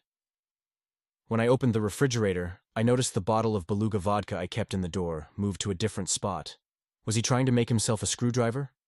I grabbed the bottle and took it to the refrigerator in the butler's pantry. Not a great hiding spot, but at least Tyler would figure out I knew what he was up to. I slammed the refrigerator shut and skipped coffee for now. I needed to get out of my apartment so I could focus on something other than Tyler's problems. I didn't have the time to stay and babysit him, so I finished getting ready and texted him instructions for Boris, seeing as his daily walk was hours earlier than usual. Jimmy was waiting for me at the curb when I strode out of the building. I tried to work on the way to the office, but all I could do was think about the past 24 hours. The amazing meal with Felicity, then the descent into darkness with Tyler, and then his bullshit this morning. Why did he keep fucking up? I let my head drop back against the seat and closed my eyes as Jimmy eased into the morning traffic. This was going to be a long day. "Mr. O'Connor? Cameron?" I jerked my head up with a snort. Had I fallen asleep? "Yup, all good, Jimmy," I said as I gathered my things and got out of the car. First up this morning was a meeting with the PR team, which thankfully would be an easy start. They liked running the dog and pony show, so all I had to do was sit back and listen. Alessandra handed me a cup of coffee on my way into the conference room. Thank God she could read my mind. Sandrine jumped up to greet me when I walked in. All smiles. "Congrats on last night," she said, holding up her phone. "Those photos are perfection." A genuine smile spread across my face at the thought. "Yes, they are. I'd say we're off to a great start. And the campaign is about to get even better," she said. "I can't wait for you to see what we have in store next." I took my position at the head of the conference table, glancing around to nod at everyone assembled. Felicity bit back a grin at me from the far end, and with just eye contact we shared a moment of mutual recognition of everything that had gone down between us the night before. "Okay, let's get moving, folks," I said, hoping my impatience and exhaustion weren't too obvious. "What have you got for me?" "I'll start," Sandrine said, raising her finger in the air. "So, the feedback from the Camlicity campaign is beyond what we'd hoped for." She powered up the smartboard display on the wall to show the latest rankings from my dinner with Felicity. Based on metrics like these, we figured it would be wise to focus on other celebrity couples about to get engaged as well. We have a few ideas, but Glenn thinks he's got our first option all figured out. This is going to be a live reveal for the entire team. Even I don't know what he's planning, so we're all excited to see what he cooked up. Take it away. Glenn stood up already, wearing a smug expression, like he knew he was about to hit a home run. "I've been working on this on my own," he began. I groaned internally. "In this campaign, we've been focusing on the female side of the engagement equation. How many carats she wants. How the ring will look on her finger," he continued. "But I think the male voice needs to be heard as well." If it was possible to hear the rolling eyes of a half-dozen women, I experienced it in this moment. We want to make this campaign as buzzy as possible, which is why I reached out to someone with a Q score that's currently setting records. Glenn walked backward to the door as he spoke. "Ladies and gents, may I present our next romance in the wild candidate?" He opened the door and spoke to someone just outside the conference room, inviting him in. "Mr. Stephen Brudney." Fuck. Felicity's ex. Glenn stepped back, and a vaguely attractive man in a hoodie and blazer walked in beaming confidence, like he owned the place. A few people clapped politely while I swiveled to face Felicity. Her cheerful expression had shifted to that of a person trapped in a waking nightmare. She seemed haunted, frozen in place. "Hey folks," Stephen said as he waved to everyone with what looked like fake humility. "Happy to be here. It's great that Veritique realizes what a force my book has become. I'm a bestseller, yeah." He pumped his fist. "So glad people understand that Unhinged Heart is a masterpiece." Number 1 rose to my feet right as Glenn led Stephen to an empty chair at the table. "Don't get too comfortable, Mr. Brudney." "Excuse me?" He shot me a baffled look, as if it had never crossed his mind that anyone he met would be anything but thrilled to be in his presence. "Did you not get the memo about who I am?" I curled my hands into fists, but didn't let any stray emotion register on my face. "Oh, I know exactly who you are, and that's the problem." Stephen looked around the table like he was hoping to find support among the other people in the room. I saw him twitch when his eyes finally landed on Felicity. "Oh," he said in a more upbeat tone, still locked onto Felicity. "Now I get it. Well, hey there, Liz. Been a while?" Felicity just shook her head in response, unable to muster up a word. I'd never seen her speechless. I hated it. "Felicity and I are old friends," Stephen said, glancing at the people gathered around the table. "We know each other super well. You could say that I can read her like a book. Right, Liz?" He was getting dangerously close to revealing his connection to Felicity in front of her colleagues. But like hell was I letting that happen on my watch. "Mr. Brudney, there seems to have been a misunderstanding. You see, the core of this campaign is the open and honest love between two people, and you're just about the last person I can think of who exemplifies those qualities," I said to him. "I'm not surprised you didn't even bother to bring your girlfriend with you, since it's clear to me that the only person you love in this world is yourself. And since we're not really looking to grow our share in the self-aggrandizing asshole market, I don't think we'd have any use for you." Steve sputtered, looking outraged and indignant. "Who are you, anyway?" I'm the person who knows what's best for this company, and it's not you. So you can collect your things and head out. I pointed to the door. What the hell? Stephen went whiny. Why am I being treated like this? Liz, come on, you can vouch for me, right? Old friends support each other. I'm not your friend, she finally said in a small voice. Stephen leered at her. Correct, because we used to— Out! I shouted. I'd sucked all the air out of the room with one word. I took a few steps towards Stephen before I realized what I was doing. Instinct had taken over me, and all I could think was protect her. What, you want to fight me, dude? He asked, jumping out of his chair. No, I replied in an even tone. I want you to listen to the instruction I gave you 3 minutes ago and leave. If I have to ask again, it won't be you I'm asking, but the security guards who will drag you out of here and dump you on your ass on the sidewalk, next to the rest of the trash. I finally glanced around the room and realized that the entire PR team looked mystified by what was going on, but not entirely unhappy about it. My employees trusted me, and they understood I would never respond to someone like this without good reason. Is he for real? Stephen asked Glenn in a quiet voice. The realist, he answered. That's our CEO. Stephen finally seemed to clock into the fact that his little spunk-on gig with Veritique wasn't going to happen. Fine. Your rings are shit anyway, he said as he stood up. I bet Barth & Company doesn't treat potential partners like this. Mr. Broodney? I reached for my phone and flicked it on. One last thing. I snapped a photo of him, then dictated a message into my phone to the security teams at all branches of the store, nationwide, saying that the man in the picture was never to be allowed entry into any Veritique under any circumstances. And send, I said, tapping on my phone, which let out a swooshing sound as the email went out. You can go now, I said, waving Steve off. We're done with you. Glenn can see you out. He left the room muttering under his breath, with a sheepish-looking Glenn following behind him. I cleared my throat as I turned back to the team. I apologize for getting loud just then. It's probably obvious to you that I didn't think Mr. Broodney was a fit for our organization in many ways. I don't want to go into the details, but suffice it to say that my decision is final. I'm sure we have many other potential candidates who better exemplify the Veritique core values. Let's move on. The meeting continued for another 40 minutes, as if nothing had happened. I could feel Felicity watching me, but I couldn't bring myself to meet her gaze. Would she think I had overstepped? She'd stopped me before from retaliating against her piece-of-shit ex. Maybe I'd crossed a line. But how could I have done nothing when I saw how she reacted to just the sight of him?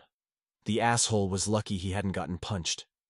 Once back in my office, I tried to focus on the mountain of work I needed to tackle, but my mind kept drifting back to Felicity's broken expression when Stephen taunted her. I needed to see her. My door swung open right as I slapped my laptop closed.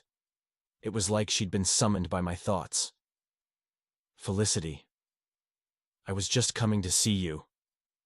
She nearly jogged to me, her eyes trained on my mouth. She crashed into me forcefully enough that it got a woof of surprise out of me, and the next thing I knew, her lips were pressed against mine. If the kiss outside her apartment was good, this one was legendary.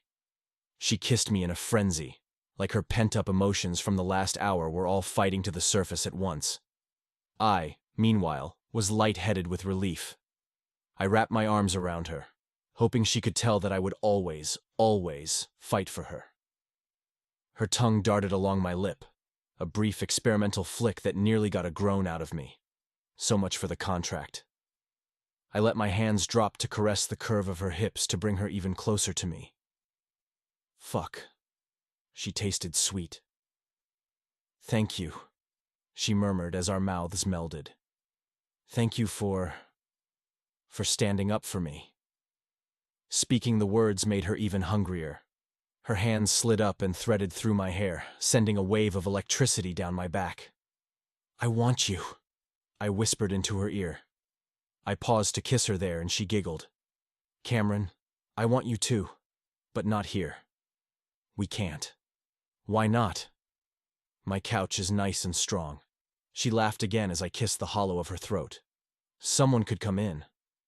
Let them watch, I insisted. They might learn something. Our mouths found their way back together. Oh, the things I was going to do to her. Then it hit me.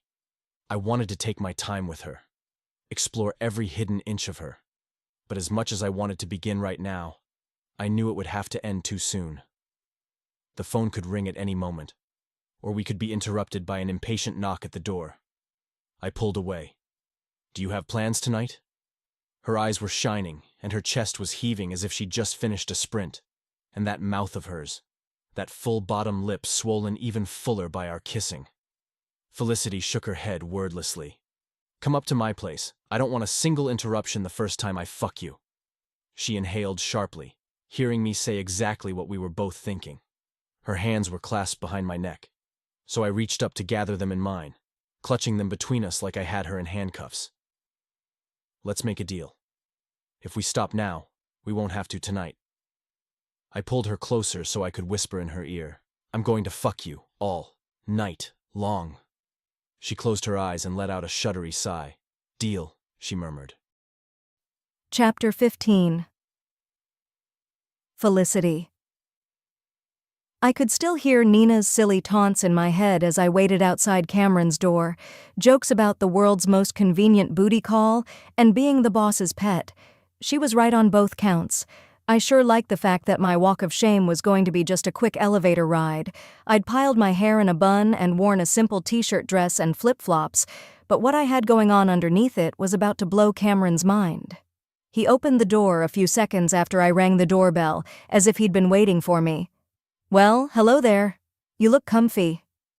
I pushed past him, giving him a gentle hip check. "You think so?" I kicked off my flip-flops, then walked down the hallway with my fingertips tugging on the hem of my dress, ready to begin my striptease, only to be greeted by a very enthusiastic Boris. "Oh, hey there, mister," I laughed as he danced around me. "Nice to see you, too." The cheerful canine host was derailing my plans a little, and Cameron picked up on that fact. "Hey, B, do you want a bone?" he asked. Clearly, he knew that as awesome as Boris was, he had the potential to kill the mood. The dog juked away from me at the mention of the treat and followed Cameron to the kitchen.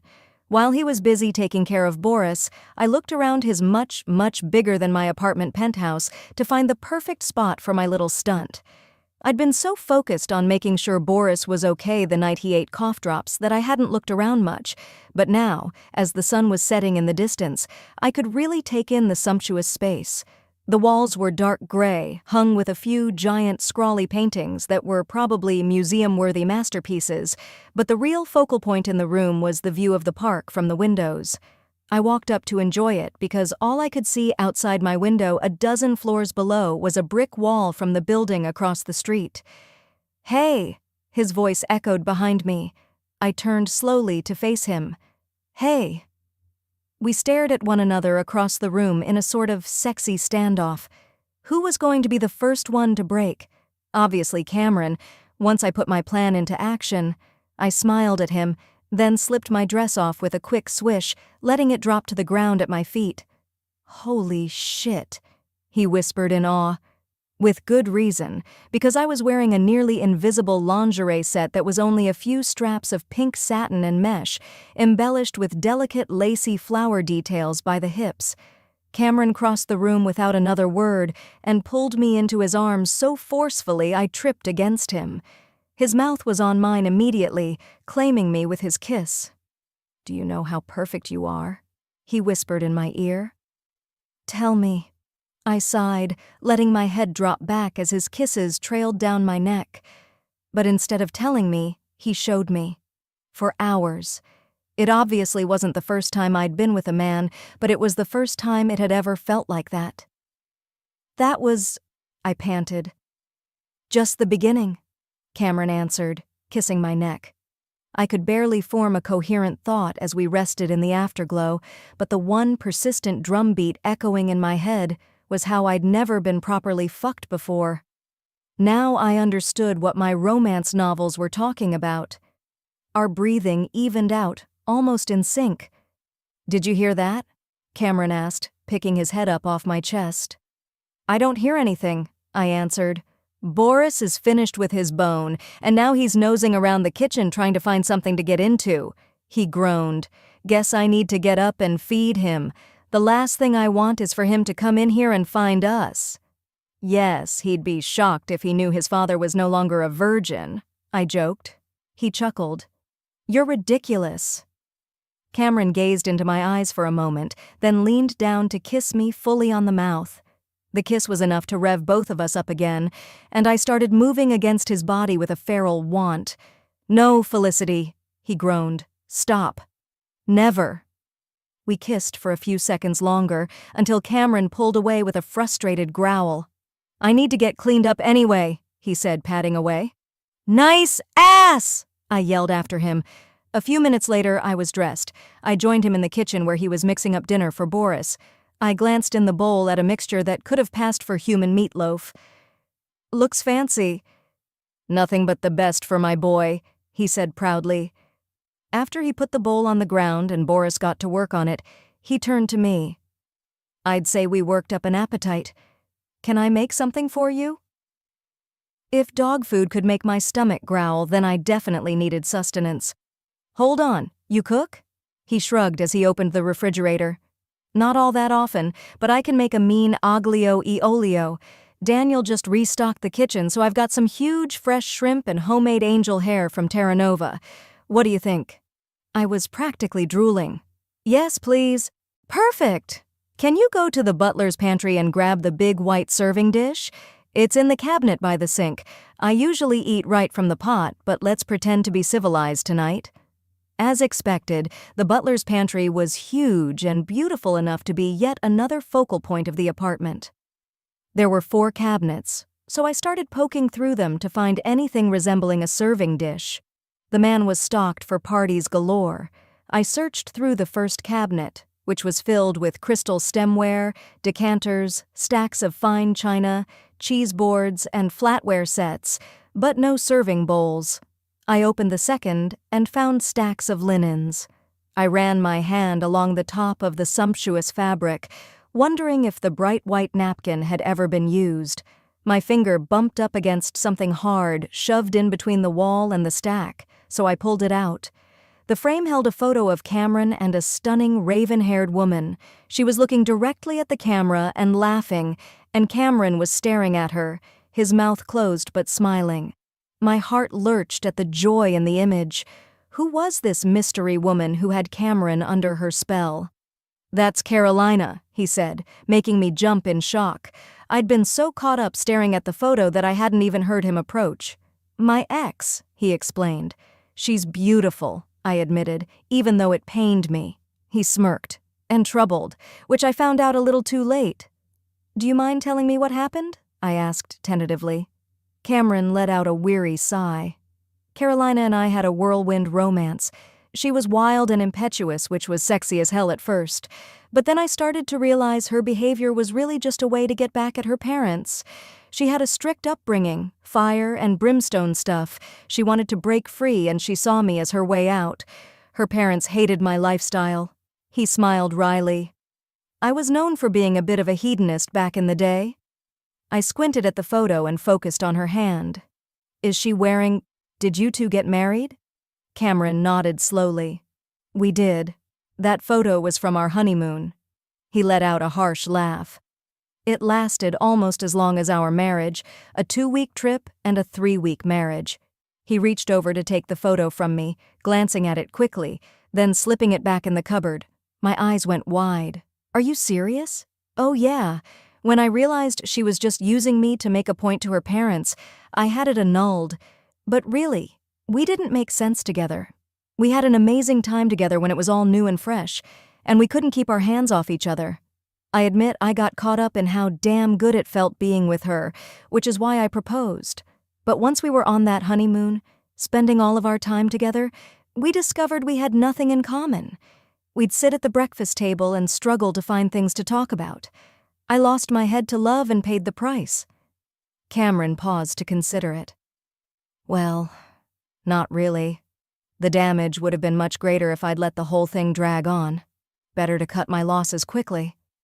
I'm sorry, I said, unsure of what else to say as I processed this new information about him.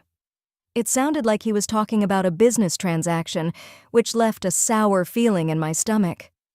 "Well, that's what I get for letting my heart rule my brain," he said in a matter-of-fact voice, like it was common knowledge that falling in love would always end poorly. "Look at Tyler. Same thing happened to him in a sense. He picked the wrong person, and she fucked him up in a dozen different ways. I can't exactly blame all the problems with the second album on her. Tyler made some mistakes there, for sure, but she didn't help, running him ragged with all the partying she wanted to do, not to mention all the drugs she was into, and that she got him into before leaving him behind with a load of addictions and a broken heart." I felt myself frowning at the revelations. Was that really how Cameron saw love? As something that tore people up and left them broken in the aftermath? "Anyway, live and learn," he said, gently closing the cupboard door and walking to the one I hadn't checked. He pulled out a white bowl and held it up. "The pasta water is probably boiling. Let's get moving." I followed behind him, trying not to think too hard about what was happening between us. It was nothing more than a fake relationship with a little bit of good sex sprinkled on top. Incredible sex. I needed to keep reminding myself of that fact, to keep the reins tight around my heart, because Cameron O'Connor wasn't the type to make the same mistake twice. As if falling in love could ever be considered a mistake. Chapter 16. Cameron Marketing had suggested taking Felicity to a popular Broadway show for the optics. Everything was for the optics, but not really, because the two of us were having more than just sanctioned fun. I'd selected Hadestown since they were putting on a one-night-only original cast performance, and the tickets were basically impossible to get. Taking Felicity to the show sold the fantasy that I'd do anything her heart desired. While there was no happily ever after for the main characters Orpheus and Eurydice, the fact that the show centered on the power of love between the two was enough to make it the perfect romantic night out. I'd seen my fair share of Broadway shows and could appreciate the artistry, but I never felt moved by what I saw on stage. This one was proving to be the exception. I stole a glance at Felicity as Orpheus charged into the chorus of "Wait for Me," and saw her eyes brimming. I cleared my throat and tried to focus on the mechanics of the lights swinging dramatically above the stage and not the words of the song, because damn it, I was feeling it too. The devotion between the characters was palpable, and even though I knew enough about Greek mythology to know what happened next, I still held out hope for the two young lovers. By the time the show ended, Felicity had tears streaming down her cheeks. I took her hand and brought it up to my lips as the cast took their bows. "Are you okay?" She looked up at me with her bottom lip trembling. That was the most beautiful and heartbreaking thing I've ever seen. "Maybe it'll turn out differently next time," I said softly, echoing the final hopeful lines of the show. She smiled through her tears. "Maybe." I slung my arm around her shoulder and pulled her tight as we waded toward the exit with the rest of the crowd. We'd arrived late and our seats were right up front, so I was sure no one had a chance to photograph us. But now in the slow slog to the door there was ample opportunity to snag photos of us looking swoony and in love. Felicity was so caught up by what we just watched that she had forgotten that we were also on stage that night. "Hey," I leaned down and whispered in her ear, "your mascara is running a little." "Oh no," she whispered back in a panic. "Do I look terrible?" She swept her fingers beneath her eyes. "You could never look terrible," I admitted, as I pulled a handkerchief out of my blazer pocket. "Allow me." As if that was her cue, Felicity snapped back into her role as co-conspirator. Her expression shifted to utter devotion as I gently swept the cloth along her cheeks. "Thank you, sweetheart," she said. "You cleaning me up seems to be a thing, huh?" I leaned down and kissed her on the nose. "I'm happy to take care of you, my darling." I could have sworn I heard a squeal from behind us.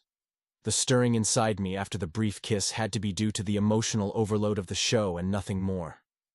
What was going on with Felicity was an arrangement, a partnership that had morphed into a colleagues with benefits scenario. And I hoped I'd be able to sample more benefits at the end of the night, because sex with Felicity was unlike anything I'd experienced before. Just the thought of her beneath me sent a pulse through my body. But first we needed to put in a little more FaceTime out in public, to make sure as many people as possible saw us together. "Dessert?" Felicity asked, raising an eyebrow at me.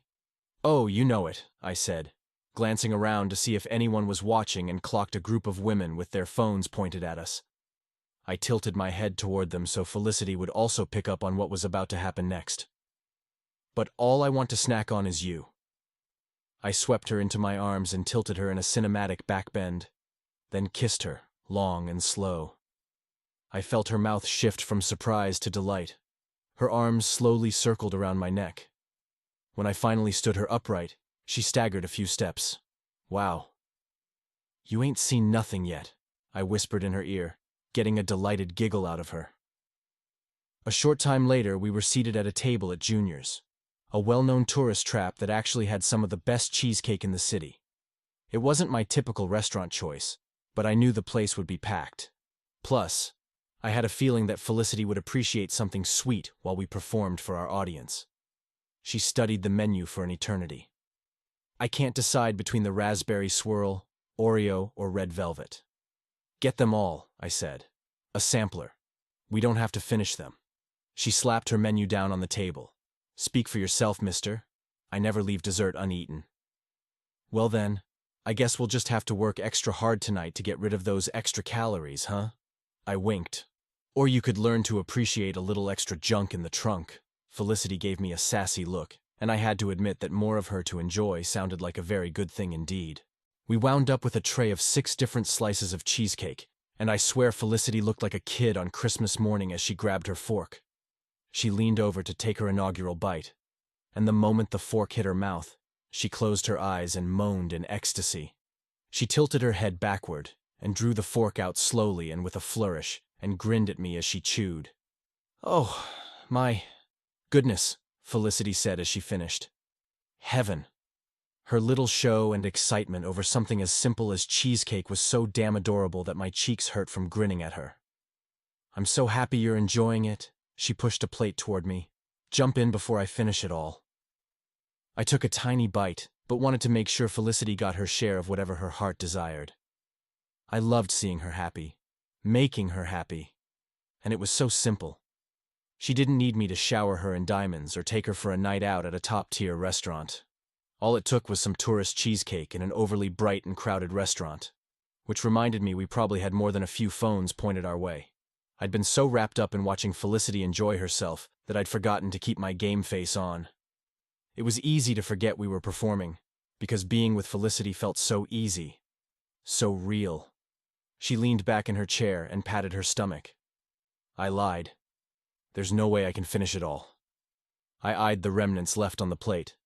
Same. Still, I'd say that was an impressive effort from both of us. Hold on, she said, fishing her phone out of her purse. This is a cute moment. Give me your hand. She pushed the plate to the center of the table and extended her arm next to it with her palm up. Come on, we're doing it for the gram. Look, Sandrine made me wear the Trésor bracelet, so it's a nice subliminal ad. I slid my hand toward hers and gripped it, taking a moment to admire the delicate platinum bangle set with rows of pavé diamonds. Wait a minute.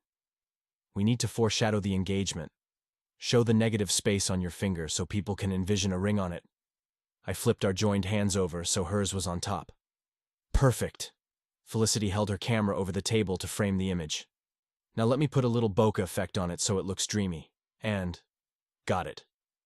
She held her phone out to show me, and I was once again reminded that Felicity was very good at her job. To turn a messy dessert plate into a romantic work of art was well beyond my creative vision. This is nice, she said softly. I realized we were still holding hands. I don't want the night to end, I admitted. Our voices were quiet. We were no longer performing. It doesn't have to. Felicity tipped her head and raised an eyebrow at me. I craned my neck to glance around the restaurant as my body cranked to life. Check, please. A short while later, Carl gave us a knowing smile as we tripped our way to the elevator. Our doorman knew everything, but told nothing. The moment the elevator doors closed, we pounced on each other. I pinned Felicity to the wall, kissing her with a passion built up from acting civilized for the past few hours. She caught my lower lip between her teeth, giving me a little nip. I growled in response, getting a laugh out of her. I've wanted you all night, she admitted as I kissed the hollow of her throat. That dip outside the theater did things to me. What sort of things? I asked gruffly. Why don't you find out? I knew where the cameras in the elevator were, so I angled our bodies, keeping Felicity completely hidden behind me as I let my hands explore. She was more than ready, and so was I. The elevator dinged way too soon, and we untangled from each other and practically ran down the hallway to my door, holding hands and laughing. "Boris," I said as I tapped the keypad. "Shit. I need to get him outside." "Take care of him, and I'll make sure you have something to look forward to when you get back," Felicity said as she kicked off her heels. "Maybe I'll even send you some creative photos while you're out there." I'd never leashed up my dog faster. The photos she sent me more than did the trick to have me on fire for her by the time I got back. It wasn't until hours later when I thought to glance at my phone again, sitting on the kitchen counter and catching my attention after I'd gotten up to get some water.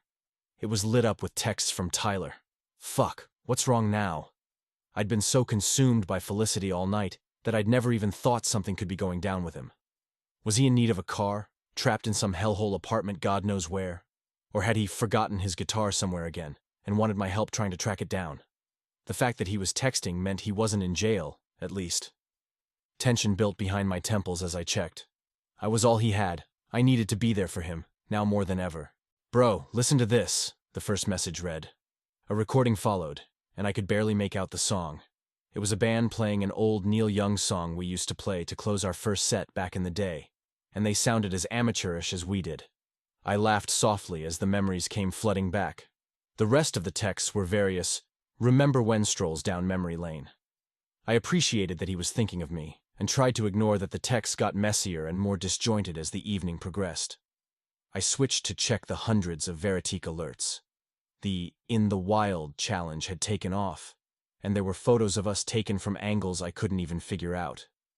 Were people in the trees? The shots of the kiss outside the theater were predictably perfect. In a few, Felicity had her arm draped back, like the famous photo of the sailor kissing the nurse, and in others, she was clinging to me. Once again, the effect was so impressively romantic it looked like the moment had been staged.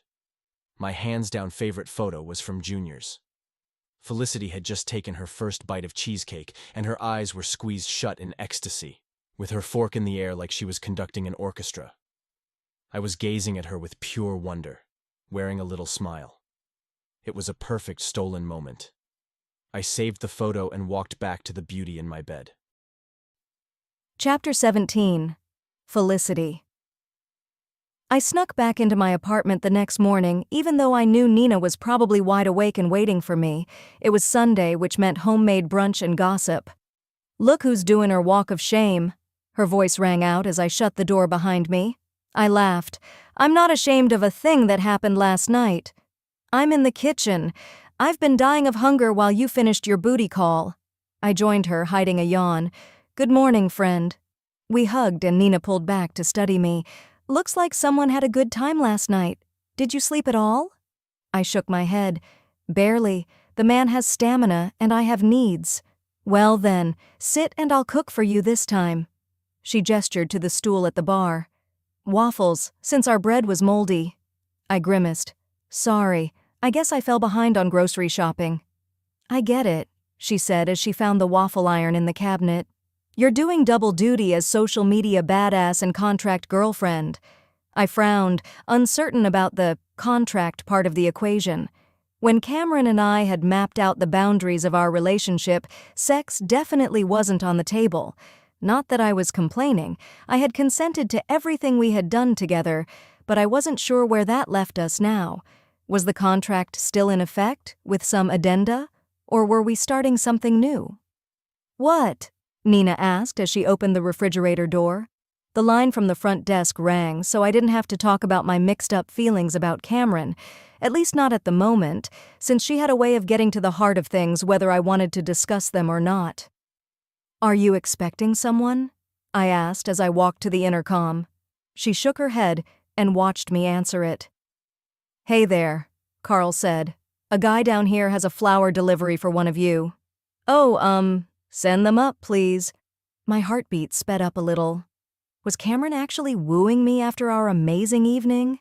I tried to envision what sort of bouquet a billionaire might send to thank someone for a night of great sex. Dozens of roses? Some sort of exotic jungle flower? The bouquet that showed up was much more modest, just a simple cluster of pink and yellow blooms, and the card was made out to Nina. "They're for you," I said, walking the arrangement over to her as I tried to figure out what she'd been hiding from me, or, more specifically, whom. I watched her blush as she read the card. "Okay, spill it. Who are they from?" I asked. She turned her back to me to search for a vase. "It's nothing." "Neen," I scolded. "Do you really think you're going to get away with not answering?" She huffed at me as she peeled the cellophane off the bouquet. "Fine. They're from Tyler." "Hold on," I frowned at her. "Are you guys hanging out? I thought the way he acted that night at Frankie's Tavern scared you." "It did," she agreed. "And?" I pressed when she didn't say anything more. "And I still think he's a good guy, even if he screws up sometimes. We still text. I helped him with some lyrics the other night, and I guess these flowers are a thank you." I cornered her in our small kitchen. "So you're talking to him on a regular basis?" She shrugged. "Why are you being so secretive? Just tell me already." Nina sputtered at me. "We've been video chatting nearly every night, okay? It's actually really fun. He's tapping into my knowledge of classic lit, and we're incorporating it into his lyrics. We're uniting my love of books and music, and I'm having a blast with it. Me, being creative, go figure." She looked a little embarrassed admitting it to me, especially because we'd had a long talk about the life of an addict after the night at the tavern. But maybe keeping in touch via the phone and nothing more was fine. A buffer would keep her from getting too invested. "Well, that's really cool," I replied as I took a seat at the bar counter. "Maybe you'll get a songwriter's credit." She placed the flowers in the vase carefully. "Yeah, I'll ask him about that over dinner." "Excuse me, what?" She held the card up with a sheepish look. "He asked me to dinner." "And you're going?" "Well, yeah." Her back straightened a little, and she nodded as if she'd reached a conclusion. "I really like him, and I want to see where it could lead. He's different from anyone I've ever met, Liz. He's got vision, he feels deeply, and he's not afraid to show it. He calls himself a songwriter, but he's got the soul of a poet." Her eyes lit up as she talked about him, and I knew she was already halfway gone. I'd never seen her so excited about someone. It made me nervous, but at the same time, part of me couldn't help being happy for her. Was it really so bad to take a chance on love? Nina wasn't the type to make uninformed decisions, so maybe their talks had convinced her that Tyler was in a better place. Still, I had to make sure she was going into this with her eyes open. "You know you can't fix him," I said simply. "Well, that's fine because there's nothing to fix," Nina shot back at me. She started angrily gathering the ingredients. "He's a former addict," I said in a quiet voice, "and based on how he acted at the tavern, I'm not so sure about the former part. I don't know how often he uses drugs, but from what Cameron says, he drinks. A lot." Nina dropped her head. "Yeah, I know, but he says he's working on getting to a better place now."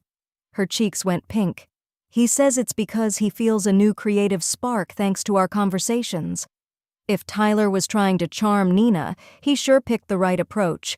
She'd always talked about how she wished she could be as creative as the authors she loved, even though she didn't have an artistic bone in her body. The fact that he was nurturing that ability was probably fast-tracking him straight into her heart. "Hey," I said, waiting for Nina to look at me. "What?" "Just be careful, okay? I can tell he seems like a special guy, but he's lived a different life than you have. He ran with a crazy crowd. That changes people." "Cameron likes him," she fired back at me, stirring the waffle mix and eggs with more vigor than necessary. "You're right," I admitted, "and that means something, but a romance is a whole different equation from a friendship." I paused. "I'm only saying all this because I love you and I don't want you to get hurt." "I know." Her whole body softened, and she gave me a warm look. "Thank you. Now, enough about me. Tell me everything about Bossman." "I don't know where to start." I hugged myself and grinned at her. "It's good," she scoffed. "Details, please. Campaign first. How is the In the Wild stuff going?" Way better than expected, but it's a little freaky because the campaign is set up like people are hunting us, so we never know if we're being watched or not.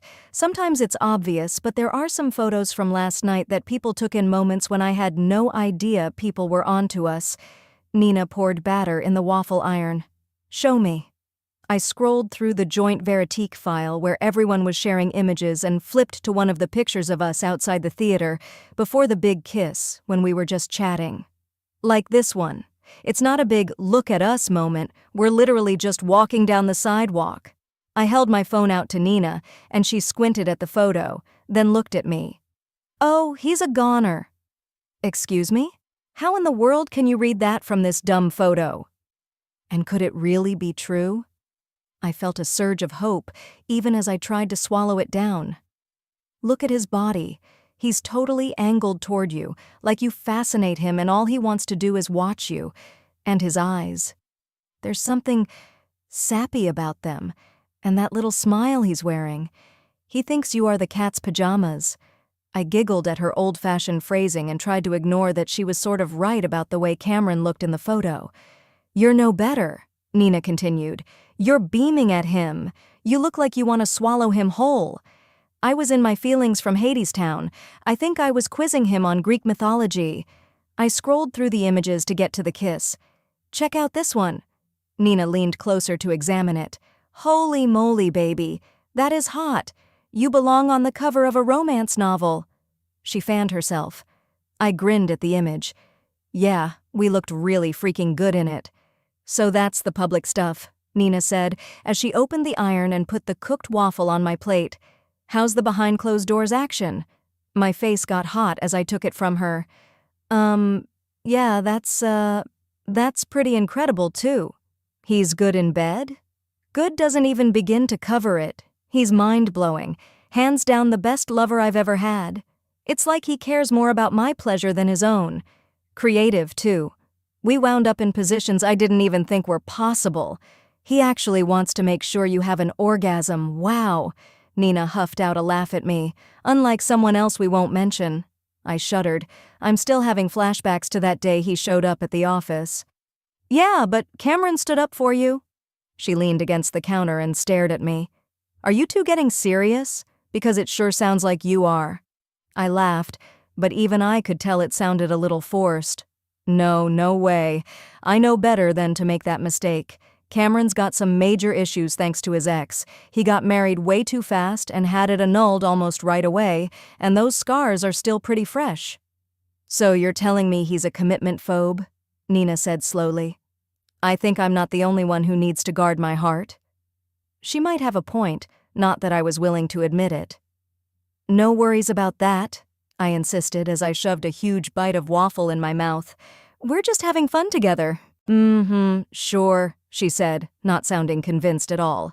Call me overprotective, but what happens if all this fun you're having together starts to shift into something that feels real? What are you going to do then? I propped my fork on my plate and stared into space, chewing through my contemplation. Then we'll sit down and talk about it, I guess. Make sure we understand what the other person wants. If he comes back and says he's not looking for anything serious, I'll move on. Trust me, I learned my lesson. I'm not about waiting around for men who can't commit. Good for you, she cheered. Nina finished cooking her waffle and joined me at the counter. So what's next for the dynamic duo? Not sure, I replied. We need to touch base with Lucy to see what she thinks. The campaign is building to a crescendo, so right now we're just doing cute coupley stuff. The grand gestures are coming. When do you get to the my fake boyfriend is a billionaire stuff? She chuckled. The private plane to go skiing in Gstad stuff? Darling, I said, putting on a posh accent. It's the wrong season for Gstad. We need to be looking to Paris. Or maybe Provence. Ooh, fancy. She swished her hand at me. And we can't forget about that gorgeous dress he bought for you, which I will be borrowing at some point. My closet is your closet, I insisted. In that case, I hope there's more shopping on the horizon. Snag some cashmere for me. Oh, and a pair of leather pants. First of all, you know we can't share pants. And second, where in the world would a librarian wear leather pants? She tipped her head toward the bouquet on the counter.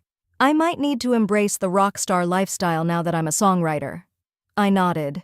So you're a rock star, and I'm a billionaire's girlfriend. Sounds like we're starring in our very own romance novel. Speaking of, have I told you that I started working out the genre distribution for Treehouse Books? Obviously, romance will be front and center.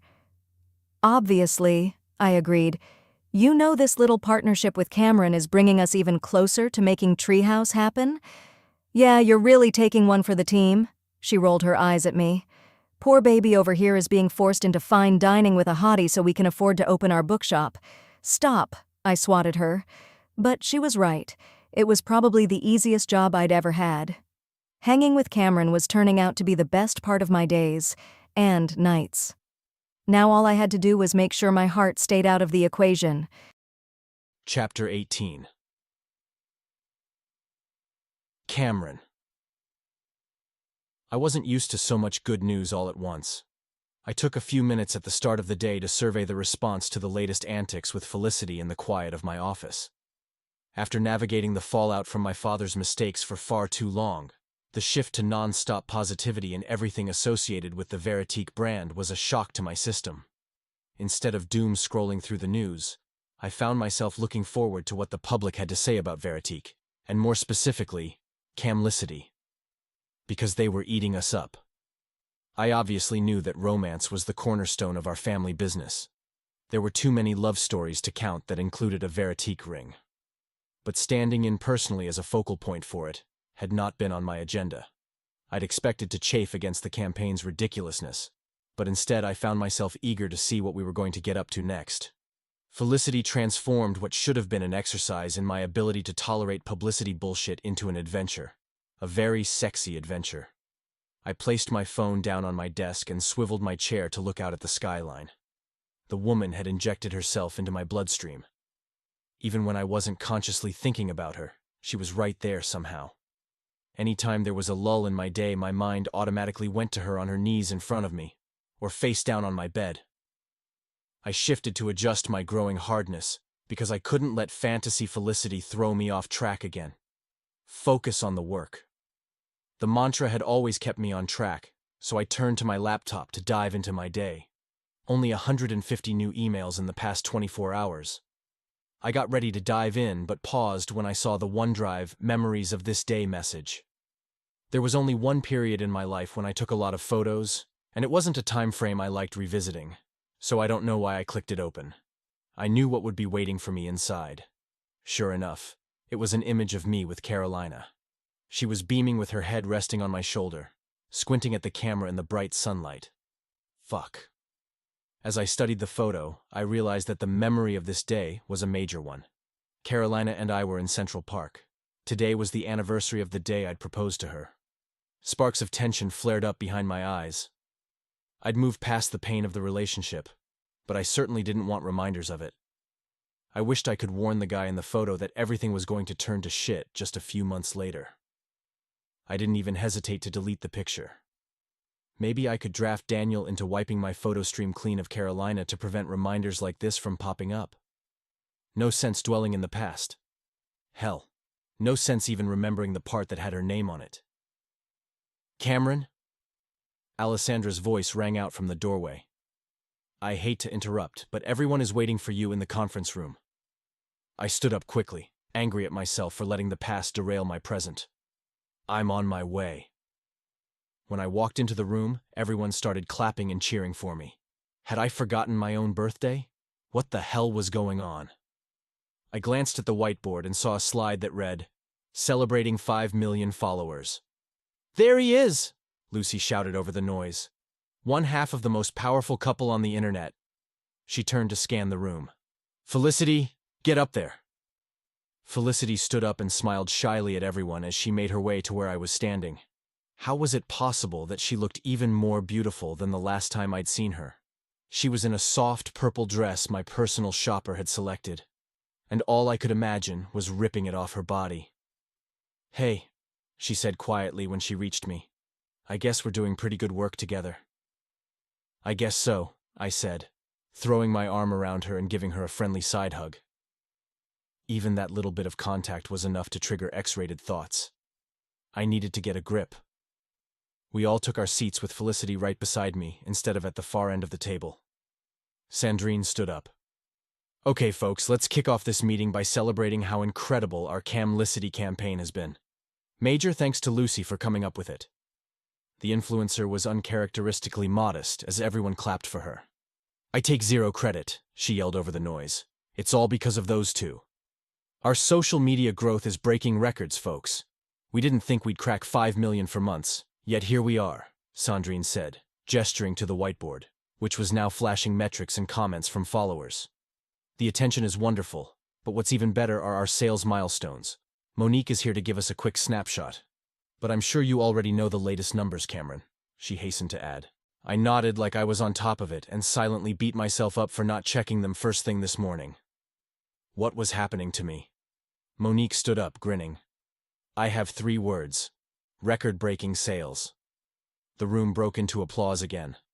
We're not even in peak season, yet we're seeing numbers that rival our holiday sales, she continued. Monique went on to explain how the Camlicity campaign was directly impacting our growth, pointing to parallels between what we were posting and what people were buying. Engagement rings were hot sellers, of course, but even the pieces Felicity had casually worn during our moments together were taking off. The Trésor bracelet she had on in the junior's cheesecake photo was now on back order. All that to say, Monique turned to us as she wrapped up. Never stop doing what you're doing, you two, and I hope I get an invitation to the wedding. Everyone laughed at the impossibility of it. I chuckled along as a nagging thought started to take root. Exactly how was this charade going to end? I shook my head. It wasn't the time to worry about it. I needed to stay in the now, the incredibly positive, record-breaking, heart-stopping now. Thanks, Monique, Sandrine said as she took over the meeting. Okay, now let's dig into our projections and how the campaign can factor in. Excuse me, Sandrine, I said, standing. The room went quiet. I was usually more of an observer in marketing meetings, and I could see the stricken looks on people's faces as they wondered what bombshell I was about to drop. We've all been working hard, I said. I'm so proud of this team, and I think I need to show you how much I appreciate your efforts. That's why as of noon today, we're taking the afternoon off for a team-building event. I watched as my employees glanced at one another, raising eyebrows and looking confused and a little apprehensive. I couldn't blame them. Back when my father was in charge, team-building events usually included physical challenges in the woods while being barked at by some grumpy former military dude. At the Black Door Spa, I added. The whoop that went up in the room could probably be heard throughout the entire building. Felicity grabbed my hand and squeezed it. They're closing down the spa just for us, which means you can take advantage of all of their services. The saunas, pool, massage therapists, estheticians, hairstylists, nail technicians, and chef will all be at your service for the afternoon.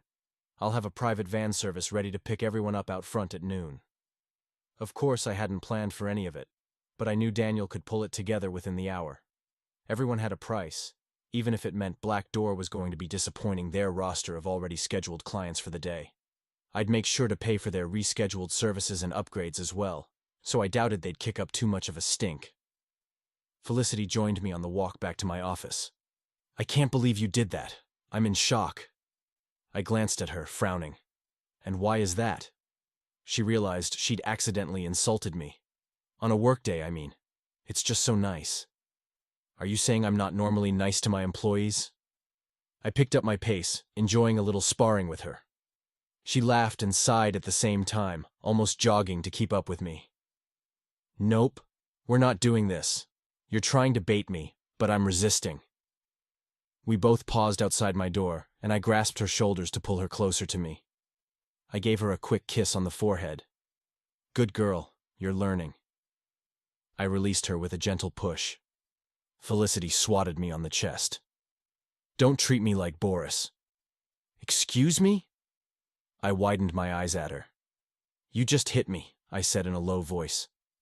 I think I need to take you into my office and give you a paddling for insubordination. Bend you over my desk and teach you a lesson. She bit her lip and looked up at me through her lashes. Ooh, was I a bad girl? Very. Anyone looking at us down the long hallway would assume we were discussing business. I think we need to discuss that further. In my office. Right now, I announced. She gave me an evil smirk. So sorry, sir, but I have some work to finish up before we leave at noon. Maybe, if you're lucky, we can reconvene at the spa? Felicity. I turned her name into a command. You're killing me. I know, it's so much fun, she giggled. She whirled away right as I reached out to grab her, wagging her finger at me. I'll be worth the wait, I promise you. Picture it. You, me, a couple's massage, and then who knows what might happen next. Oh, I knew exactly what I was going to do to her. As expected, Daniel had pulled off a miracle. The spa employees were lined up and waiting for us when we arrived, ready to treat my team to a well-deserved day of relaxation. Lucy flitted over to me as everyone dispersed. Hi, Mr. Camlicity, I hate to ask you this. What now? I sighed. Don't hate me, but this is a perfect opportunity for more coverage, she gestured around the beautiful spa. Obviously, we can't get in the wild stuff here, but maybe Felicity can post some cute BTS content? Did I hear my name? Felicity walked over to us. Lucy gave her an appeasing smile. I'm so sorry to keep you in work mode, but would you mind posting some behind-the-scenes spa content today? You have such a great eye. I'm already on it. She held up her phone and pointed across the room. The plant wall is calling my name. We glanced toward the lush, living wall of greenery, a few feet from where we were standing. Perfect. What have you got on today? Lucy stepped closer to examine Felicity's jewelry. Sandrine keeps me frosted, she laughed, tilting her head and holding up her hands. I'm wearing the platinum Solana diamond earrings, the platinum love toggle necklace, and the infinitus diamond tennis bracelet. No ring? Lucy asked, grasping Felicity's hand. Felicity shook her head. Cameron and I feel like it'll be a bigger reveal to keep my fingers naked. To emphasize, I'm waiting for an engagement ring. She glanced over at me and widened her eyes. I cleared my throat at her word choice. Oh, she was definitely going to be naked soon. Yes, perfect, Lucy cheered. So what are we thinking for today's posts? Plant wall, Felicity listed off. Champagne toast, and then maybe us holding hands between the massage tables? Lucy wrinkled her nose. Can we amp up the sexy a little? I'm picturing both of you in robes, with Cameron behind you, kissing your bare shoulder. So the focus is on you, smiling and gorgeous in your Veritique jewelry, with Cameron looking like he can't keep his hands off you. Maybe in the steam bath for even more ambiance? You can both be a little sweaty, which will make people wonder what you've been up to. Super sexy stuff. Okay, we'll figure it out, I said, making it clear we were done talking. Why don't we get started, Felicity? I could tell by her wicked little smile that I was in for trouble. We changed into our robes quickly and met in the already hot steam room. Are you ready to manufacture some sexy content? Felicity asked in a low voice. She inched her robe down to reveal the top of her shoulder, and just that hint of skin was enough to get me going. There's nothing manufactured about the way you make my body feel, I rumbled, reaching out to pull her closer to me. Chapter 19. Cameron. The setup for our latest Camlicity moment was supposed to look off the cuff, but the number of people buzzing around made it clear that everything was choreographed in the social media influencer space. Felicity and I were going to be doing a casual interview with Lucy on a park bench with Central Park's famous Bow Bridge framed behind us, to answer the top questions people wanted to know about our relationship. We'd already had a coaching session to get our stories straight, so I hoped we'd finish the interview quickly. The last damn thing I wanted was to pretend to be romantic and spontaneous in Central Park, the very place where I'd proposed to Carolina. That had been spontaneous and romantic. It had also been a dumpster fire I could do without being reminded of. But the choice of the location had been out of my hands. Oh, I probably could have put the kibosh on it if I'd really tried, but it felt petty when everyone else thought it was such a good idea. So I'd have to grin and bear it, even though it irked me on a bone-deep level just to be here. I also wasn't thrilled with the level of choreography. On my dates with Felicity, everything had felt so natural, but this was entirely staged, and I wasn't the one doing the staging. This was Lucy's show, which left me powerless, carried along the current without any concern about what I wanted. Lucy had sworn the interview would be quick and casual, but there was nothing casual about the guy outfitting us with mics, and the other one standing a few feet away with a light bouncer, and the armed guard looking after a treasure trove of Veritique rings, not to mention the makeup artist putting finishing touches on Felicity. I had to bite my tongue to keep from barking at a dresser who dared to suggest I switch out my tie to something jazzier. I was so ready to be done with this ridiculous bit of theater. I paced, trying to keep from getting frustrated by how long the pre-work was taking. "Are we nearly there?" I asked no one in particular, my voice tinged with impatience. "Felicity looks gorgeous without makeup, and I'm sure the natural light is just fine. Let's get started." Lucy jogged over to me. "Just a few more minutes, I promise. It's going to be so worth it." I asked my audience to send me questions, and I swear, I got like 500. "People are loving you two together." I frowned.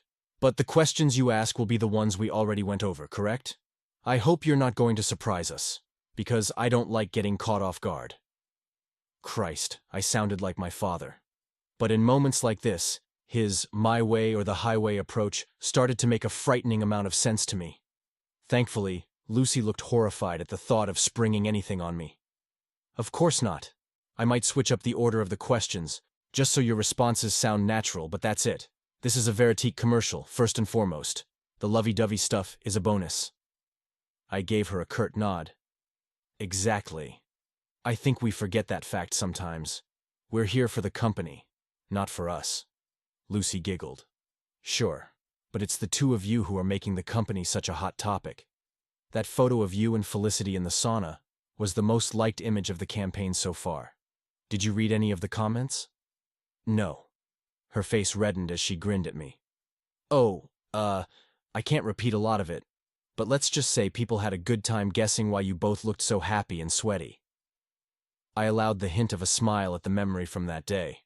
We'd each had our fun in the sauna, and after the couple's massage, I'd kicked the therapists out of the room and fucked Felicity over the edge of the massage table. It had been a memorable team-building experience. "Hi guys," Felicity said as she joined us. "Finally finished. The makeup artist really had to do an overhaul on me." She looked typically breathtaking, with the sunlight behind her giving her a warm glow. Felicity was wearing a short-sleeve black cashmere t-shirt and a swingy knee-length black skirt with sparkly gold accents, selected to be a perfect backdrop for the gold jewelry we were planning to integrate into the video. "Please," Lucy said, stepping closer to examine Felicity's face. "She barely put anything on you, just a little lipstick and shadow. I'd kill for your skin." "You look lovely," I agreed, then glanced at Lucy. "Okay. Are we ready to begin? Because this is taking much longer than we discussed. I didn't like the feeling of my old life and my current one crashing together. Too many memories of Carolina were worming their way into my head, forcing me to remember all the moments we'd shared in the park. The proposal, yes. But other times too. Like the time we'd rented a double bike and laughed so hard we'd crashed into a trash can. Or taking selfies on the John Lennon Imagine Memorial. I half expected to see Carolina's face among the crowd of people gathering to watch us. It had me feeling more raw than I'd admit. Even though my relationship with Carolina was entirely in the past, being here had me remembering how it had felt back when I'd been so in love. I'd been swept away by my feelings, back when I was too stupid to realize that was the last thing I should do. "I think we're almost there," Lucy said, craning her neck to see what the crew was up to. I'd reached my limit. "No, enough waiting around. We need to start now," I answered. "Let's go. I have real work to do back at the office." Felicity frowned at me, but didn't say anything. "Oh, okay, sure," Lucy said gently. Hey Frank. It's time to get rolling." A few minutes later, we were situated on the bench with 3 different cameras pointed at us, not to mention the dozens of phones pointed our way from the gathered spectators. I was itchy from the forced cheer of the whole scenario, but I managed to paint on a smile. "Remember," Lucy said, "this is recorded, so if you make a mistake, we can try it again. No pressure." The camera operator pointed at Lucy to signal he was rolling, and it was as if a light turned on inside of her. "Hey friends, can you believe I'm sitting next to the couple of the moment? Yeah, it's your girl, Life with Lucy, hanging out with none other than Camlicity." She turned to us. "I'm totally starstruck, you guys." It's great to be here with you, I said, following the script. I took Felicity's hand, and she gave me a sweet smile. I hear we're going to be answering some questions from your followers today. Yes, we are. People are dying to know all about you. And Felicity, you're going to be modeling some Veritique bling for us. I'm so excited about the chance to show off these gorgeous new pieces, she beamed. They're all just stunning, and I know your followers are going to love them as much as I do. Hold on. Sorry to interrupt, the main camera operator's voice rang out.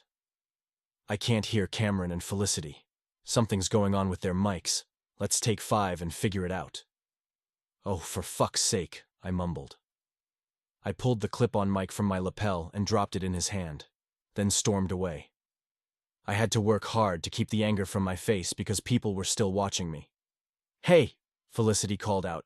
Wait for me. I paused so she could catch up. What's going on with you today? She asked quietly.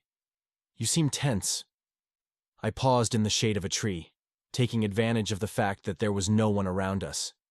This is taking way too long, I replied honestly, letting my frustration leak out. I'm not enjoying it at all. This kind of attention is not my thing. You should know that by now. She reached out to run her hand down my arm. I get it. I don't love it either. But hey, we're together. That's fun, right? Not in this setup, I grumbled. She faked a scowl. I'm sorry, did you just say you're not having fun with me? Felicity squinted her eyes at me and shook her head exaggeratedly, like she couldn't comprehend the thought of it. I am the most fun, at all times and in all ways, Mr. O'Connor. And don't you forget it. I chuckled. Okay, you are. Thank you, she said triumphantly. Now give me a kiss to say you're sorry. I leaned down to give her a quick peck on the mouth, but she circled her arms behind my neck and kissed me hard. That's better, she said, grinning at me. Usually a kiss from Felicity was a hit of dopamine. Today, I felt like I'd built up a resistance to it. I'm getting antsy, I said, pacing in a circle. Clearly, Felicity replied. Hey, your shoelace is untied. I knelt in front of her to tie, and immediately heard an ear-piercing squeal echo in the distance. I glanced over my shoulder to discover Lucy holding her camera out and running toward us, chattering something. At first, I thought she was talking to herself, but when she finally got close, I realized she was live streaming. She stopped abruptly a few feet away. Oh my gosh, please keep going, she said in a shaky voice. Don't let me interrupt this beautiful moment. I frowned at her. Friends, Lucy said to her phone, sounding like a reporter doing a live spot. We are witnessing something incredible, and you can say you saw it here first. Cameron O'Connor is making Camlicity legit. He's actually proposing to Felicity Rhodes right now. Oh my gosh, I can't believe how many people are jumping on to see this. Keep watching, my friends, because true love is in the air. What in the fucking hell was going on? I stood up abruptly. Now hold on. This is absolutely not a proposal, I said. Lucy stepped forward, like she might actually have the nerve to argue with me about it, and my temper, already strained to the breaking point, snapped. I walked closer to make sure what I was about to say was caught on camera. I know how it looked from a distance, but I was leaning down to tie my shoe for fuck's sake. I opened my blazer and patted my pockets. Look, folks, not a single ring box on me. Got it? We're here to do a Q&A, not for a proposal. Sorry to disappoint you. If I were proposing, it wouldn't happen in a place like this with a pack of gawkers watching me. No fucking way. I glared at Lucy. I think we're done here. I'm so sorry, Cameron, she said, jogging a few steps closer to me with her camera still pointed at me. My mistake. I just assumed. Don't assume, I responded. And end that fucking live stream now. She jammed her finger on her phone, and I could finally take a breath. What the actual fuck, Lucy? I demanded once she dropped the phone to her side. Why would you do that? We've choreographed nearly every aspect of this bullshit relationship, so did you actually think I'd go rogue and just ask Felicity to marry me on the spur of the fucking moment in Central Park? I spat out the words like it was an absurd idea. I didn't know, Cameron. I just thought maybe you got swept up in the moment. Swept up with a camera crew watching, After hours of being styled and lit and mic'd and everything else? And the crowd of fans? Right. Super romantic. I laughed harshly, rolling my eyes. You're supposed to be a professional, Lucy. You should have thought this through.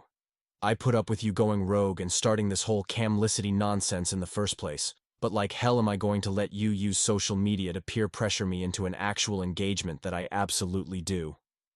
Not. A tremor ran through me at the memory of what had happened the last time I got caught up in the moment. Never again. I glanced at Felicity. Her face looked haunted, like she didn't recognize me. You're right. I shouldn't have jumped ahead. I guess I got caught up in the romance too. Now, with what just happened, we're going to need to do some damage control. Hold on. Do you think this ridiculousness is going to impact the Veritique brand? I demanded.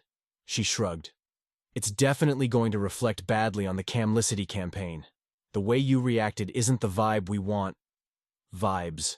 Please. This was a business. I'm sure you, Sandrine, and Felicity can come up with a spin that works. It's what you marketing people do, right? Lucy went a shade paler. Yes, we can come up with some crisis management talking points. Lucy went a shade paler. Yes, we can come up with some crisis management talking points. You call this a crisis? I laughed. Please, this entire campaign is just a silly soap opera and everyone knows it. Now if you'll excuse me, I have real work to do. I stormed off, trying to focus on what was waiting for me at the office and not the car crash I'd just been forced to endure. Chapter 20.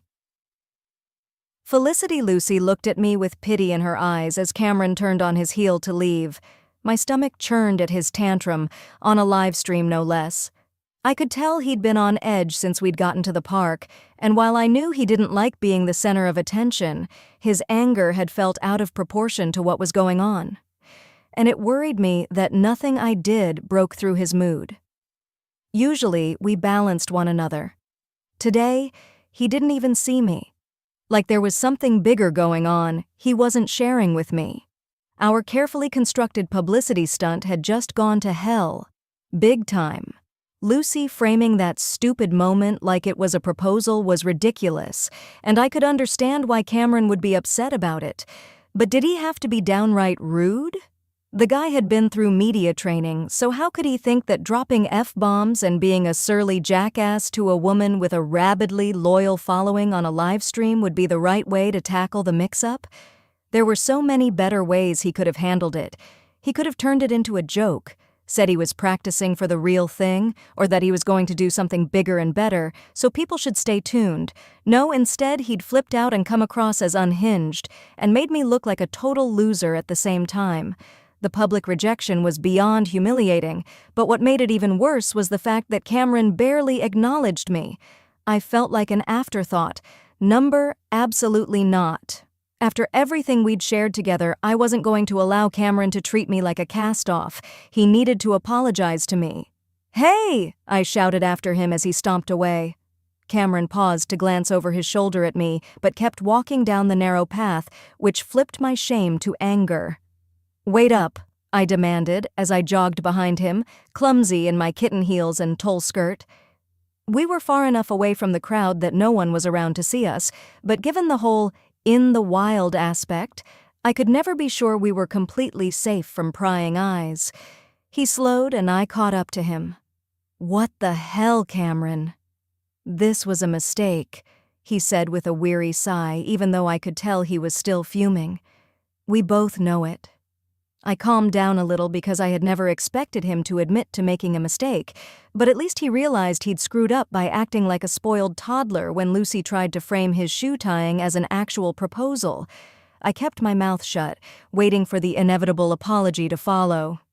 This was supposed to be a professional partnership, and it went too far. "Wait, what?" "Cameron, hold on." My heartbeat sped up. What do you mean?" His face went hard as he stared at me, and I remembered the way he looked at me the first time we met. A shiver rolled through me. Something was very wrong. "We got caught up in the fun, Felicity. We slept together, and that was a mistake.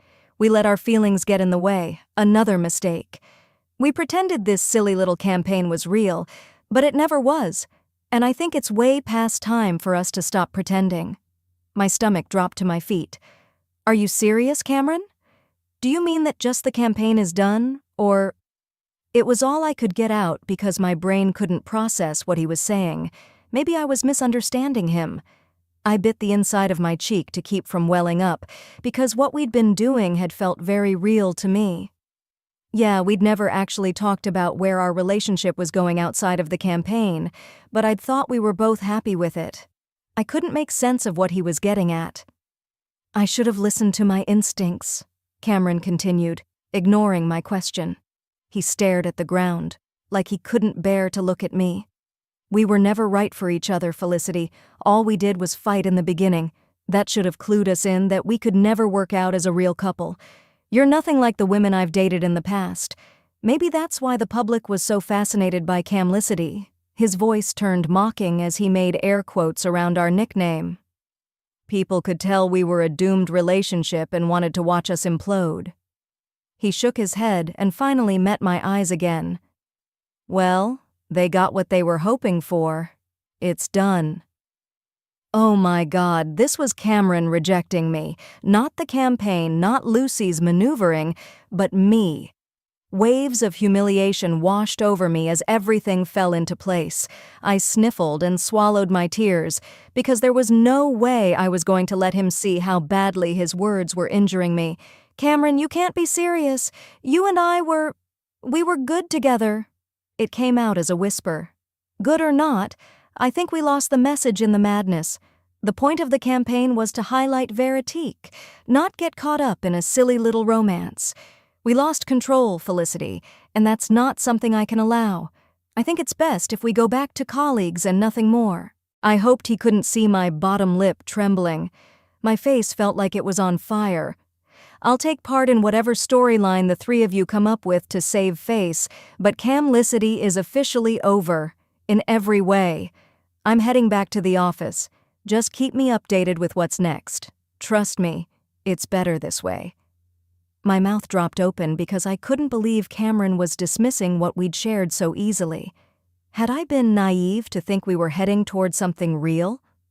The tears started flowing down my cheeks the minute he disappeared down the path. I sat down on a nearby bench and allowed myself to cry all the expensive makeup off my face. I couldn't not cry. Not when the detached way Cameron ended it meant he'd never been invested in whatever we'd been doing together. He'd been so calm as he rejected me, like I was an underperforming employee he was terminating, but it didn't make sense. He'd been so real with me, so raw and passionate and devoted. Was it all an act? He'd convinced me that he cared for me. Neither one of us had used the word love, but in my heart of hearts, I'd really thought we were headed that way. How could I be so wrong? Again? I banished any thoughts of Stephen before they could make me feel even worse. Lucy's team was waiting for me since I'd given them my purse and phone to hold during the interview. I wiped the tears from my cheeks and hoped I could pass for someone who didn't give a shit about the humiliation that had just happened in front of millions of viewers. As I walked through the park, I kept my eyes downcast, forcing my face into a neutral expression. I wondered how long I'd feel like I was being watched. When I did manage to glance up, no one seemed to notice me, which was surprising and comforting at the same time. Lucy saw me walking toward where we'd set up for the interview and gave me a sad smile and wave. She met me halfway and squeezed my hand gently.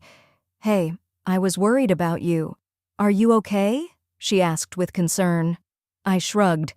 "You tell me. What's the internet saying about the world's most humiliating rejection?" Her mouth turned down briefly. Well, let's just say the comments so far aren't great.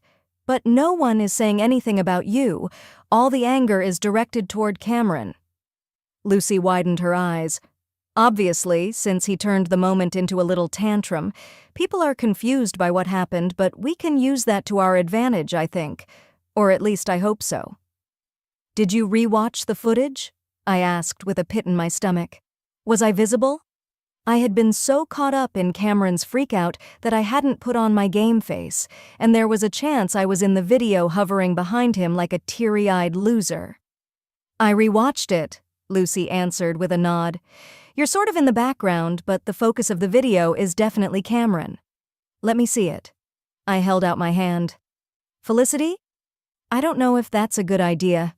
Give yourself time to get some distance from it. I gestured in front of her with a frown, and she tapped the screen, then reluctantly put her sparkly phone in my palm.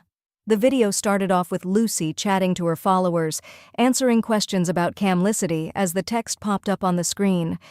I glanced at the viewer count and was astounded that even a quick throwaway live was enough to get thousands of eyeballs within seconds. Lucy was good at her job, and that fact was about to bite me in the ass. She was chatting about which pieces she had on that day, and dozens of people said they were off to the Veritique website to buy the same necklace and bracelet for themselves. Viewers asked about my skirt, my shoes, and who did my hair. It was like every bit of what was happening on screen was for sale. Which I guess it was. Then it started to unravel. It was like watching a car accident unfold. My heart rate ratcheted up like I was waiting for a jump scare, even though I knew exactly what was about to happen. Lucy looked off at something in the distance and made a little excited eep noise, and the camera swung around to frame Cameron and me down the lane. My stomach clenched. The on-screen implosion started with our kiss. I felt tears welling because, damn it, we looked so real in that moment. I couldn't help remembering how real it had felt, too. "Aw," Lucy said, "look at those two stealing some alone time. They can't keep their hands off each other, you guys. I swear Cameron always finds excuses to touch Felicity. It's giving addiction, y'all. How cute are they? Let's see those hearts." I watched as the stars and heart-eye emojis from her followers flooded the screen. "Is it weird that I'm totally spying on them right now?" she asked her followers in a conspiratorial whisper. "I guess we all are. I love those two so much, and I know all of you do too. Best love story Eva. Camlicity in the wild, my babies." I let out a humorless snort. "Give me the phone," Lucy said in a flat voice that sounded nothing like her on-screen persona. "It only gets worse from this point on. You don't need to go through that again. Once is enough." I shook my head. "Absolutely not. I'm part of this story. I need to see how the world is reacting. Don't forget, it's my job." Which Cameron had just made abundantly clear to me. I glanced at the comments as the footage of us chatting played on. People couldn't get enough of us. The comments were almost universally positive, which was unheard of because internet trolls were real. My stomach twisted into a knot when I reached out to touch his arm. I knew what was coming next. Then Cameron dropped to his knee and Lucy started shrieking, "You guys! Oh my God! Oh my God! Oh my God! It's happening!" The footage went shaky when Lucy ran closer to us. As Cameron started his little tantrum, I realized Lucy was right. I didn't want to hear it again. I glanced at the comments before handing her phone back and wasn't surprised to see vomit emojis and lots of WTF, so I'd barely even looked to see if I was in the frame as Cameron went off, and most likely no one else had been looking at me either. Why watch me when Cameron was the one putting on the show?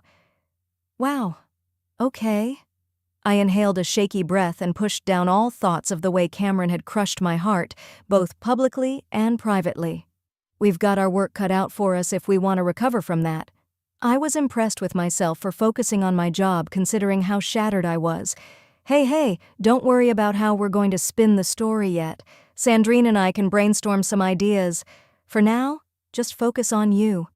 Lucy studied me for a moment, then pulled me into her arms.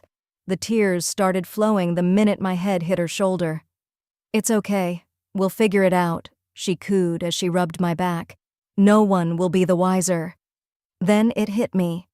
Lucy didn't know what Cameron had said to me once we were alone.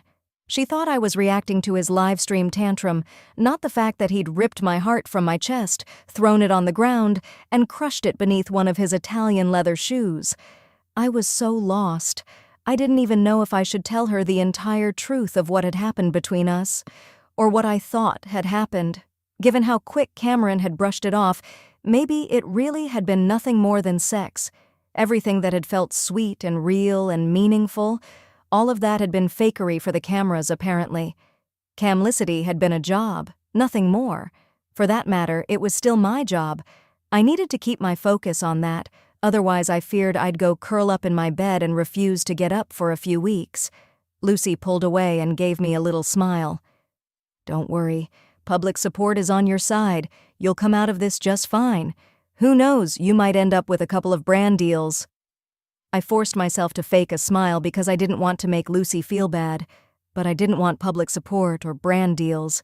It killed me that despite everything he'd just put me through, I still wanted Cameron. Chapter 21. Cameron. I'd said I was going back to the office, but as I stalked back to my car, I realized it was the last place I wanted to be. I didn't want to deal with my employees pretending they hadn't just watched me freak the fuck out in front of the world. I tried to tell myself it was just a blip that would pass, but I'd seen our numbers. People were fascinated with Camlicity, and this scandal would be even juicier to fixate on. Jimmy held the car door open for me. Did he watch the debacle unfold online? No, the man was in his early 60s. He probably only used his phone for calls and solitaire. I needed to think fast. Where could I go to forget about the world for a little bit? "Take me to Tyler's place, please," I said to Jimmy as he slid into the driver's seat. I leaned my head back and closed my eyes on the drive across town, trying not to think about what had just happened. No, what I'd just done. I needed to take ownership of my tirade. Had I been justifiably angry? Sure. But did my reaction go too far? Well, yeah. The Veritique alerts on my phone were nonstop, but I wasn't about to check them. A reflexive part of me thought about Felicity every time the chimes sounded, because I'd made a Pavlovian connection between the alerts and the woman who caused them to go off. I was damn sure Felicity wanted nothing to do with me at the moment, or perhaps ever. Every time I closed my eyes, I saw her shocked face. Her disbelief as I explained that what had happened between us was over. I'd been so caught up in my anger that I hadn't exactly been gentle as I'd ended things with her. But still, she had to understand and agree that our relationship had gotten out of hand. Better to end it now, before someone really got hurt. For some reason, I needed to keep reminding myself of that fact. Jimmy eased up to the curb by Tyler's place, and I hopped out before he had a chance to open the door for me. I climbed the narrow staircase to his apartment, hoping he'd be awake enough to have a conversation with me. I knocked on the door, wondering what version of my friend was going to greet me. The door cracked and someone peered out. "Yeah? Who are you?" I demanded. "Who are you?" he asked defensively. He checked me out from head to toe. "You a lawyer or something?" "Tyler!" I called out in a loud voice. "What's going on?" He appeared behind the guy and flung the door open. "Bro, come in. What is up?" The stranger in question was none other than Tyler's buddy from his gig at Frankie's Tavern. Jerry. Seeing him was exactly what I didn't need, especially with his pupils blown like that, showing he was definitely on something. Maybe a couple different somethings. Fuck. I wasn't in the mood to negotiate whatever was going on with the two of them. I desperately hoped it was nothing more than an acoustic jam session, but that didn't seem likely. "Hi, Ty. I guess I should ask you the same question," I said as I moved past Jerry and into the main room. "I didn't realize you had company." "He's always up for a good time, and so am I," Jerry said as he followed closely behind me, as if his wiry frame could intimidate me. "I remember you now. We met after Ty's gig. You were sorta uptight that night." He laughed. The main room was messier than usual, with a few empty pizza boxes on the counter, along with a mound of wrappers and unopened mail, and a variety of bottles and cups on the coffee table. Most of them were beer bottles, which explained why the apartment smelled like a frat party. "So, what's going on?" I asked, perching on a bar stool next to the kitchen counter. Jerry suddenly looked uncomfortable. "We're just chilling," Tyler said. "It's all good. I took care of Boris today, so don't worry about that." He was slurring and having a hard time remaining upright. I frowned at him, but he locked onto Jerry. "Yeah, hey, can I get you a drink, man?" Jerry offered. "You look like a vodka guy, and we just happen to have some—" "We?" I demanded. "Ty, are you guys roommates now?" No, he stammered, looking guilty. "We've just been hanging out more lately. I should clean up since you're here." Tyler tripped over to the counter and started collecting the trash, but nervously, like I was there to conduct a home health assessment. I focused on what he was doing and saw him sweep a small plastic baggie with a trace of powder left in it and a cut-off straw beneath a candy wrapper and then throw it in the trash. My heart sank. There was no question, Tyler was using again. "Hey, let me help," Jerry said. He picked up a single dirty napkin from the counter and threw it in the trash, then bent over to rifle through the can. "Oh, my bad. I wrote a phone number on that napkin. Gotta grab it," he said, going deeper into the garbage can. I watched him palm the plastic baggie and slip it in his pocket. Everything swam into focus. Yeah, Tyler was using again, and Jerry was his connection. It was the absolute last thing I needed to have to deal with on an already shitty day. "What did you just put in your pocket?" I asked Jerry, working hard to keep my voice even. "Huh?" His eyes darted between me and Tyler. "I told you, a napkin, buddy. Phone number. A pretty lady I met last night." He smiled and revealed a missing lower tooth. "Can I see it?" "Why?" Jerry backed a few steps away from me. I stood up and walked closer to him, forcing him into the corner. "Empty your pockets," I said. I glanced down and saw that the corner of the baggie was sticking out of his pocket. I snagged it and held it up in front of his face. I looked over at Tyler to find him staring at the floor. "What is this?" "Trash, I don't know," Jerry squeaked out. "I have no idea how it got in there." "You're a piece of shit, you know that?" I growled at him. "Get the fuck out of here, and if I see you anywhere near Tyler again, you're going to regret it." "What are you talking about?" Jerry whined.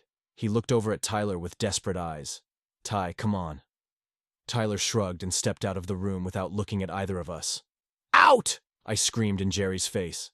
"For fuck's sake, okay," he whined, hunching away from me.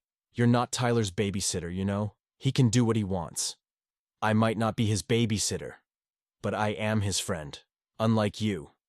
The door slammed behind him. I went in search of Tyler, finding him perched on the edge of his couch, like he was ready to jump up and run out of the room if I pushed him too hard.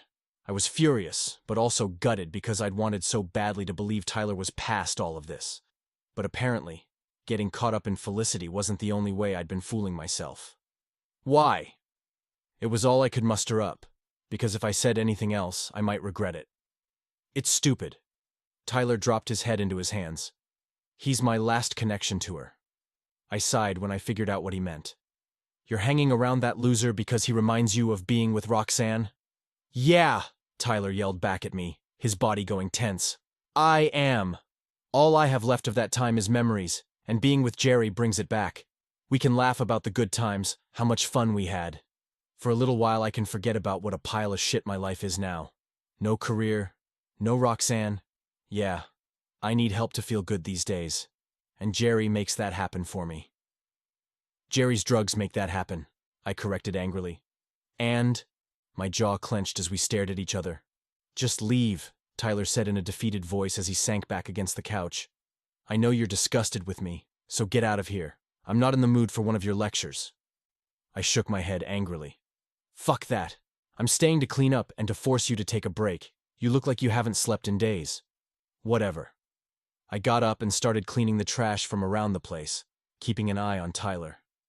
He seemed exhausted, and I watched the tension slowly leave his body. Before long, he'd collapsed on his side, fast asleep. It didn't matter that I was wearing a $5,000 suit. I took off my blazer, rolled up my sleeves, and got down on my hands and knees to clean up the grime from his floor. I stacked up his mail, scrubbed down his counters, and tossed out the spoiled food in his refrigerator. It felt like therapy for me because staying busy kept me from thinking about the state of my own life. I had a job to do with an identifiable endpoint, when Tyler's trashed apartment started to look presentable again. I couldn't remember the last time I'd had to clean anything, and I was surprised to discover the hands-on work felt good. I could only hope that when he woke up, maybe he'd see his tidy place and decide his world could use an overhaul as well. After about an hour, I admitted to myself that I was procrastinating. The place looked better than it had in ages. Tyler was sleeping off his high, and there was nothing more I could do for him in the moment. I set up a food delivery of chicken soup and crusty bread from Jean-Georges for a few hours later and left, reluctantly. On the way back to my place, I stupidly checked the Veritique alerts and felt my blood pressure rise. Just when things were on a good track, I had to go and blow up. It was going to take a while before things evened out again. I assumed we'd take care of the PR crisis somehow. But the Felicity aspect? There was no coming back from that. The way she looked at me as I ended things nearly made me change my mind. But of course I didn't, because there was no way we could have made our relationship work out long term. Between my history and Tyler's, I had more than enough proof that relationships were doomed to end in disaster. I stalked into my building with frustration and anger swirling inside of me once again. I wouldn't admit to the other sensation, deep in my gut. I didn't do sadness. "Hey, Cameron," Carl said with a quick salute. "Carl," I nodded back at him. Carl was good at many things, and reading the room was a big one, so instead of trying to start our usual sports and weather chat, he opted to busy himself on the computer behind his desk.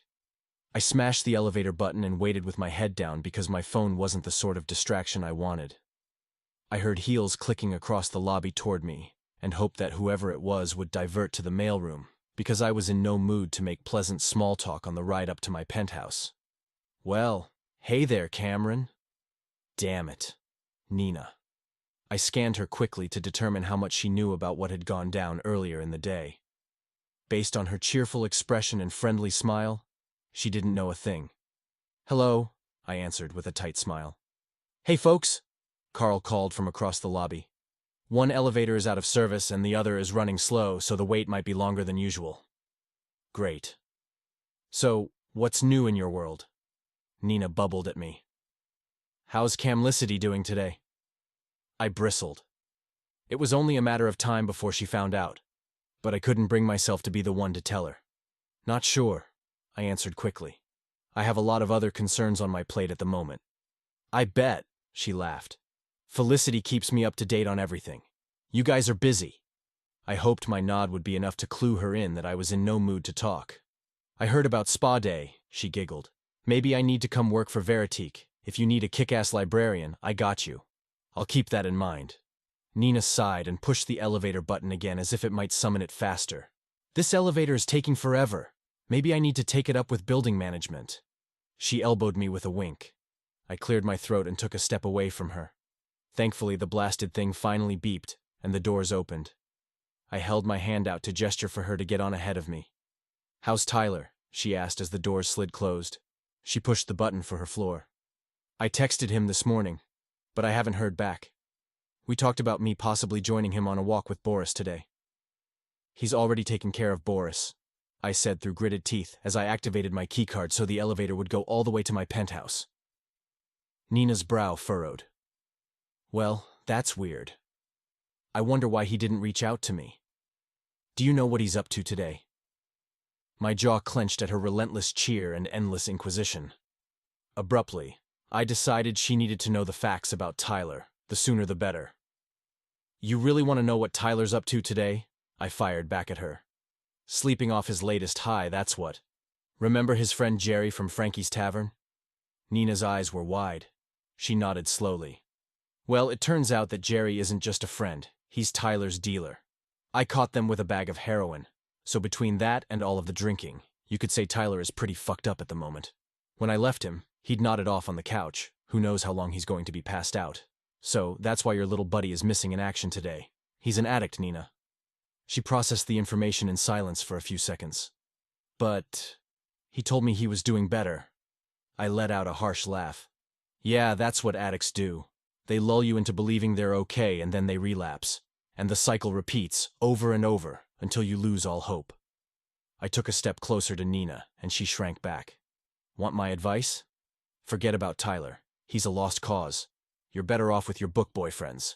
No one can compete with them anyway." My speech ended right as we hit her floor, and Nina got off without saying another word to me. Good. The rest of the ride was mercifully silent. I'd had just about enough of the rest of the world for the day. The only being I wanted to connect with was waiting for me at the door. A quick walk later, and Boris and I were back in my dark apartment. It felt right, keeping the lights off. My dog seemed to understand I needed comfort, so when I took to the couch, Boris joined me, resting his head in my lap. Not dozing, but watching me, as if he was trying to figure out if I was okay, which I most certainly wasn't. I was hungry but not, exhausted but wired. I hated feeling out of sorts like this. Aside from the Veritique PR bullshit my father had left behind for me, my life before Felicity had been even keel. Predictable. It had balance. Now? I snorted softly, causing Boris to pick his head up and stare at me. Now nothing made sense, which was too close to the way I'd felt when everything went to shit with Carolina. Our breakup had been hell, and the aftershocks had lasted longer than I ever could have imagined. I wasn't about to put myself in that position again. I needed to remain in control of my life, my emotions, if I wanted to keep moving forward. Look at Tyler, for fuck's sake. Roxanne had left him ages ago and he was still pining for her, despite the way the breakup had gone down. Tyler and I had both handed over our hearts and were left worse off because of it. I wasn't going to make that mistake again. Breaking up with Felicity was the right decision. All I needed in my life was my focus, my business, and my dog. Boris seemed to read my thoughts. He reached out to slap my hand, to ask for more pets, and I was happy for that moment, stroking his soft fur. It helped me forget about the ache in my chest I couldn't understand. Chapter 22. Felicity. I stared at the TV screen in shock. This wasn't just salt in my wound, it was lemon juice, battery acid, nuclear waste.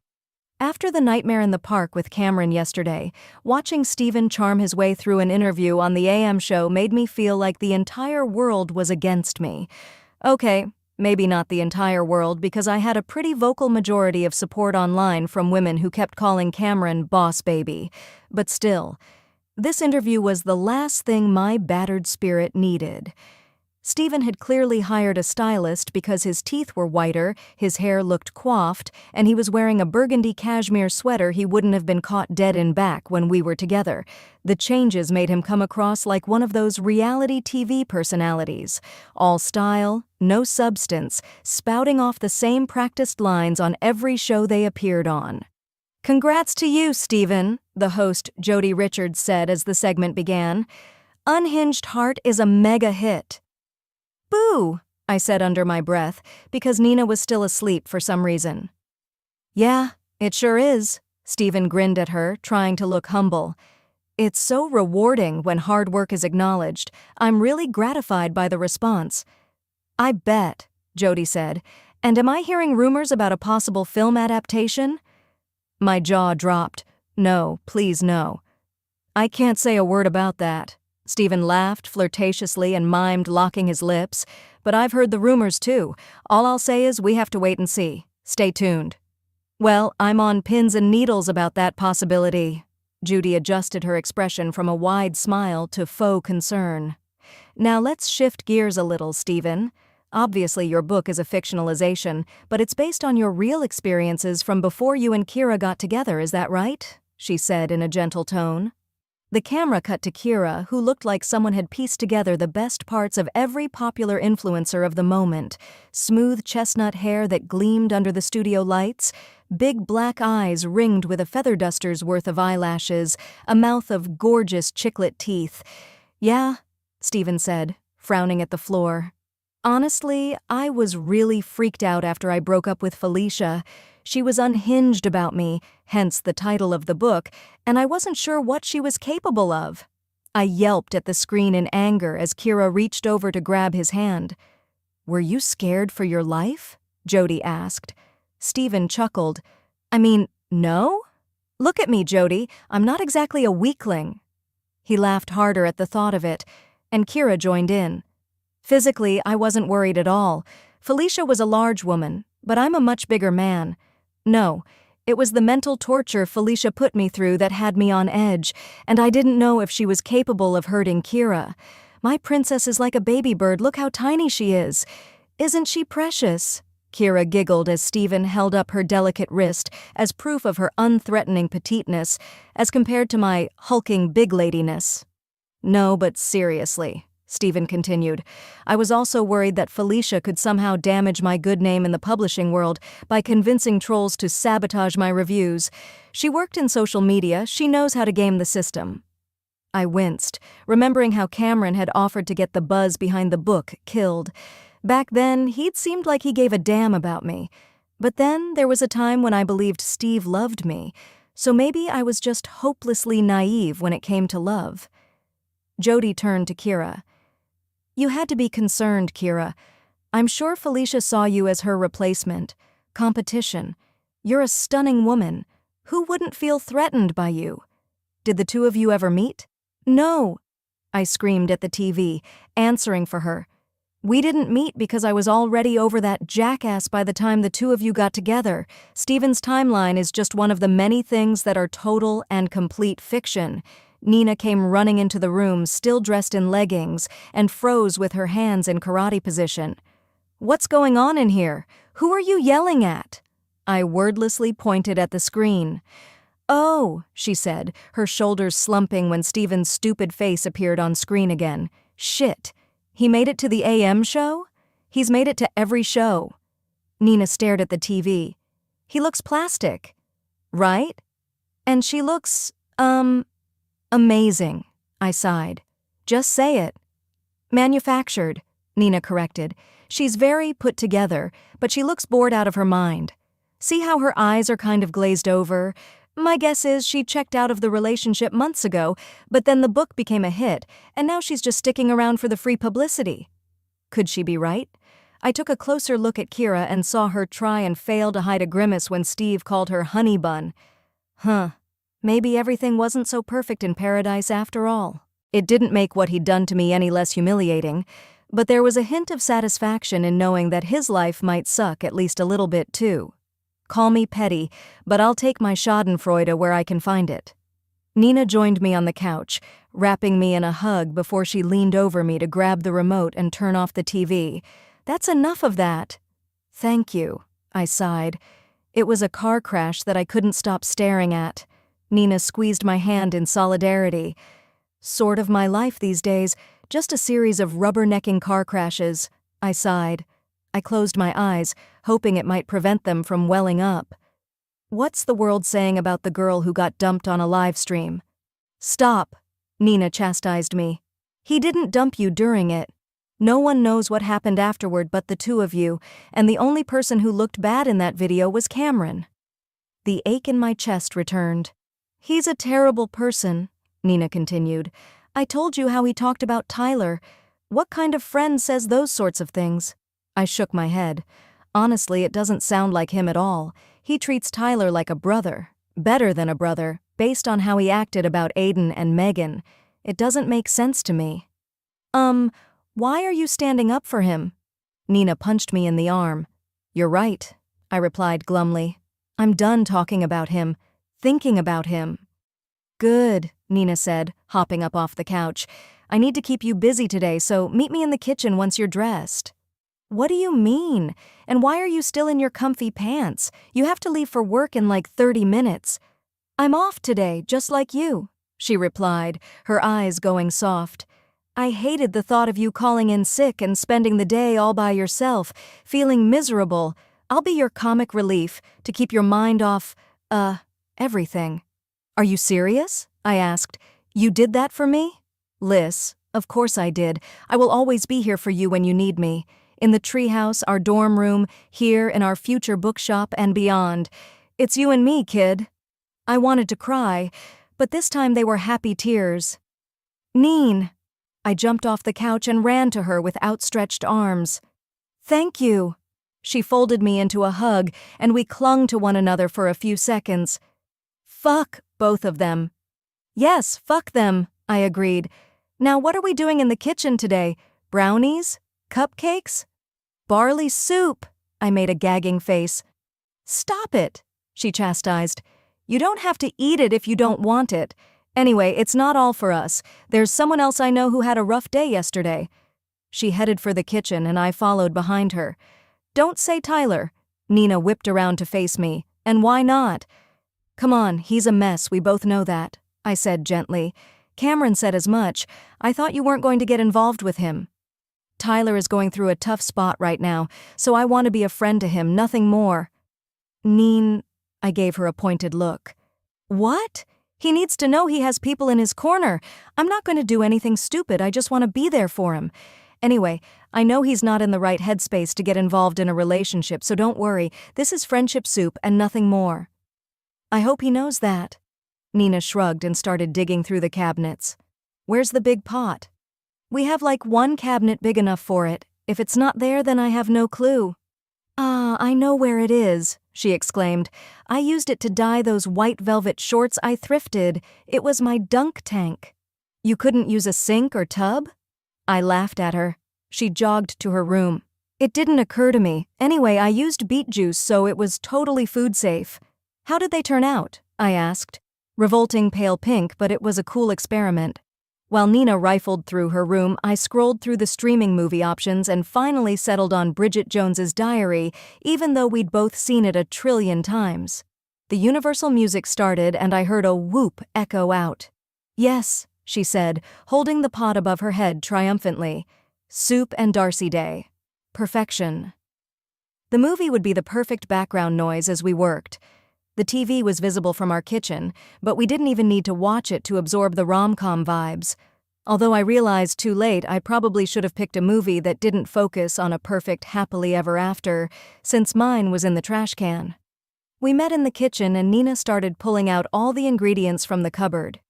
You do realize we could just send food to him? I asked as I watched her pile up vegetables on the counter. You don't have to go through all of this. She was shaking her head before I even finished the sentence. Anyone can do that. I want to show Tyler I care for him and that I'll put in the work. I glared at her. As a friend, she added quickly. I sniffed. Okay. Make yourself useful, she said. Start dicing onions, please. This is supposed to be a day of moping and napping, I complained, dragging my feet over to where she'd set up the cutting board. Why are you forcing me to work? Because I want you to be too busy to feel sad. The only tears you should be crying today are because of those onions. Now dice! Okay, I laughed. Meanwhile, Bridget fumbled and charmed her way through the movie, and we yelled out lines about stuff like well-timed blowjobs. Focusing on the work of peeling potatoes, mincing garlic, and chopping carrots was indeed a great way to not think about the way Cameron had drop-kicked my heart the day before. Before long, our cozy apartment was filled with the scent of a home-cooked meal. Nina and I sat on the couch and watched the final few moments of the movie with tears in our eyes. Ugh, I smacked the couch. Why doesn't real life turn out like that? Kissing the perfect man in a swirl of snow, with Van Morrison crooning in the background? In your zebra print undies, Nina added. It's not fair, I pouted. I really thought it was happening for me. Under the most unusual circumstances, of course. Hey, fake dating is a thing in our world. How many romances have we read with that plotline?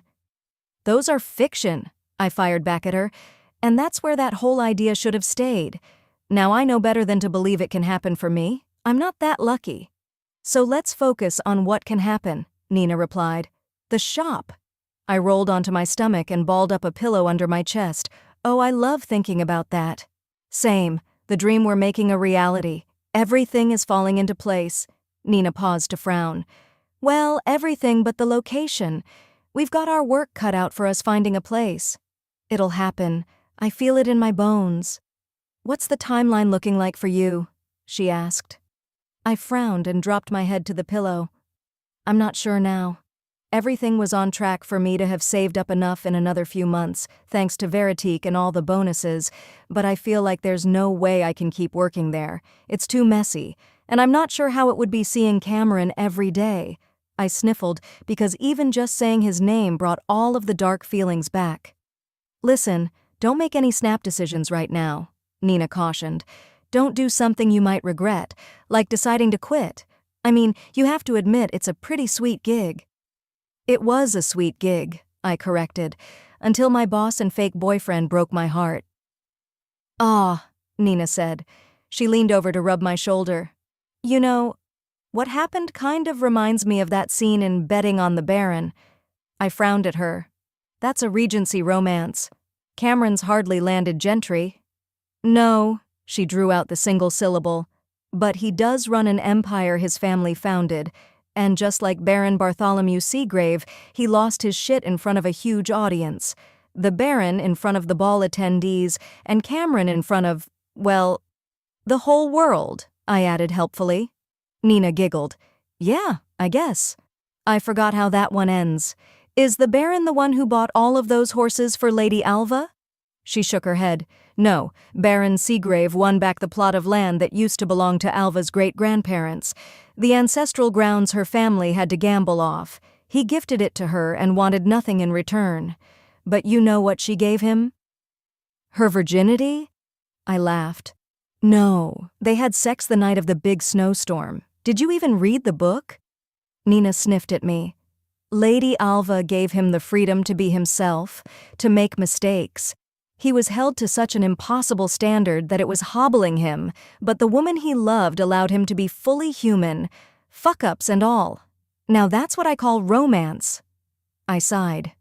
It's like the definition of love, accepting someone for who they really are. A silent tear slid down my cheek. Oh no, I'm sorry, we shouldn't have gone down this path. Let's talk about alien sex, vampires, werewolves. Nina poked my shoulder. Yeah? Yeah, I agreed. I rubbed the tears out of my eyes. I want our romance section to be no holds barred. All love accepted, no kink shaming. Exactly, she cheered. And no guilty pleasures. If you like it, it's a pleasure. I'm in, I cheered weakly. The post-stress fatigue was settling in my bones. I just wanted to sleep. I closed my eyes. Oh no! I woke up with a startled snort when Nina's voice echoed out of the kitchen. I hadn't even realized I'd dozed off. Nina was in the kitchen clutching the pot lid, staring at the barley soup. What's wrong? Did it burn? It doesn't smell burned. I hurried to the kitchen and joined her, staring into the simmering pot. My jaw dropped open when I saw what had set her off. Neen, are those potatoes? Purple? She said. Yeah, they are. She stared at me. But how? I asked. The beet dye I made, she moaned. I must not have scrubbed the pot as well as I thought. The white potatoes picked up the remaining color. Oh my God, I ruined it. All that work.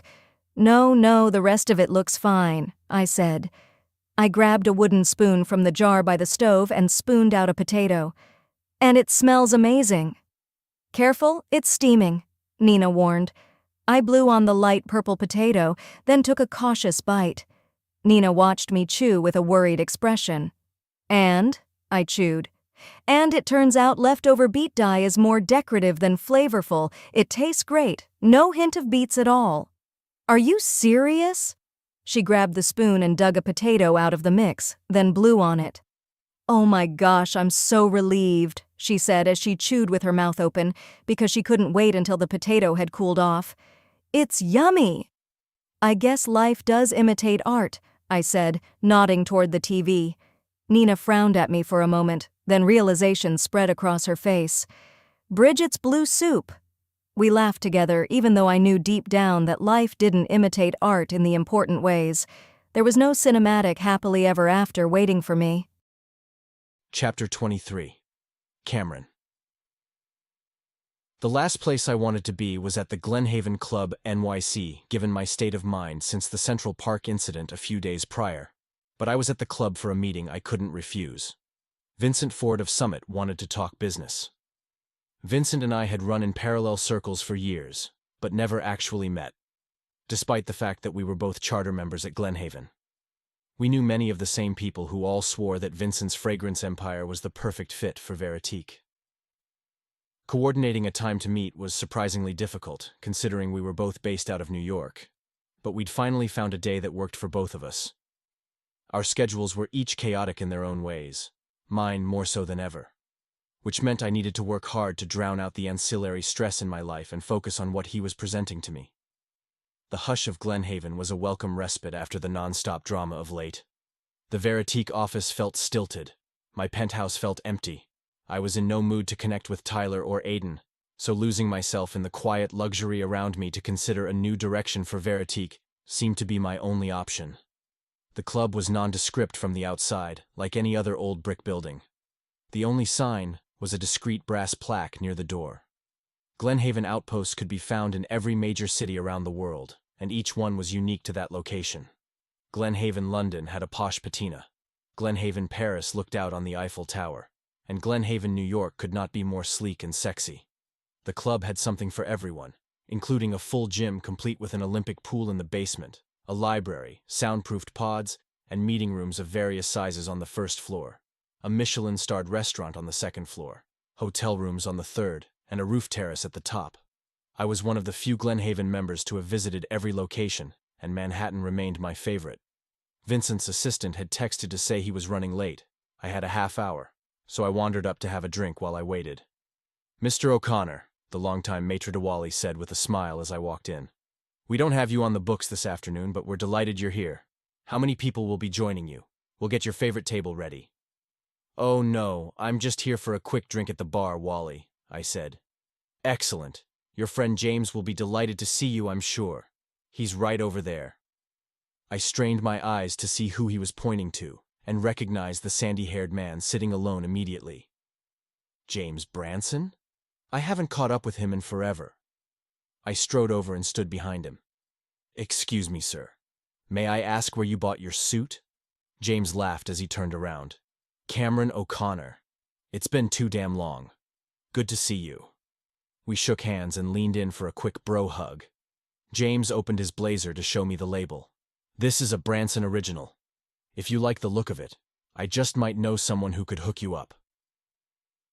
James Branson had taken over his family's successful clothing design company and grown it into an absolute powerhouse. But he didn't deserve all the credit for the exponential growth in the past few years. His wife Natalie had started their couture bridal division, and it now rivaled Vera Wang. Plus, after the birth of their beautiful daughter Olivia, they'd added a groundbreaking children's line to their portfolio. The Branson brand just couldn't stop winning. But the best part? James and Natalie were two of the kindest people I'd ever met. I slid onto the chair next to him. "How are you, my friend? How's fatherhood?" James beamed at me. "Cameron, it's the best thing I've ever done. Let me show you a photo of Liv." He pulled out his phone and scrolled through a series of images of a truly adorable baby who had his blue eyes and her mother's fair coloring. The pride in James's face gave me a pang. I'd never given much thought to fatherhood. Lord knew. I never wanted to be like my father in any way. But more than that, I'd never been able to imagine a future with anyone before. Not even with Carolina. Everything had happened so fast with her that there hadn't been much time for planning, which was for the best in the end. I couldn't miss a future I'd never truly imagined with her. And with all the other women I'd dated, I'd never bothered looking ahead any further than the next weekend. None of them had ever made me feel genuinely excited to find out what came next. Except for, well, I'd never had a real relationship that made me feel that way. But seeing James so chuffed about it made me reconsider settling down for a split second. "You're really happy, huh?" I asked him, studying his face as he answered. He smiled. "You don't even know. Man, I thought I had everything before I met Natalie. Running an empire, living fast. But it got old. I was getting old. The clock was ticking, but I kept ignoring it. Nothing was making me happy until I met this spitfire of a woman who turned my world upside down. My Natalie." He shook his head, smiling off into the distance at the thought of his wife. "Let's just say she has no fear, because she's the only person I know who can stand up to me." He chuckled. "Well, her and Olivia." A vice tightened behind my eyes. I knew someone like that as well. Despite my best efforts to put her out of my head, my thoughts immediately conjured up Felicity's beautiful face. Then just as quickly, the image shifted to how wounded she'd looked that day in Central Park. The bartender delivered a glass of Glenlivet I hadn't ordered, but then again, it was my usual drink. Glenhaven thought of everything. I took a huge gulp, hoping it would smooth down the jaggedness inside of me. "Where is Natalie today?" I asked. "She had a meeting about our new sunglasses line, but she's swinging by here any minute. Will you still be around? I know she'd love to see you." I glanced at the time. "I should be. I'm meeting with Vincent Ford shortly, but he's running late." "Finally," James said. "I've been trying to hook the two of you up for ages. What's he got up his sleeve?" I shrugged. "That's what I'm here to find out." James polished off his pint. "Enough about business. How's your real life these days? Dark? Depressing?" James didn't seem to know any of the recent drama, and I didn't feel like going there at the moment. I was at Glenhaven to forget it. Fine, I said, taking another draw from the glass. Doing fine. Usual stuff. James narrowed his eyes. What does that mean? It means I've got nothing interesting to report. Liar. The vice in my head inched tighter. James opened his mouth to continue the inquisition, but we were interrupted by a sprite of a woman who was dressed like she'd stepped out of a vintage Branson lookbook. Natalie Branson was the perfect advertisement for the brand. Oh my gosh, is that the Cameron O'Connor? She squealed as she hugged me. How is it possible I haven't seen you since our wedding? I know, I'm awful, I smiled at her. But you know, life is busy. She scooted onto the bar stool between us. Do I ever? And it's about to get busier, because we just signed Percival Banks to be the face of Branson Eyewear. Break out the champagne. I watched James and Natalie as we toasted their latest success, and what struck me was how synchronized they were. When Natalie searched for a napkin, James handed one to her without missing a beat in the conversation. When they told a story about Olivia, they practically spoke in unison. His hand rested on her thigh beneath the bar, and she kept finding excuses to touch him, like smoothing his hair or resting her palm against his cheek. Watching them together physically hurt. Fuck. I missed Felicity. Any ladies we should know about? Natalie asked, wiggling her eyebrows. Who's keeping you warm these days? I snorted. Boris? Oh, come on, Natalie said. She slapped my hand lightly. When are you going to settle down and add to the O'Connor clan? I shook my head and drained the rest of my glass. Not in the near future. Too much going on. Maybe someday. 20 years down the line. Cam, James said. You don't want to miss this. I'm serious. It's easy to get caught up in work, but there's more to life than that. Trust me. He slid his arm around Natalie's shoulder, and they jointly stared like they felt bad for me, which made me feel even worse. Maybe talking about Felicity with them would help me clear up what the hell I was doing. I thought about how the conversation would go and opted to keep my mouth shut. They'd both push me to track her down and admit I'd been wrong about us, but I hadn't been wrong. Not all relationships led to the blissed-out happiness James and Natalie shared. My experience proved to me that relationships were far more likely to be nothing more than a distraction from what really mattered. Natalie started to ask another question, but a text came through on my phone. Looks like Vincent is here. I need to run, I said, standing up slowly. So wonderful seeing both of you. I hugged Natalie, and when I shook James's hand, he held on for a beat longer than necessary. Don't forget to live your life, he said, staring hard. Trust me. There's so much more beyond the boardroom. Don't forget it. I'll do my best, I said with a curt nod.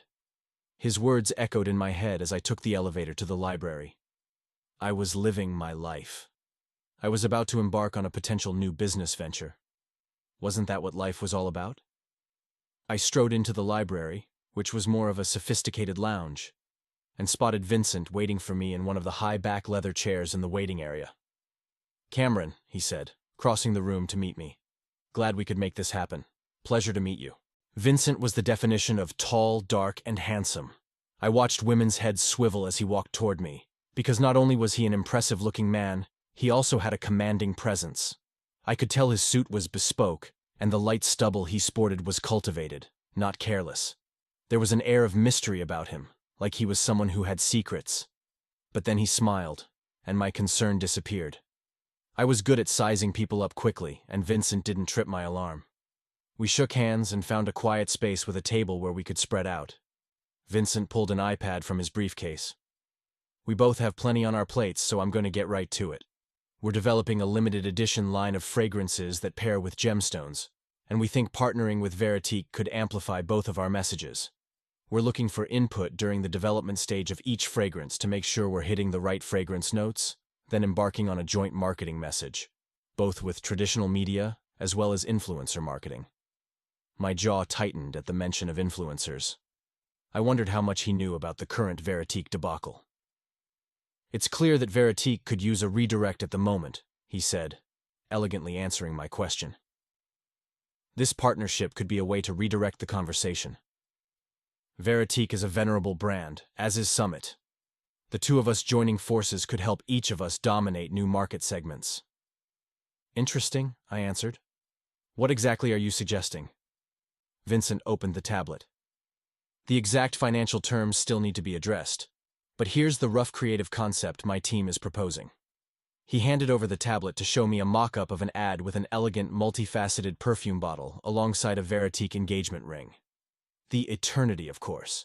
There was just no escaping Felicity. The fragrances would contain trace elements of the actual stones, which is something we've never attempted before, but they would also evoke the feeling of it. So this scent would conjure up the sparkling brilliance of a diamond. Vincent scrolled to the next photo. A lush, deep red image of our ruby calico bracelet next to a claret bottle. The ruby scent would be darker, more mysterious, and so on. He paused to scan me. Thoughts? The only thought I could focus on was the memory of holding the eternity ring out to Felicity. It's an intriguing concept, I offered. I'd like to continue the conversation with our teams present.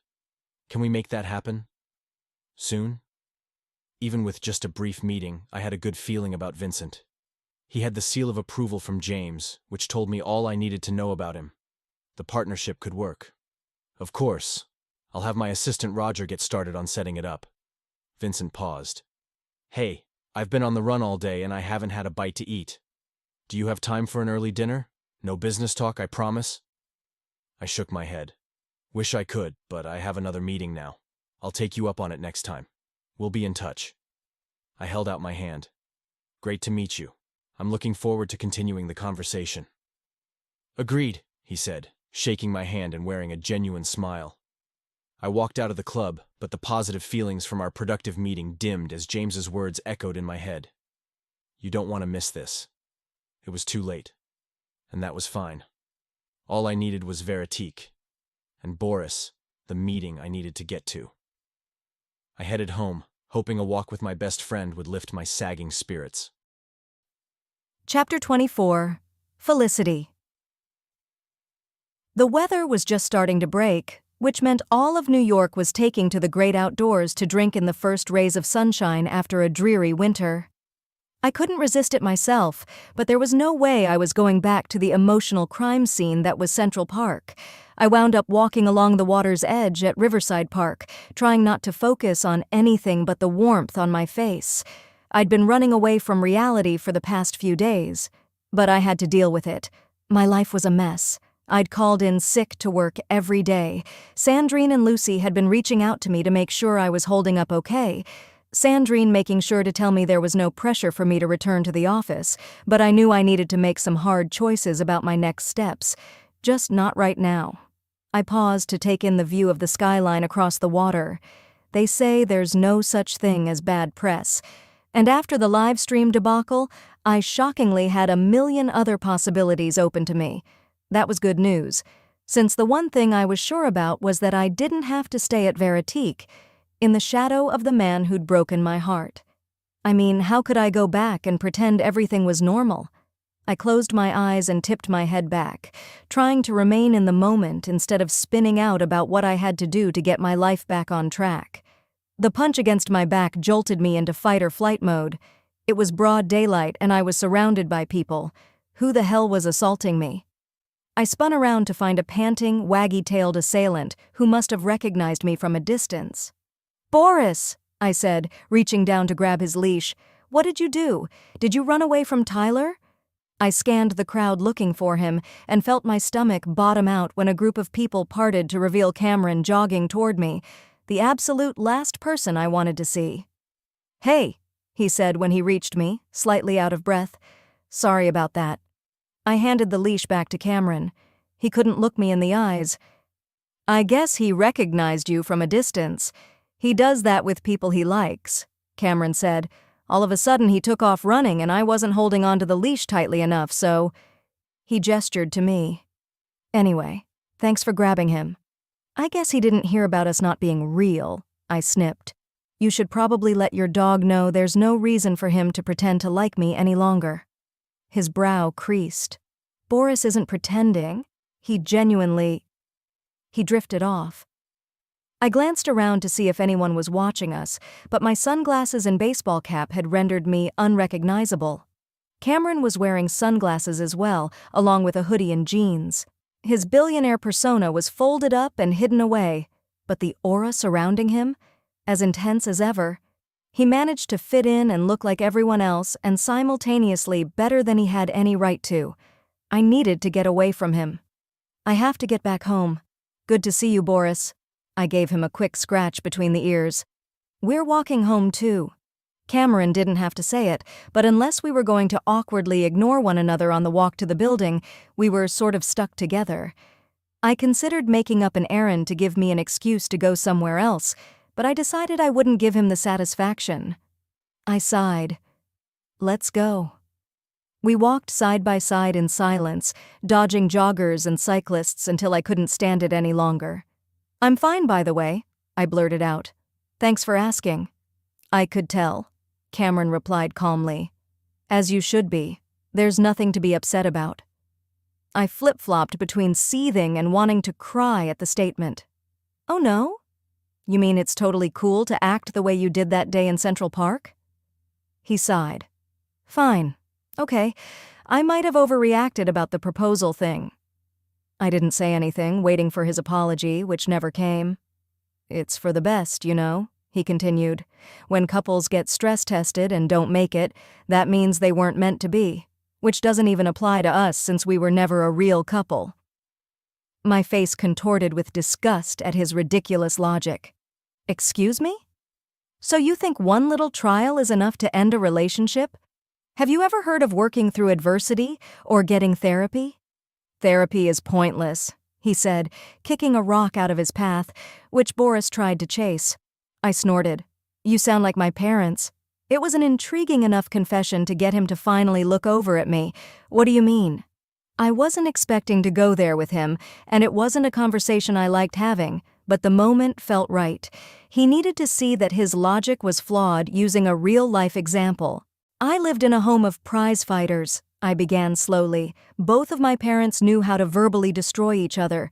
Perfectly constructed insults designed to wound, screaming, flying dishes, storming out the door. I think I heard my parents say, "I hate you," more often than "I love you." Cameron let out a shocked huff. Needless to say, I didn't like being home much. And that's where Nina came in. She could tell I was desperate to escape my real life, so she helped me create our own safe little world up in her treehouse. I basically navigated their entire divorce up there. I'm sorry you had to go through that, he said softly. I steeled myself against him, trying to be nice to me. It wasn't great, but things got better after the divorce. They weren't horrible people, but they figured out every possible way to be horrible for each other. Boris paused to sniff a lamppost, and we both stared at him rather than looking at each other. I felt vulnerable revealing that part of my story, but I also felt like he needed to hear it. That's what I mean, you know, Cameron said as we started walking again. Huh? I asked. About relationships. That's how most of them end up. Fights, pain, divorce. We all know the statistics. No, I fired back at him. It's not true for everyone. That's how my parents' relationship ended because they refused to even try. And that's what started our whole conversation. Your argument that therapy doesn't work. My parents never even considered it. But here's the crazy part. I know they were in love when they got together. I've seen the old photos of them with their arms around each other, so giddy and happy it's almost embarrassing. But life happened, and instead of facing the troubles that came along with it as a team, they let the challenges fracture them. And I'm not talking about big stuff, like cheating, but the normal bumps in the road. Money problems, career challenges, parenthood. And each new problem turned them into rivals instead of teammates. A good therapist could have helped them figure out what they needed to work on, but they refused to even consider it. So a family was ripped apart. I'm really sorry, Felicity, Cameron said. What people don't realize is that trauma echoes. Thanks to my parents, I didn't have a model of what a good relationship looked like, so I was willing to take whatever bullshit my partners gave me, like Steven. I thought we weren't allowed to talk about him? I'm trying to make a point, I said with a frustrated sigh. Stephen was withholding with his affection. His love felt almost transactional, like he had to decide whether I was worthy. That was fine with me for way too long because I didn't know I was worthy of more. But when I finally started asking for what I needed from our relationship, like validation and a real commitment instead of stringing me along, he bailed. I choked out a humorless laugh. No, it was worse than just bailing. He built a career on lies about me. Felicity. All of that was just to say that you're wrong, Cameron. A relationship can work, but only if you're willing to work at it. I'm not saying you should try to stick it out in a situation that's all stress and drama. That's not healthy. What I mean is that running away at the first sign of trouble is giving up. I glanced over at him, but he refused to look at me. You work harder than anyone I've ever met. You run an empire, Cameron. Clearly you know how to get things done. That's why I'm sort of in shock that you gave up on us so easily. We had something good. I know you felt it too. But instead of sticking things out, you opted to walk away. I thought I knew you. Clearly, I was wrong. It's not the same thing, Cameron sighed. You just don't get it, do you? I asked, with anger tinging my voice. He didn't answer. After that, I gave up. We both retreated into our own thoughts, walking side by side but worlds away. Excuse me? A teenager ran up to us clutching her phone, her eyes shining. Shit. We'd been spotted. Oh my gosh, I love you guys so much and I'm super excited to see you together, she said quickly, mashing her words together. Can we take a picture? No one will believe I ran into you without proof. Are you guys back together? I really hope so. Cameron started to answer, but I cut him off, since the man didn't know how to handle an unexpected social media run-in. Hi, I replied in a syrupy voice. What's your name? I'm Maddie. Her cheeks went pink. Oh my gosh, I can't believe you're talking to me. I could feel Cameron glaring at the side of my head. You know what, Maddie? We're both so happy to meet you, and we're honored that you've enjoyed our story. But right now we're talking about some work stuff that's really important. We're trying to stay undercover, so would it be okay if we skipped a photo? Her face fell. How about this? What's your Insta handle? I'll follow you back, and you can use that as proof that we met. Really? Maddie jumped up and down, and Boris joined her. Okay, yay, I'm Maddie Magnificent on every platform. She glanced at Cameron, probably expecting him to make the same offer. Cameron doesn't do social media, I explained for him. He's boring, right? I laughed harder than necessary, and Maddie joined in. Thank you, she said. You two are the best, and everyone is hoping you figure stuff out. Good luck. She placed her finger to her lips in a shush gesture, then ran off. Why did you give her hope that we're reconciling? Cameron asked in a strained voice. What did you expect me to do? I hissed out of the corner of my mouth. It's not like Veritique has given me an action plan about how to respond to stuff like that. It's to be expected that people are going to stay interested in Camlicity, at least for a little while longer. I didn't confirm or deny. If you'd come back to the office, maybe we could hammer something out, he responded. And anyway, I thought you were sick. You don't look unhealthy. I was sick, I lied. Now I'm taking vacation time. For how long? Don't know. Sandrine told me it's fine, I added. He grumbled something unintelligible. It finally hit me that I didn't have to walk with him. I didn't owe Cameron O'Connor a thing when we were off the clock. I could take off in a different direction and enjoy the beautiful day without a frowning boss hole beside me. You know what? I changed my mind. I'm not going right home. I need something sweet after all this saltiness. He frowned at me. Yeah, I said mainly to myself. I need some levain cookies. I knelt in front of Boris and kissed him on the head. Bye, mister. You're the best boy. Take care of yourself. It sounded like a final goodbye, because it was. My future was starting to swim into focus, and it didn't include Cameron, which also meant it was probably the last time I'd see Boris. Well, he could use a longer walk. We'll go with you, he said, shocking the hell out of me. He pushed his sunglasses on top of his head and stared at me. No, that's not necessary, I replied. In fact, I don't want you to. It turns out you were right all along, Cameron. I'm better off without you. I walked away before he could answer, hiding a little smile of victory. Once he was out of sight, lost in the crowd, I called Nina. "Hey, I'm going to Louvain. What do you want?" I picked up my pace at the promise of being comforted by the world's most addictive chocolate chip cookies. "Ooh, your favorite," she cheered. "What's the occasion?" "I'm celebrating the first day of the rest of my life." "What?" she squawked. "That sounds a little ominous. What do you mean?" "I just ran into Cameron and I realized I'm okay." My voice came out shaky. "Or I'm going to be okay." "Oof, did you cry? Was it awkward?" The feelings I'd been suppressing as I talked to him were finally taking over. I wanted to seem strong in front of him, and I'd succeeded, but it was all an act. Damn it, I still missed him. I didn't cry, and it was awkward. Someone clocked us as Camlicity. I handled it. Just saying the name made me glance around furtively, but no one on the sidewalk noticed me. Was he a jerk about it? He just seemed grumpy, more than usual. But here's what's weird. When I told him I was going to Louvain, he offered to tag along. "Talk about mixed signals," she laughed. "No," I shook my head. He's still firmly in the relationships are pointless camp. He just wanted to walk Boris farther. I told him not to bother. "Good for you." "Yeah," I agreed. "I feel okay. Now I just need to figure out what to do career-wise." "So you're quitting for sure?" I slowed down behind a trio of tourists taking up the entire sidewalk, which gave me time to consider it. The thought made me a little queasy because I loved my job, but I didn't see a way to do it with the ghost of Cameron haunting me at every meeting.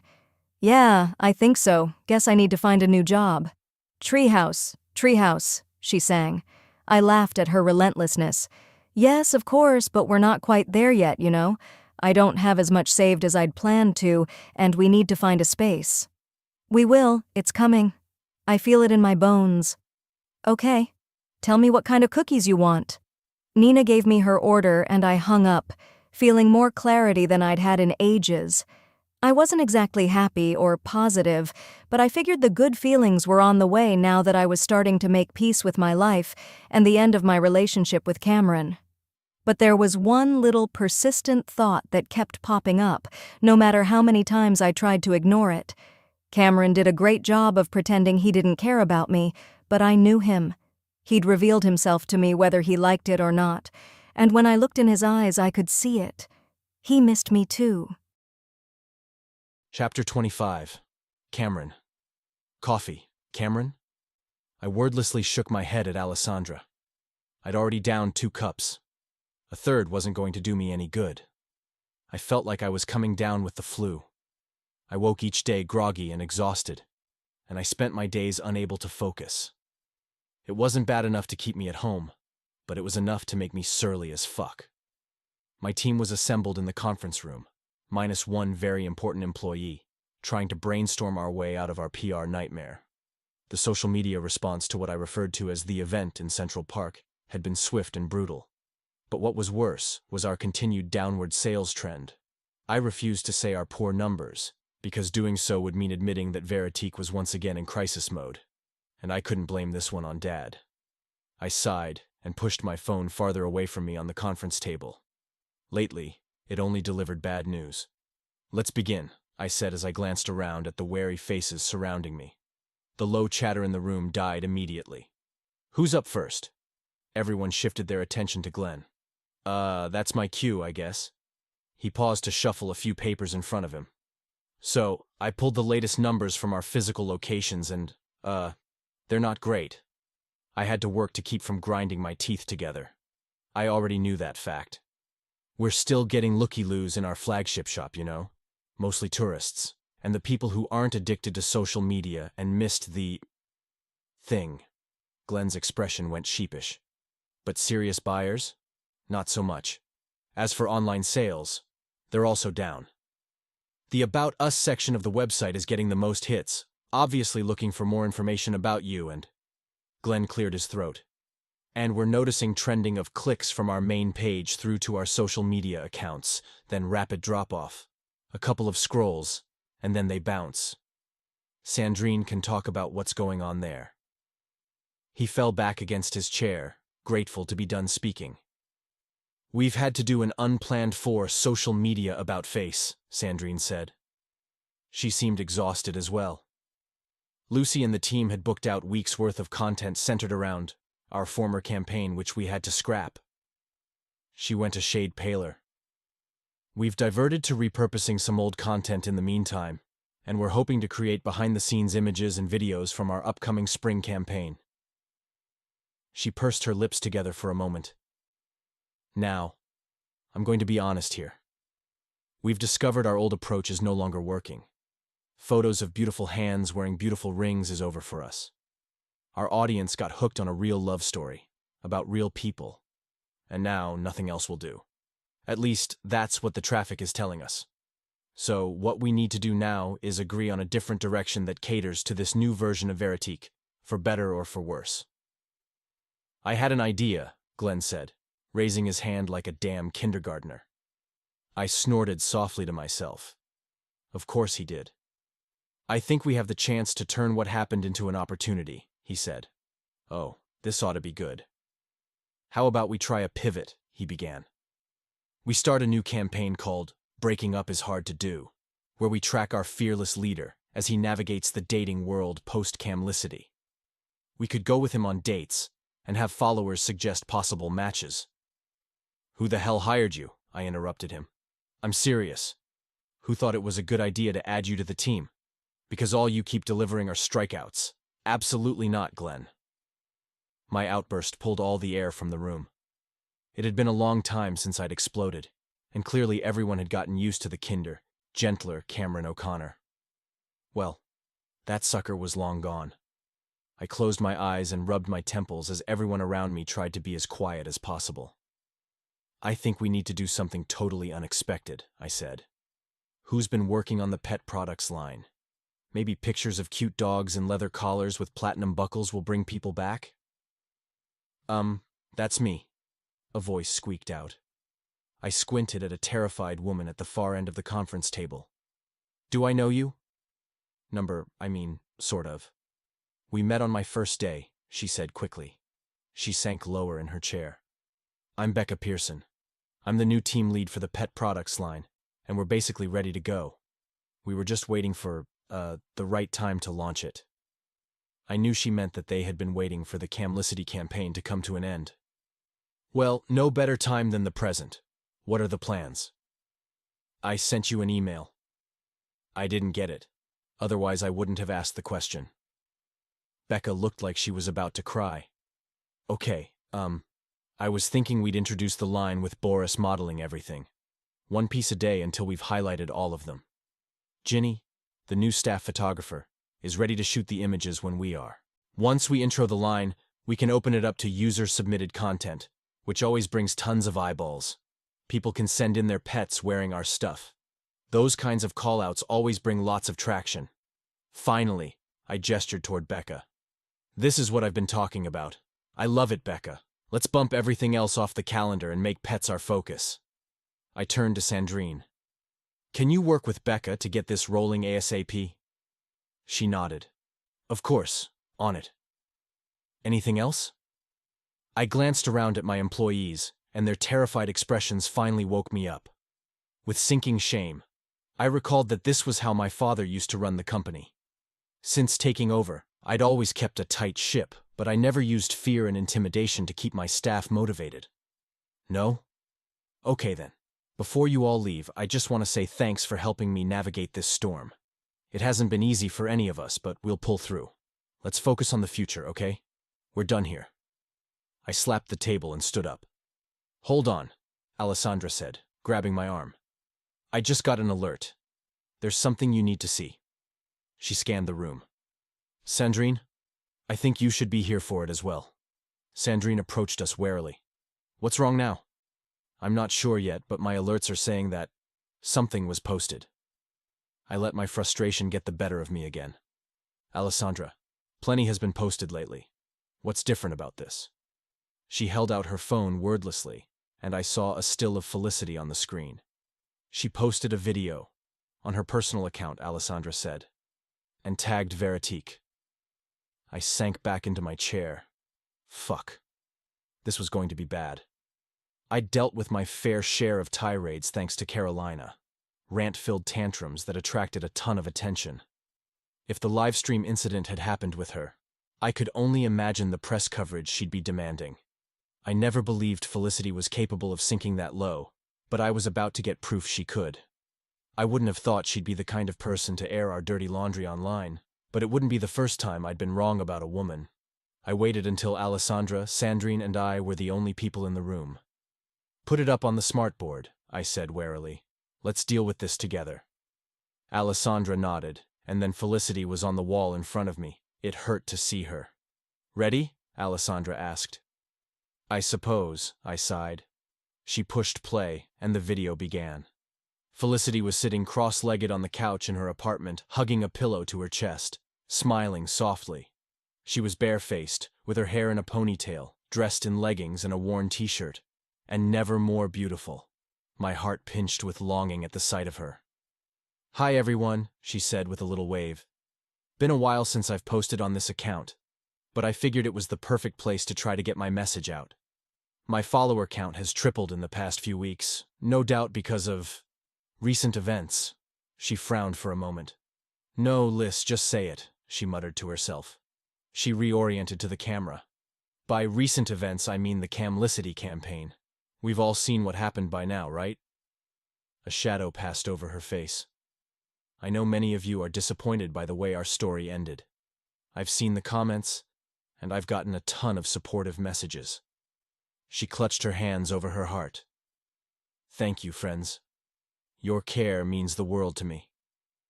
It was my turn to frown. The only messages I'd gotten were brutal takedowns.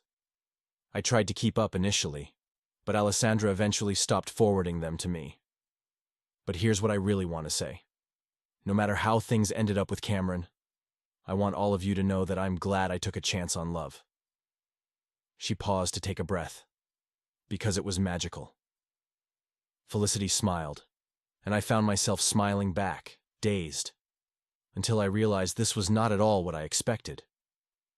I experienced a fairy tale. I had the best time, as you probably witnessed. She giggled. "We attracted a lot of attention, you know. There's more to it, though."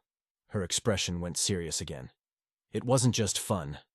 Camlicity gave me a new understanding of what it means to be in a relationship.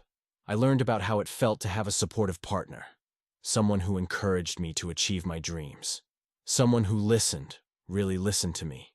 He made me feel important and special, needed, wanted." Felicity looked down and fiddled with the fringe on the pillow. "Trust me, I haven't always been that lucky." She smiled again, and I smiled back despite the pain in my heart. Why was she being so kind? "So yeah, guys, Camlicity is no more. I know you're all disappointed, but sometimes you play the game and get your heart broken." She shrugged. "That's life." She was trying to look nonchalant, but I could see she was hiding pain. "But here's the thing. When you come out the other side of a heartbreak, you have to look for the good things you can take from your time together. It might feel impossible at first, especially when you're still feeling all those bleak emotions." She made a swirling gesture in front of her chest. "But I promise, if you do, you'll wind up stronger in the end." Felicity slid off the couch and moved closer to her phone, filling the screen with her beautiful face. "One last thing. Ladies, I'm here to tell you that you don't have to wait for someone to buy you jewelry. You're worth it. Go get that sparkler you've been eyeing. Like this. I bought this piece for myself." She leaned closer and held up a gold necklace with an infinity symbol on it. "It will always remind me of my time with Veritique, and how my work there helped me to believe in myself. Isn't it beautiful?" She chuckled. "This is not Sponcon, I promise you, but I did get it from Veritique, if you want your own." Sandrine laughed and cheered. Ever the marketer. "Anyway, that's it for me," Felicity said. "Just remember, love makes you stronger, my friends. I hope that's a message we can all remember." The video ended with a close-up of Felicity's face, and despite all of the upbeat cheerleading, I could see sadness in her eyes. "Wow," Alessandra sighed. "Yeah," I agreed. "That was unexpected." "Very much so," Sandrine agreed. "She's a class act. We're lucky to have her." My mouth went tight. Why did I have a bad feeling about her tenure with Veritique? We need to connect with her, to put together some sort of united message, Sandrine said. She was studying the still image of Felicity on the wall. Her video was a good start, but we should do something official. She paused. Honestly, I've been holding off on broaching it with you, but we really can't wait much longer. No one had ever come out and said it, but everyone knew Camlicity had grown into something deeper than just a publicity stunt. Fine, I replied quickly. Why don't you draft something, and I'll take a look. Well, I was hoping that... She broke off and looked at Alessandra. Okay, I'll put together a few options for you. When I left, the pair were standing close together, talking softly, and no doubt dissecting everything in Felicity's video. I was too weary to give it any thought. I noticed people scurried the other way as I walked back to my office. It was as if there was a storm cloud hanging over my head. The mountain of work waiting for me felt impossible. What the hell was happening to me? I couldn't focus on a damn thing. I swiveled in my chair to look out at the skyline, hoping inspiration might strike me. Nothing. My phone buzzed and I jumped at it, which was strange since lately it had been the bearer of bad news only. A text from my brother. Lunch? I frowned. We hadn't talked since the blow-up at the tavern, so why was he reaching out now? Maybe he'd gotten wind of Felicity's video? He was like that, willing to look past our differences when he sensed I needed him. Why couldn't I do the same? That works. Your choice. Aiden knew I preferred fine dining, but he was more of a dark pub kind of person. It was no surprise that he sent me a pin for a gastropub. Now good? Typical Aiden. 11:30. Sure, meet you there. It wasn't a quick walk to the spot, but the weather was beautiful. It felt like everyone outside was in a good mood. And I didn't blame them. Spring was in the air. Renewal. I hoped it would rub off on me, eventually. The Camlicity campaign had me assuming that every time someone's gaze lingered on me, they were trying to figure out if I was who they thought I was. When was that going to stop? I had enough to worry about without feeling like I was being stalked. I kept my head down and barreled toward whatever fresh hell awaited me with my brother. Chapter 26. Cameron. I strode into the restaurant a few minutes late. It was better than I expected, with the typical industrial meets farmhouse vibe common in these types of pubs. Not that it mattered, though, since I had zero appetite. Hey, Aiden said as I slid into the booth opposite him. Hi, I said quickly. What's wrong? Why did you want to meet? Wow, you never change. He smirked and shook his head slowly, staring at me. Hi, brother. Nice to see you too, he said in an exaggerated voice. Sorry, just got a lot on my mind. His expression softened. Yeah, Megan told me about the video. I haven't had a chance to watch it. You okay? Why wouldn't I be? I snapped at him. He threw his hands up in front of him. Whoa, hold on. I'm just trying to be supportive. After seeing you together, I assumed you and Felicity were real. Guess I was wrong. Exactly, I said in the voice that signaled we weren't going to be talking about it. It was one of those places that made you scan a QR code to get the menu, which pissed me off even more. But I was glad to have something to focus on for a few minutes, other than talk about Felicity. Deep-fried Cajun pickles? Seriously, Aiden? It's called eating local, instead of having rare meats shipped from across the globe. I glowered at him. Now's not the time for a climate change talk. He scanned the QR code without answering me. We were off to a fantastic start. I studied the menu for way too long and finally settled on a burger. Orders placed, all we could do was sit in silence. You look like shit, he finally said. Not sleeping? I shook my head. Not much. And thanks for that. You're looking well. It pained me to admit that my brother seemed happier and healthier than ever. How's Boris? I finally managed to smile. Best boy ever. I wished my dog was all we needed to talk about. A long time ago, when life was simpler, Aiden and I were tight. But time, circumstances, and choices had turned us into little more than strangers. So, I have news, Aiden said. This was what I'd been waiting for. I tipped my head at him, waiting for the bomb to drop. I bought a ring. I paused a beat as the news settled into my bones. Aiden, no. He burst out laughing. Megan wins the bet. I said that you were going to explode, but she swore you'd be quietly disapproving. Smart girl. I didn't appreciate that they were making me the butt of a private joke. It's too fast, I retorted. Cameron, I love her. There was something in his expression that slowed me down. We're good for each other, he continued. Just because it's fast doesn't mean it's rushed. There's a difference.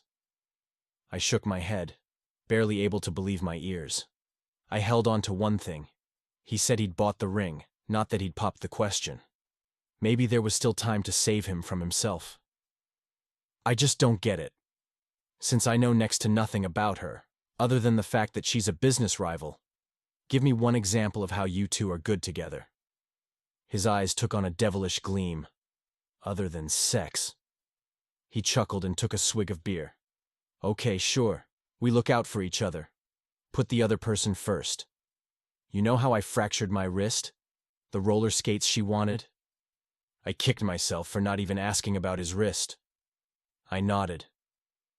The first thing she did when we got home from the hospital was put our skates out on the street with a free sign on them. She gave them up because she knew I wouldn't want to try skating again. And she's the one who researched the best physical therapy facilities so I wouldn't have lingering issues. Kind of her. Okay, it was a start. That's something she did for you. I eyed him. What about vice versa? Aiden smiled. How about a million little things? I make sure her heated blanket is on before she gets into bed. I know how she likes her coffee and which mugs are her favorites, so I fix it for her every morning. I give her the best side of the couch. I hug her every chance I get. I pay attention to the little stuff she mentions, like a lotion she likes, or new restaurants she wants to try, and I surprise her with them. All I want to do is delight her. It makes me happy to make her happy. He smiled, almost woozy with whatever he was feeling. But it's more than just stuff. We're each other's biggest cheerleaders. We truly listen to what the other person is saying. We give advice when it's asked for, or provide an ear when that's what's needed. She's got my back, and I've got hers. I'm the best version of me when I'm with her. Aiden now seemed sheepish, like he was afraid he'd said too much. I don't know how to respond to that, I offered. Things might be good now, but that could change. No, fuck that, it always changes. So what's gonna happen when the shit hits the fan between the two of you and her daddy comes after Veritique in retaliation? He slammed his hands on the table in frustration. Damn it, Cam! Can't you get past your own fucked up history and realize that just because you had a rough go doesn't mean the rest of the world will? True love exists. You can deny it all you want, but I'm living it. Every day. And I'm marrying Megan whether you like it or not. I'd never seen easygoing, affable Aiden so pissed off. Did you at least buy the ring at Veritique? He glowered at me. No, I didn't. I started to protest, but he cut me off. I sourced the diamond myself and had Clara design a ring based on my specs. I wanted it to be a representation of my love for Megan without any outside influence. One of a kind. My stomach twisted. It was anger at my brother. Or possibly hunger. Or maybe something else? Sort of crazy that I hoped you'd come around, Aiden continued. But I should have known better. You never change, Cameron. I struggled to find a way to respond to him, but I was too tired to fight. You know what? I just lost my appetite. He stood up abruptly. I'm going to cancel my order and pay for your lunch. Enjoy your time alone, Cameron. You're probably used to it by now. He stormed off before I could say anything. I was tempted to leave as well, but I hadn't eaten anything since dinner the night before. Solo lunch was fine. I sighed and checked my email. Nothing pressing, but I had to blink hard when a new message popped up as I was sorting through them. The subject line read, Letter of Resignation. From Felicity. Damn it, I muttered to myself. It didn't matter how much bullshit had gone down between us. She was incredible at her job. And she loved it. Veritique needed her. I scanned the cursed message. Typical bullshit about how her time at the company had been a valuable work experience with her, stating how much she appreciated the opportunity, and promising a smooth transition for her successor. What successor? No one could come close to her. I fired off a quick reply, taking HR off the chain. A short, direct message. Please don't let what happened between us impact your career. You need to reconsider this choice. I sent it off and waited, refreshing my inbox a few times. Nothing. An uncomfortable thought crept into my head. I'd done this to her. It was my fault she was quitting. Maybe if I'd handled her heart with a little more care, we could have come to some sort of understanding? Or maybe, just maybe, I'd been a little too quick to jump out of our relationship. Seeing Aiden so happy did something to me. If I put my thoughts about Megan aside and just looked at how happy he was, I could admit I'd been lucky enough to feel that way for a short time. Or at least close to it, because I wasn't in love with Felicity. Right? I practically swallowed my lunch whole and called for Jimmy to come pick me up. I was in no mood to go back to the office. Maybe Tyler could get me out of my funk. He'd seemed more stable the few times I'd reached out to him since the Jerry nightmare, so I hoped he'd be in a good headspace when I showed up unannounced. His door was cracked open when I arrived. I assumed the worst. Ty? I knocked and walked in at the same time. In here. The voice that echoed out of his bedroom was surprisingly strong and coherent. I'd assumed he'd be napping the day away, but when I walked into his tiny bedroom, I found him packing. Suddenly, everything I was dealing with evaporated because this wasn't normal Tyler behavior. Hey, what's up? I asked. You going on tour or something? He snorted out a laugh at me. Sort of. I'm calling it the Great Rehab Experiment. I froze. No, I'm not kidding, Tyler said. He knew what I was thinking. I'm blown away. Seriously? Tyler placed a couple pairs of jeans in his duffel bag. Yup. It's time. I'd been dropping hints about rehab for years now, looking up programs I thought would be good for him, researching what methods seemed to be the most effective. But every time I brought it up, he'd always shut the idea down. He'd claim he could handle himself, even though we both knew it was a lie. He grabbed his guitar case and threw it on the bed. They allow you to bring that? He nodded. It's part of the therapy. How'd you find this place? I didn't. Nina did. I was now shocked in a totally different way. The last time I'd seen Nina, I'd called Tyler a lost cause. I figured she'd get scared off and never try to contact him again, but she'd apparently done the opposite. So you two have been in touch? Tyler smirked at me because it was a stupid question. Yeah, Nina's been coming around, checking up on me. It all started with some soup. I raised an eyebrow. She showed up here with this giant container of barley soup because she said she'd heard I was going through a rough patch. I wonder who could have given her that idea. I might have mentioned something to her, I admitted sheepishly. She wanted to drop it off and run, but I insisted she come in and share it with me. As a friend. So she did, and we talked. And then we...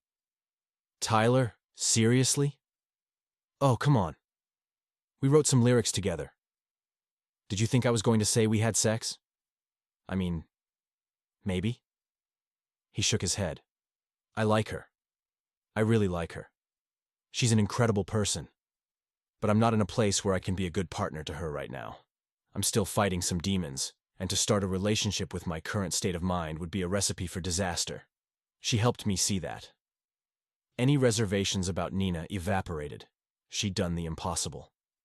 I've spent too long feeling like shit. No, scratch that. I made myself feel like shit, Tyler admitted. I did this to myself, and I need to acknowledge that. So, what's the plan? The corner of his mouth kicked up. Well, I'm going to go to rehab where I'll talk about my baggage. Then I'll get clean and sort out my life. After that, I'll come back and make that girl mine. Huh. Tyler had his life all figured out, and I was the one spiraling for a change. He stopped packing. What's wrong? I thought you'd be happy to hear the news. Ty, I am. You can't even imagine how happy it makes me. I don't believe you. You look like shit. You're the second person to tell me that today. Thanks. Sit down. He pointed to a chair-shaped mound of clothing in the corner of the room. Just throw all that stuff on the ground. Normally, I'd beg off getting into a deep discussion about my life. Tyler was usually the one in need of counseling. But this time? Yeah, I needed his help. I placed the clothing on the ground and eased myself onto the chair. Talk to me, he said. I was exhausted, and I didn't feel like going into my mess. But there was something about Tyler's face that struck me. He wanted to help me for a change. Well, you know about the whole Camlicity fiasco, I began slowly. He perched on the edge of his bed, studying me. Yeah, I know that turned into a mess. But you've been through tough Veritique stuff before. It's not just that. Well, there are memes calling me boss baby. So I'd say this one hits a little closer to home than most. He tried to stifle a laugh and wound up snorting. Boss baby? Are you serious? That's pretty fucking funny. I frowned at him. Sorry. Anyway, I'm not going to beg you to tell me what's wrong, but I am going to sit here and stare at you until you do. I opened my mouth to start talking, but couldn't figure out how to piece my racing thoughts together. It's Felicity, right? I let out a long exhale. Yeah, she's quitting. Oh, come on, dude. Man up and admit what's really bothering you. Yeah, it sucks that she's quitting, but the way you're moping has nothing to do with work. You're pissed at yourself for what went down with her, at how you handled everything. I nodded. Cam, you've given me enough pep talks to last a lifetime. Now it's my turn. Okay. I gave him a wry smile. I'm all ears. Here's my summary. You're being stupid. Just fucking admit you still care about her. I struggled with the thought. I'd tried to deny it for too long, and look where it had gotten me. I needed to try being honest, starting with myself. I do. Okay, now we're rolling, Tyler said eagerly. Time to go deep, brother. Is it more than care? I frowned harder at him. I wasn't ready to go there, with him or myself. I don't think I can answer that question right now, I said, starting to feel defensive. Besides, she wants nothing to do with me. She won't even respond to a work email. I quickly checked my email on my phone and saw that I was right. No response. Oh, please, Tyler said. If anyone knows about second chances, it's me. You have to at least shoot your shot. I didn't respond. So you'd really be okay with letting her go? Not fighting for her? Try picturing her with another man. See how that feels. My hands clenched into fists. Pretty shitty, right? Yeah, I finally admitted. Cam, look at what the hell I'm doing in the pursuit of a happy ending. The one thing I swore I'd never do. Rehab me. He grinned. And it's not even because she pressured me into it. It's because I'm finally ready to take this step for myself. I think you need to do some work of your own. Figure your shit out. Deal with your ghosts. And remember, your past is not your future. Again, use me as your example, because I'm about to win a blue ribbon for Best Rehabber, and then I'm going to get out and start my new life with Nina at my side. He paused. You can win like that too. All you have to do is try. I leaned back in the rickety chair and crossed my arms. Damn it, he was right. I'd hate myself if I didn't try. I had to. So? He asked. Did my pep talk work? Are you feeling inspired? I laughed at him. Yeah, it worked. I'm going to see what I can do. He punched the air. Go me. Maybe I'll give up this rock and roll shit and become a motivational speaker. Don't you dare, I growled at him. You're right, I'm pretty good at music. He leaned over and grabbed his guitar. Check this out. It's the beginning of the song Nina and I worked on. He strummed what was undoubtedly his next hit and started singing about finding strength in the one you loved. Yeah, I knew what I had to do. Chapter 27. Felicity. This is fine, I said, thinking about the meme of the dog in a hat sitting inside a burning building. I was in my new glass-walled office in Brooklyn, which looked out on the common area that featured multiple creatively designed work nooks, a beanbag pit, and a foosball table. The little incident in the park and my subsequent follow-up video had turned me into something of a marketing rock star. I'd wound up with too many work options and found a new job within days of beginning my search. But the problem was, I got overwhelmed and picked the one that seemed the most different from Veritique, an upstart sneaker company named Ideal. The initial days had been fun and frenetic, but I assumed it was just the nature of being a young company. Sure, the CEO had forgotten we had a meeting scheduled on my first day, and the HR guy had lost my paperwork. But whatever. They were figuring stuff out. The problem was that the lack of attention to detail was a constant for them. No matter how hard I pushed for the absolute basics of running a marketing division, like formulating our SEO strategy and creating posting milestones, they resisted. They claimed rules restricted creativity, so I was left pivoting and trying new concepts every week. The good parts of my new job? The office was basically an arcade. My fellow employees looked and acted like baristas who'd just graduated, which meant I could live in my comfy pants, and I was given unlimited free sneakers. But I hated it. The messiness made me miss Veritique's structure. We had a plan, even if the last one blew up in our faces. But still, everything flowed. We worked well together. Okay, not all of us.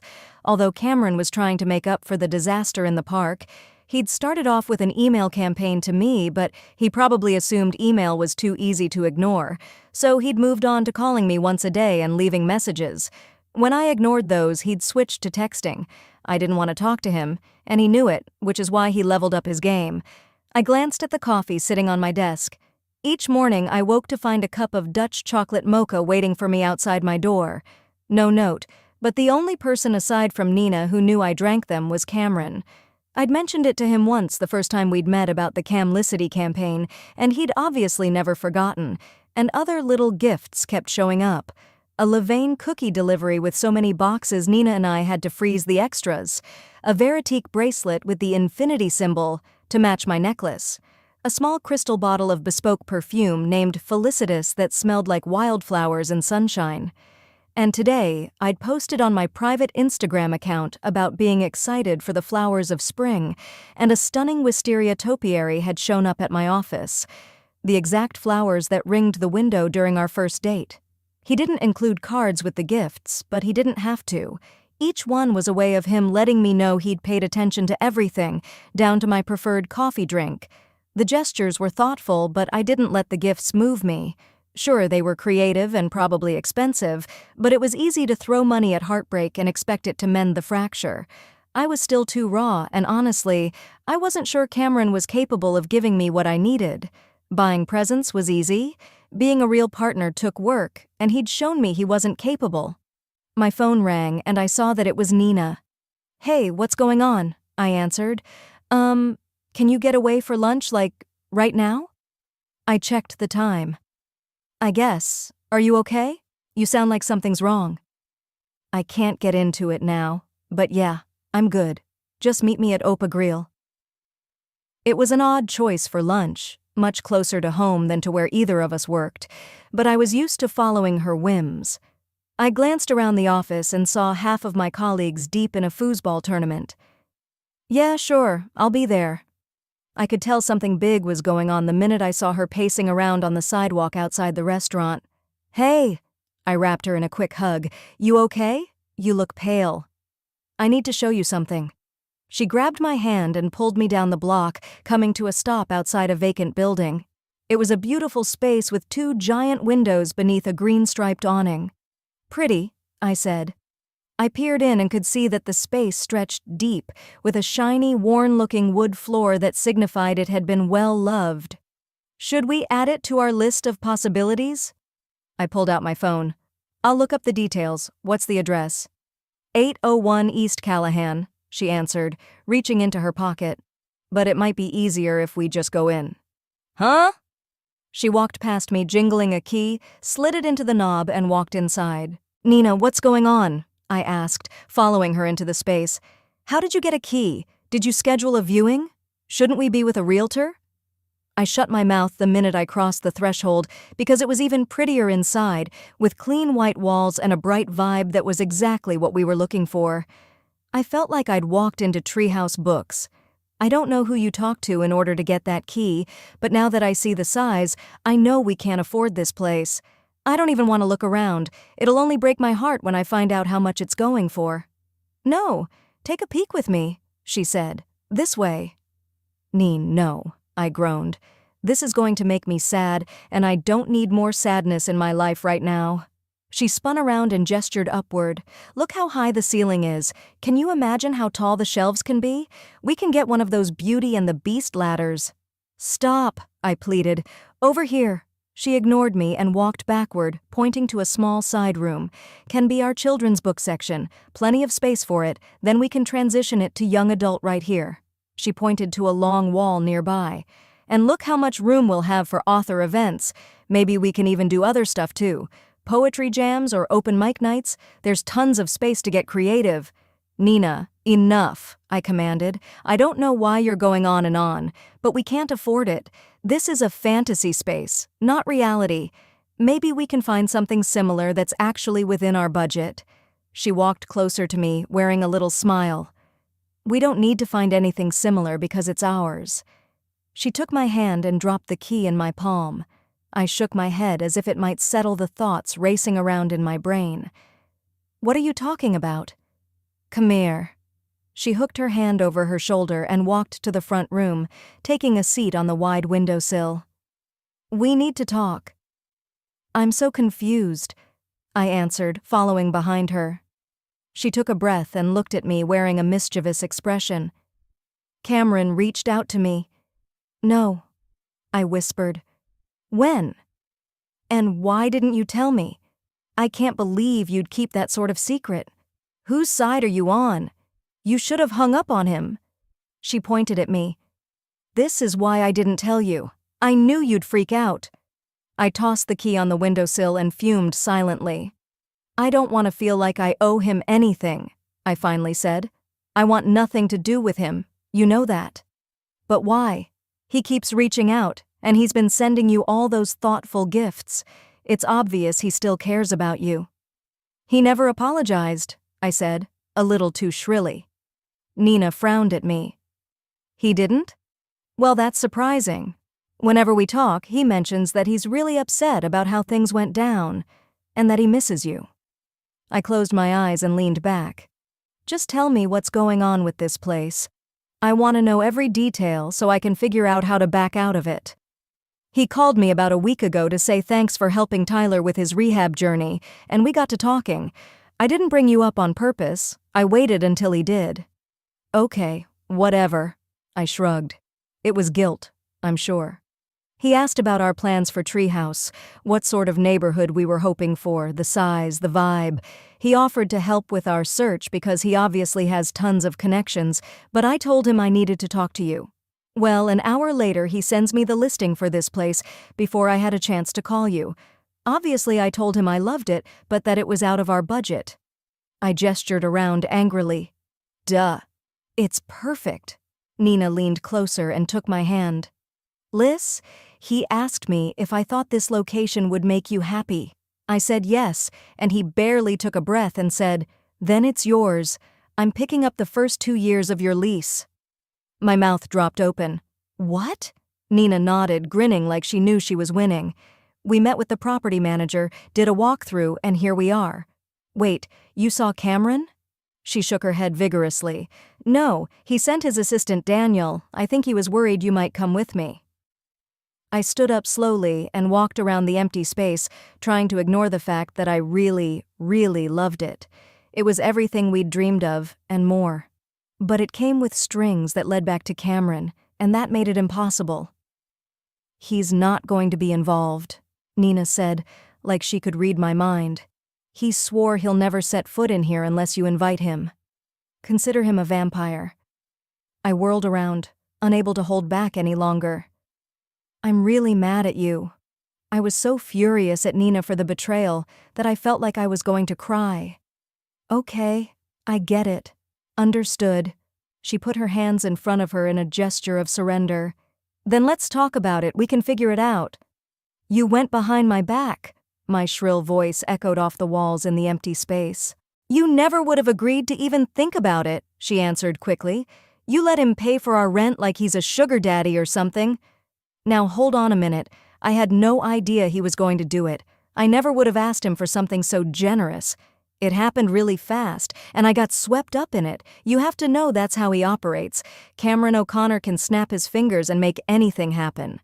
Yeah, well, he couldn't make me happen. I stomped around the room, at war with myself. On one side, I hated Cameron for butting into my life, but on the other, I couldn't stop imagining how our dream could take shape in this space.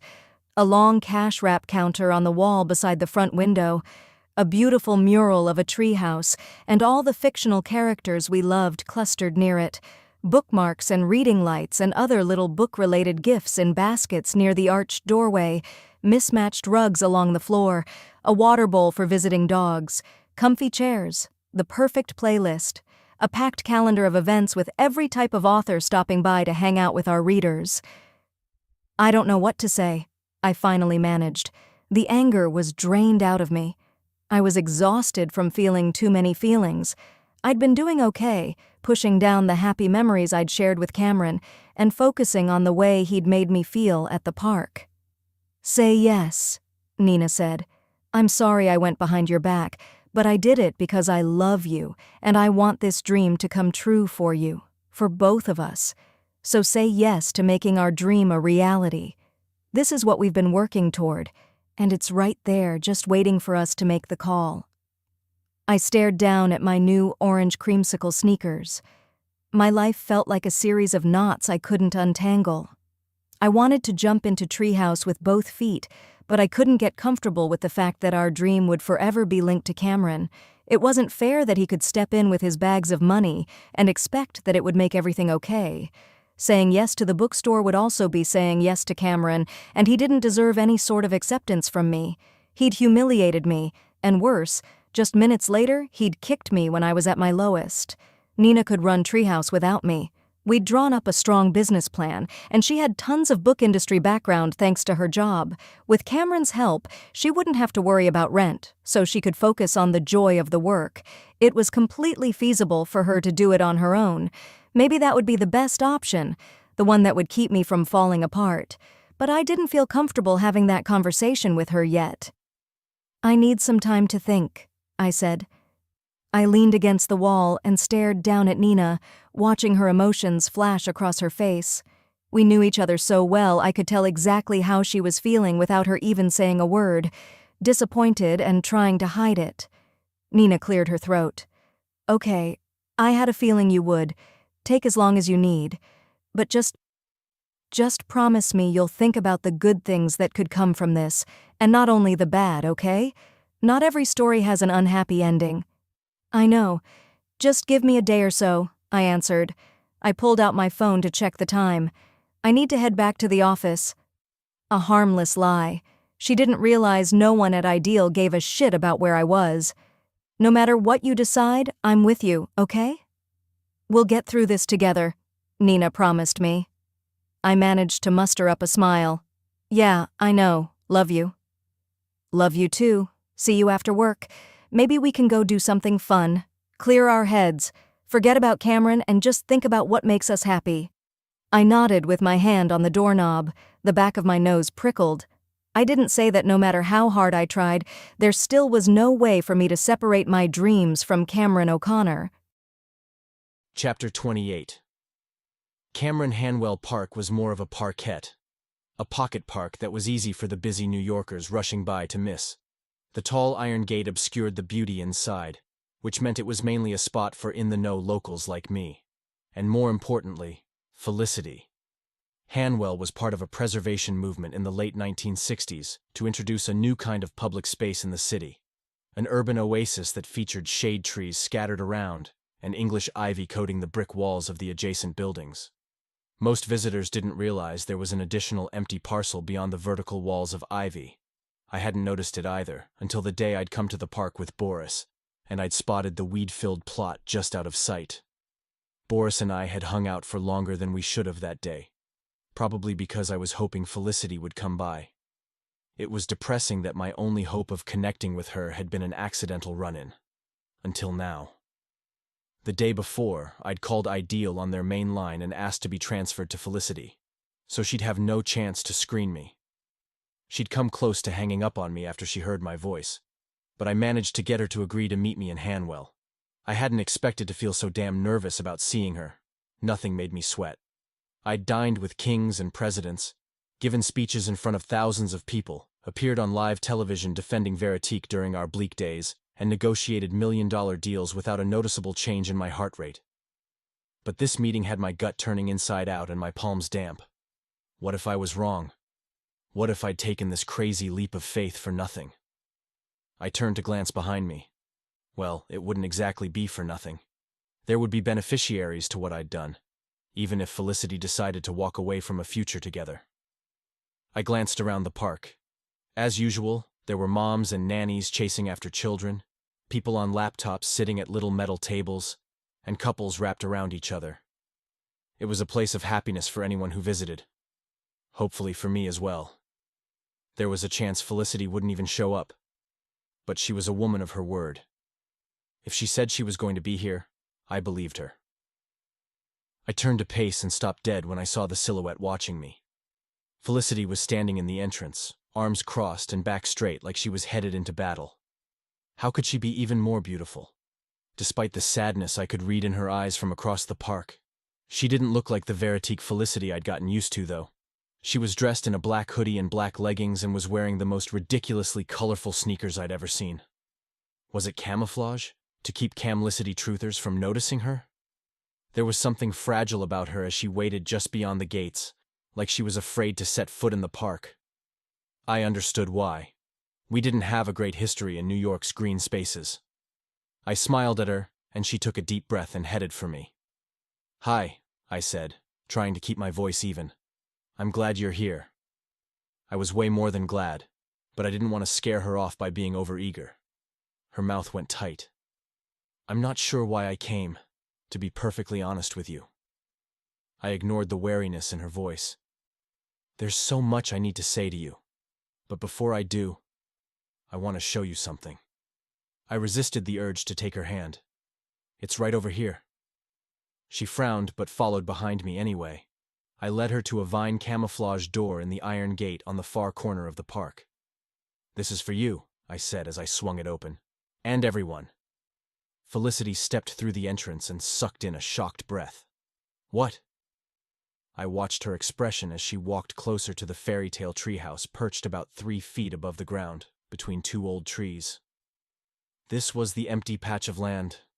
"Did you—" I braced myself for the speech I'd practiced a dozen times.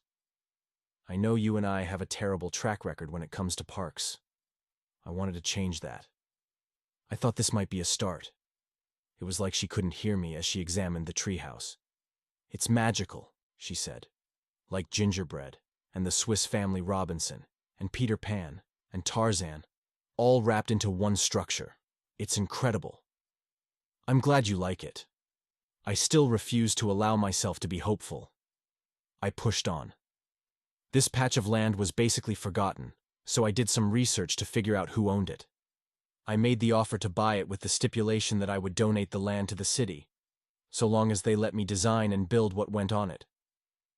Felicity had turned away from the treehouse to watch me as I explained. I didn't dare hope that I saw softness in her eyes. "I know that a treehouse was a special refuge for you when you were younger, and I wanted to provide that same sort of space for children in the neighborhood. And you too, if you ever felt the urge." She hid a smile. "This treehouse is designed by a former Disney architect, and if you look closely, you'll see characters from all sorts of fairy tales and books worked into the design." She stepped closer to it to examine the details along a railing. "May all of your dreams come true." Her smiley expression slipped for a moment, and I wished I knew what she was thinking. That perhaps it was possible for her, or that her dreams were out of reach. Felicity climbed up the steps to check out the inside. I let her explore on her own, hoping that she was as taken with it as I'd been. When she came back out, she had tears in her eyes. "It's wonderful, and incredibly generous. It's just the beginning, actually. Come sit with me." I pointed to a bench tucked between 2 shrubs. "There's more I'd like to say to you." Felicity walked like she was in a daze. First, I want to apologize for how I acted that day in Central Park. I was childish and rude and hurtful. There's no excuse, but I would like to give you an explanation. I told you about my relationship with Carolina. Well, Central Park was where I proposed to her. Felicity's eyes widened. Whatever she'd been expecting, it hadn't been this. Being back there had me thinking about my relationship with her, I continued. How perfect it seemed at first. How awful it was when everything fell apart. How much I hated myself in the aftermath for getting caught up in all the parts that felt good and ignoring all the ways it was bound to self-destruct. So when Lucy thought I was about to propose to you, be spontaneous and romantic and reckless the way I was back then, I flipped out. I lashed out at you when you were the last person who deserved it. I'm mortified that I put you in that position, in front of so many people. I obviously can't take it back, but I want you to know that I regret every second of it. Her eyes welled. You don't know how long I've been waiting to hear that, she whispered. I know, I said, my voice raw with emotion. Damn it, I needed to keep it together. I had so much more to get through. And I'm sorry it took me so long to say sorry. She bit her lip and stared at the treehouse. I jumped on the excuse to run away from what you made me feel because I was afraid that love would hurt me again the way it did with Carolina. But you know what? We all have been wounded by love. I knew I was falling for you, but I didn't want to admit it. I fought it. And all it did was hurt me even more. Because I lost you. And I thought it was too late to make things right. That's why I'm so happy you're here, Felicity. So I can say something I should have said ages ago. The tears were now flowing silently down her cheeks. She sniffled and looked up at me with a heartbreakingly open expression. I took Felicity's hands in mine. I need you to know that I fell in love with you. Her body hunched with a tiny sob, and she brought her hand up to her mouth.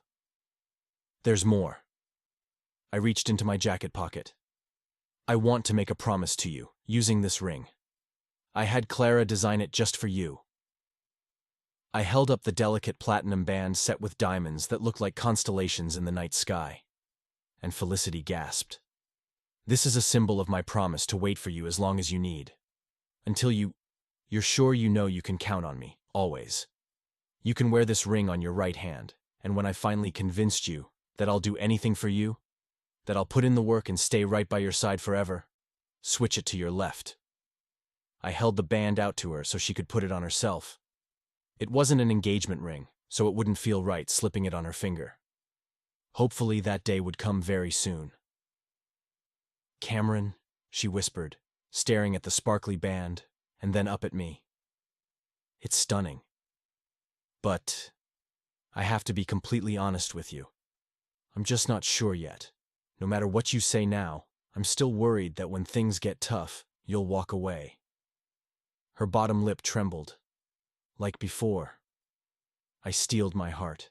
I knew she'd react this way. I was ready. I understand, and I'm going to do everything I can to prove you're wrong, including making myself accountable. I stood up and walked over to balance my phone on the treehouse ledge so that I was framed on screen. Felicity was out of the shot but could see what I was doing. I wasn't much for social media, but I'd figured out the basics of the Veritique social media accounts. I navigated to the proper app, took a deep breath, and pushed the live button. Hey, Veritique friends, it's me, Cameron O'Connor, coming to you live for the first time ever. I'm sure many of you recognize me from the Camlicity stuff. I struggled to maintain a neutral expression. I wanted to first apologize for how things went a few weeks ago. I behaved badly. No, let's be honest. I acted like an asshole and I hurt someone I care about. I paused a beat and watched as the viewer number quadrupled by the second. I glanced over at Felicity, and she was gazing at me with her mouth hanging open and her eyes shiny with tears. I take full responsibility. I'll admit I have some baggage, and it made it hard for me to handle my feelings in a healthy way. My past made me afraid of love, and that fear made me lash out. But I don't want to be afraid anymore, so there's something I need to say. I'm in love with Felicity Rhodes. Did you hear that? I'll say it again. I caught her eye and held her gaze. I love Felicity. And that love has made me stronger. Strong enough to face any of the challenges that might come, and to see them through. Because the love I hope I'll be rewarded with in return will be worth it. I expected to feel buzzed and jittery as I confessed my feelings, but I was totally calm. Because I knew every word I was saying was true. I glanced at my viewer count and nearly choked at the number. Was the entire world watching me? The comments were flying so quickly it was impossible to read them, but there was no missing the non-stop hearts and kissy emojis crowding the right side of the screen. That's everything I wanted to say, I continued. Thanks for listening. I hope I'll have an update for you. I felt a hand slip up my back, and before I could even pause to think, Felicity was kissing me, hard. I pulled her closer, circling my arms around her waist and lifting her into the air as our mouths connected. It was the sweetest kiss I'd ever known. It was proof that I'd won my Felicity back. She finally pulled away from me as I set her down on the ground. Felicity placed her palm against my cheek. I can't believe I waited so long to say it. But I love you too, Cameron. So much. We crashed against each other again, and within seconds all I could think about was getting her home and making love to her. My hands roamed her back and slipped lower, and right as I grasped her perfect ass, I remembered that we were still being watched. We have an audience, I murmured against her mouth. She started laughing, which made me laugh too. We pulled apart reluctantly. Hi everyone, Felicity waved at the camera. We have to go now. We have a very important, business meeting we need to attend. I growled softly against her ear, making her laugh again. She pushed the end button on my phone. Look, she said simply, holding up her left hand. The ring sparkled on her finger. Yeah? She nodded, smiling shyly. Very much. I dragged her to the doorway of the not-so-secret park. Hey everyone, I said to all of the people gathered in the old section. Consider this a ribbon cutting for the new Rhodes Treehouse Park. Please go in and enjoy yourselves. I heard a few people whisper about Camlicity as we sped from the park and down the sidewalk, holding hands and giggling like fools. We were just blocks away, but we couldn't get back to the building fast enough. We waved at Carl as we jogged through the lobby, and we could hear his laughter echoing behind us as the elevator doors closed. He knew exactly why we were in such a hurry. I can't wait, I said, pressing Felicity against the wall. She kissed me back with a pent-up passion, which made me want to strip her down right then and there. I picked her up, and she wrapped her legs around my waist. I couldn't believe how much I'd missed this, and that I'd almost lost her. I carried Felicity down the hallway to my apartment, kissing her the entire time. Daniel had offered to take Boris, so nothing was going to slow me down once we got home. The minute the door shut behind us, we tore at our clothing, like we were in a race to see who could get undressed first. I was a little too impatient and got tangled up in my jeans. By the time I extracted myself, Felicity was out of sight. I followed the trail of sneakers, leggings, and a sweatshirt, and discovered a gorgeously naked Felicity waiting for me in my bedroom. A second later, I joined her, sweeping her back into my arms and showing her with my body that there was no way I was ever going to let her go again. We were the lucky ones. Chapter 29. Felicity. 1 year later, I felt absolutely giddy as the string quartet played the opening notes of Canon in D by Pachelbel. It was the perfect song for a walk down the aisle, past friends and family on a stunning autumn afternoon. The road to the altar had been a bumpy one, which made the big day that much sweeter. Cameron caught my eye and beamed at me as I made my way down the aisle. I'd been living in comfy pants lately, so seeing me looking sparkly was probably a shock to his system. Sure, I still dressed up when he had a function I needed to attend with him, or when Nina and I were hosting an author event at Treehouse Books, but for the most part, comfort was the name of the game for me. Today, I was thrilled to be decked out in seafoam silk with my hair in an updo and sporting fake eyelashes for the second time in my life. I joined the 3 other bridesmaids at the altar and gave Cameron a quick wink as the music switched to the bridal processional. The guests turned to watch as Megan and her father paused at the end of the aisle, but I looked over at Aiden as he held his fist to his mouth and tried to blink away his tears. Cameron stepped up to do his best man duty, offering his brother support with a slap on the shoulder. I still couldn't believe we were here. Several months ago, the brewing tension between the brothers had erupted in a fight during a dinner at our place that nearly came to blows, but Megan and I worked together to cool them off. The conspiring we'd done behind the scenes had helped us bring the guys to a point where they could talk through their differences and finally realize that in the end, love really does conquer all.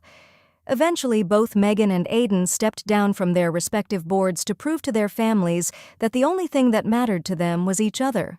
The bride was a showstopper in a billowy, tiered ball gown I'd watched her try on. Megan's sisters, Abby and Gia, openly sobbed as she floated down the aisle. We'd all gotten close during the year of wedding planning, and I felt like I'd found 2 new families. Granted, those families by choice didn't include any parents. Cameron didn't have much of a relationship with either of his parents, and Megan had had a somewhat fraught relationship with her dad ever since her mom passed away years ago. But it wasn't like I was in any position to judge. I only saw my parents once or twice a year, and that was plenty for all of us. In the meantime, though, it was great to feel like I had a whole crop of siblings, in addition to Nina, of course. I shed a few tears myself as Megan and Aiden recited their vows. The promises to always be one another's best friend and never miss the chance to hold hands sounded familiar. My thumb went to the band on my ring finger, a little gesture of comfort I caught myself doing whenever my emotions got the best of me. The promise ring that helped me find my way back to Cameron and the guarantee of so much more. When I looked over at him, I realized he'd been watching me. I whispered my love to him, and he mouthed it back. How did I get so lucky? A thriving business, a deliriously happy best friend who'd found her own true love with a former rock star, a goofy dog who was finally learning some manners thanks to me, Veritique setting new records, 2 people promising to be true to one another forever. Life was good. After the ceremony ended and we posed for a zillion photos, we could finally get to the business of celebrating. Hungry? Cameron asked me as he took my hand in his, and we walked into the airy holding room just past where the outdoor ceremony had been held. Absolutely starving, and thanks to all the planning, I know exactly what they're serving during cocktail hour, so let me at the crab puffs and blue cheese phyllo toasts. I craned my neck trying to spot a server assigned to take care of the bridal party prior to our introductions. He laughed at me. "May I bring you some champagne?" "You even have to ask?" "Got it." Cameron saluted me and headed for the bar that had been set up for us while we waited. Megan sidled up to me and leaned to whisper in my ear, "I need your help." Her expression was pained, a bad look for the happiest day of her life. "Of course, anything. What's going on?" She bit her lip. "Abby and Gia are missing. I think they snuck out to see their boyfriends, and I need to pee." I threw my head back, laughing at her dilemma.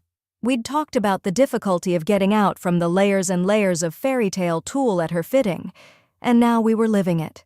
"I've got you. Let's do this." Thankfully, the venue had a large private bathroom for us, so the 2 of us got to work. I collected an armful of fabric and stood off to the side of her while Megan did what she had to do. We giggled like idiots because of the absurdity of the whole thing. "You know you're next up at the altar, right?" Megan asked when we finally finished and met at the sink. "You're already halfway there." She nodded at the promise ring on my finger. "It's funny. We haven't even talked about it," I mused. "We're just enjoying our life together so much that it's not a consideration yet." "I get that," she replied. "But you do want to marry him, right? You don't have doubts or anything?" "Oh my gosh, no. I'd marry him tonight if he asked me." "Does he know that?" Megan asked as she leaned closer to the mirror to check her eye makeup. I opened my mouth to answer her, then snapped it shut. "You know what? I haven't outright said it." Megan turned to look at me. "Maybe you should, especially if there are babies on the horizon." "Excuse me? Babies?" I squeaked back at her. "Oh my God, no, not for a long time. Why are you even thinking about that?" She watched me in silence for a few seconds as a smile spread across her beautiful face. "Can you keep a secret?" "Megan!" I breathed out in shock. "Are you—" She nodded. I started hopping around her like a fool, screaming silently because I was sure she'd just given me classified information. I finally pulled her into a hug. "Oh my gosh, congrats, this is amazing!" She squeezed me, then pulled away. "It's also a major secret. Hardly anyone knows, but I wanted to tell you today." "Did Aiden tell Cameron?" Megan shook her head. "Not yet, but I'm sure he'll let him know by the end of the night, before we leave on the honeymoon. It's still really early. We probably shouldn't even be talking about it, but I'm just too darn excited." "I'm so happy for you," I beamed at her, "for both of you." "Thank you." She reached out to grasp my hands. "Like I said, you're next. But first you have to talk to Cameron. Tell him what you want." "You're right. I will. I promise. And don't worry, your secret is safe with me. I want Aiden to be the one to tell Cam. It's going to be a special moment. We both have so many adventures ahead of us, sister-in-law." I laughed and wagged my finger at her. "To be." We stumbled out of the bathroom to find the groom and his best man waiting for us right outside the door. "You took forever," Aiden joked. "I was about to send a search party in there for you. Maria's freaking out about the timing." Their wedding planner was the physical manifestation of a Type A personality, armed with a clipboard and headset. "Have you seen my dress?" Megan asked. "Lots of petticoat action going on in this region." She gestured around her midsection and winked at her new husband. "Let's get moving, I'm starving," he said. "That makes two of us," I added. Cameron held out the champagne glass to me. "You have about 3 seconds to down this before the introductions start. Think you can?" "Your girl can still party. Let's go." We clinked glasses and threw back our drinks like a shot, then got in line with the rest of the bridal party. Megan's advice kept echoing in my head as the night wore on. It was such a simple suggestion, but she was right. Without expressing what I wanted from our relationship, Cameron probably wasn't sure about how I hoped our future would unfold. I'd been wearing the promise ring on my left hand since he'd given it to me. Tonight was the night I'd hint that it was time for a new ring there. No, not hint. I was going to tell him. I loved wedding receptions, and Aiden and Megan's was one for the books.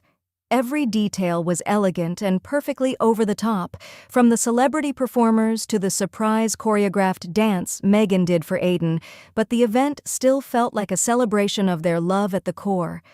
I could tell that getting married in a field by themselves would have left them equally thrilled.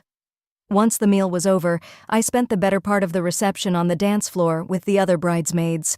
Cameron was practically glued to his chair no matter how much I pleaded with him.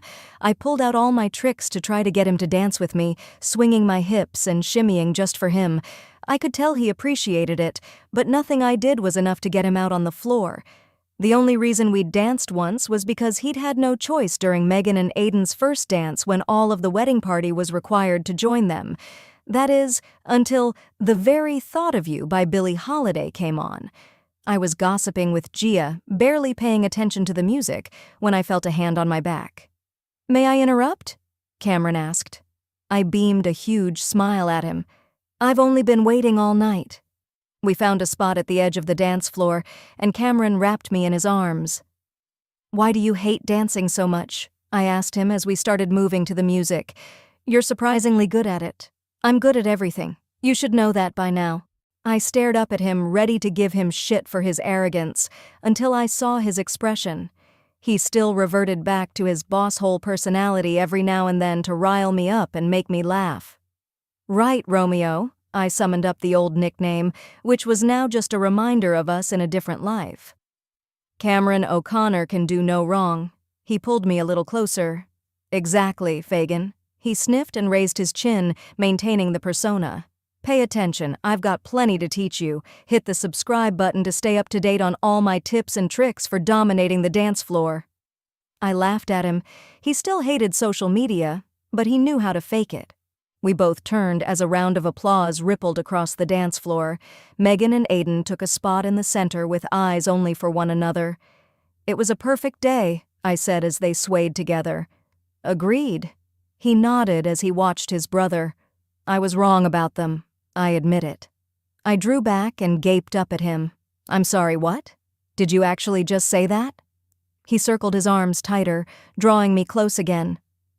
"Liz, You should know by now that I'll always admit to my mistakes. Hell, I did it in front of a few billion people on a live stream. His jaw tightened. Sometimes it just takes me a while. It's true. You do admit when you're wrong, I said, nestling against his chest with a sigh. And it's one of the many things I love about you. I hummed the song as we moved together. Have I told you how stunning you look tonight? Cameron murmured. I giggled softly. About a dozen times, but I'll never get tired of hearing it. I tipped my head coquettishly. Say it again, please. He leaned down to whisper in my ear. You are the most breathtaking woman I've ever seen, and I feel so lucky to be with you. Thank you. And same, I said quietly. He stroked my back as we danced, and all I could think of was the naked fun we were going to have once we were home again. It didn't take much for my mind to flip to naughty thoughts.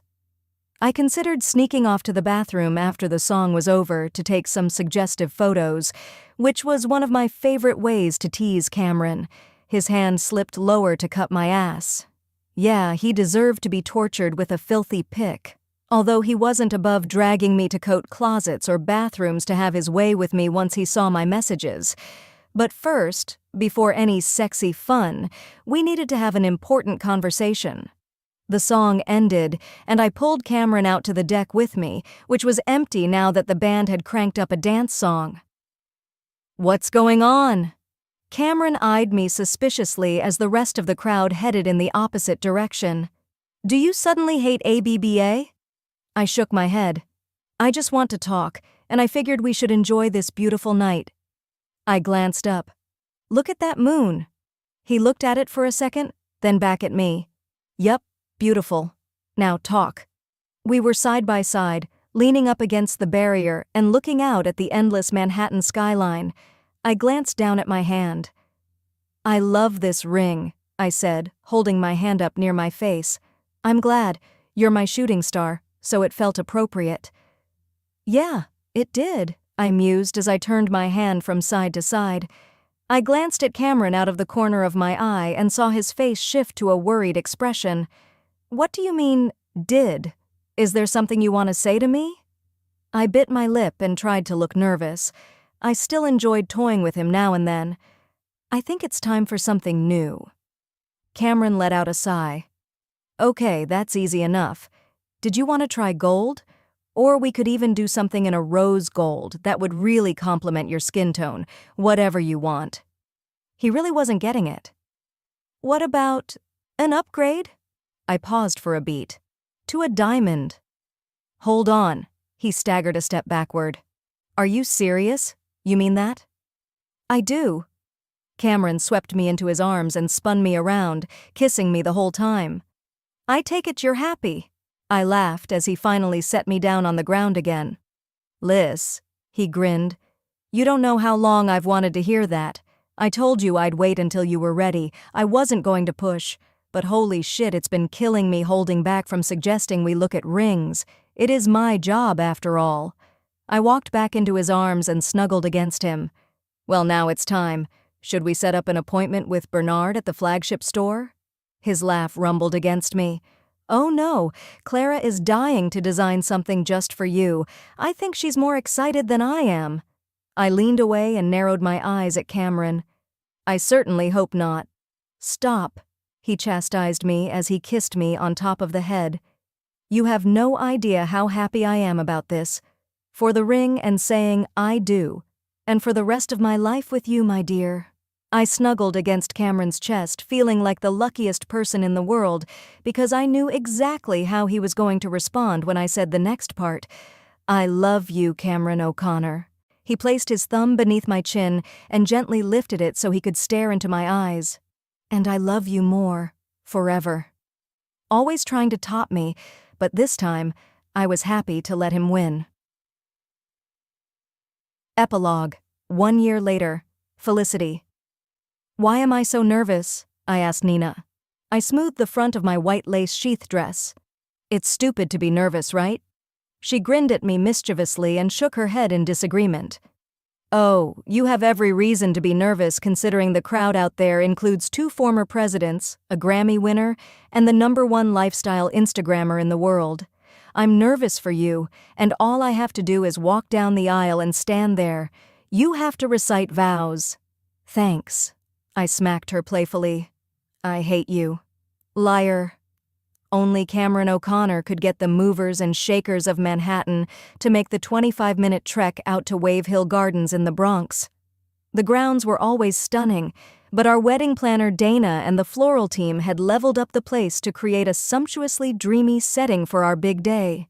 I tried not to let the fact that Nina was right about the mega high-profile crowd rattle me.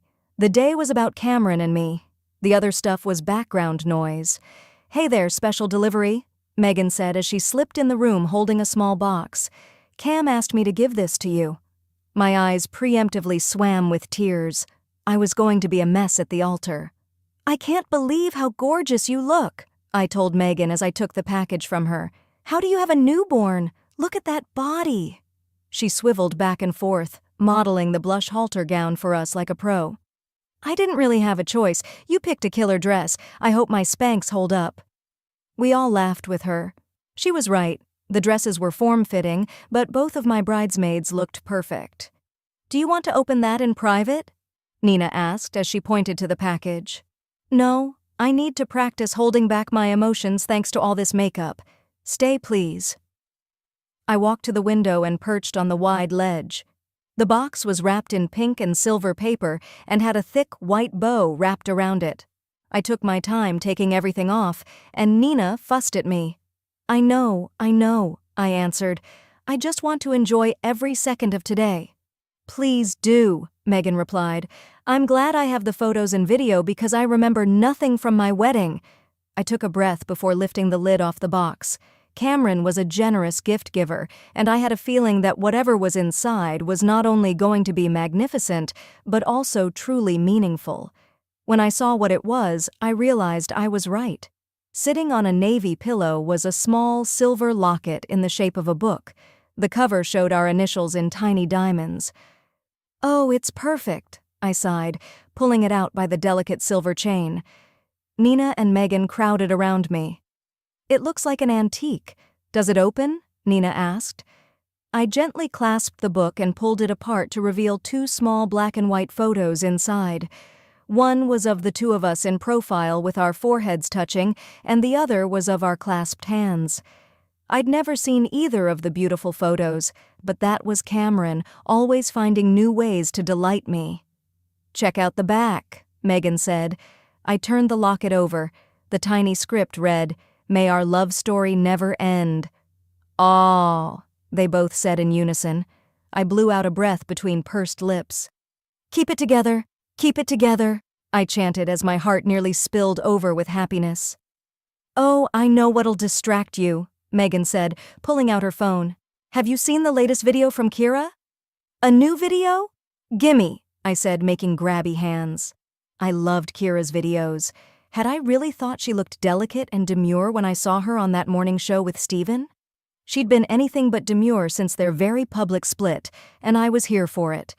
She'd titled her vlog "Unhinged Asshole," and every new entry broke down another way that Steven Brudney was the scum of the earth. There were 30 videos so far, and she showed no signs of slowing down. Of course, he absolutely had it coming after cheating on her with the starlet who'd been hired to play her in the movie adaptation of his book. The news of the affair broke before filming even started, and it caused such a public backlash that the project ended up falling apart. There wouldn't be any movie now, just a string of videos from Kira making it abundantly clear what being with Steven had really been like. She laid it all out, the pettiness, the manipulation, the way his love was always conditional on her fluffing his ego and pretending to be wild about his boring conversation and mediocre performance in bed. Steven had tried to counter, but Kira was owning the breakup narrative and she wasn't letting him off the hook about anything.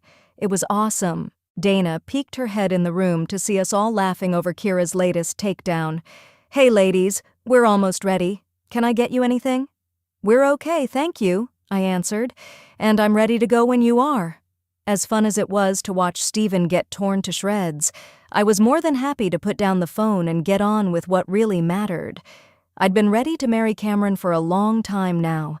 The final getting ready moments were a whirlwind, and the next thing I knew, I was beneath a cloudless sky, walking down the aisle to my one true love. I wasn't surprised that the mighty Cameron O'Connor teared up as I got closer to him. The roles were reversed this time, with Aiden reaching over to squeeze his brother's arm. Tyler leaned in to give Cameron a pat on the back. When I joined him at the altar, he gave me a quick kiss, prompting laughter from the crowd and a light scolding from the officiant. I couldn't stop staring at him. I'd seen him in a tux before, of course, but Cameron in this tux on this day? It was all for me. 20 minutes later, we were husband and wife. We sealed our vows with a real kiss that took my breath away. Cameron squeezed my arm against his side and placed his hand on top of mine as we made our way down the aisle together. "I'm the luckiest man alive," he whispered in my ear. I bit my lip and smiled up at him, hoping the happiness in my face would suffice as an answer, because every time I tried to talk I got choked up on tears of joy. When we'd planned the reception with Dana, we told her we had one goal for it.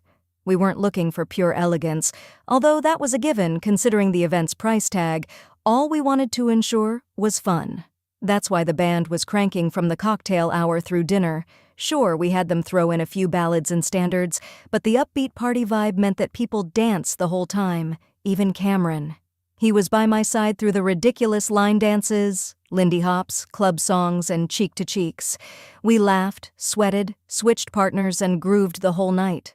Megan had warned me that the one thing she regretted about her wedding was not actually enjoying it with Aiden, which was a lesson Cameron and I took to heart.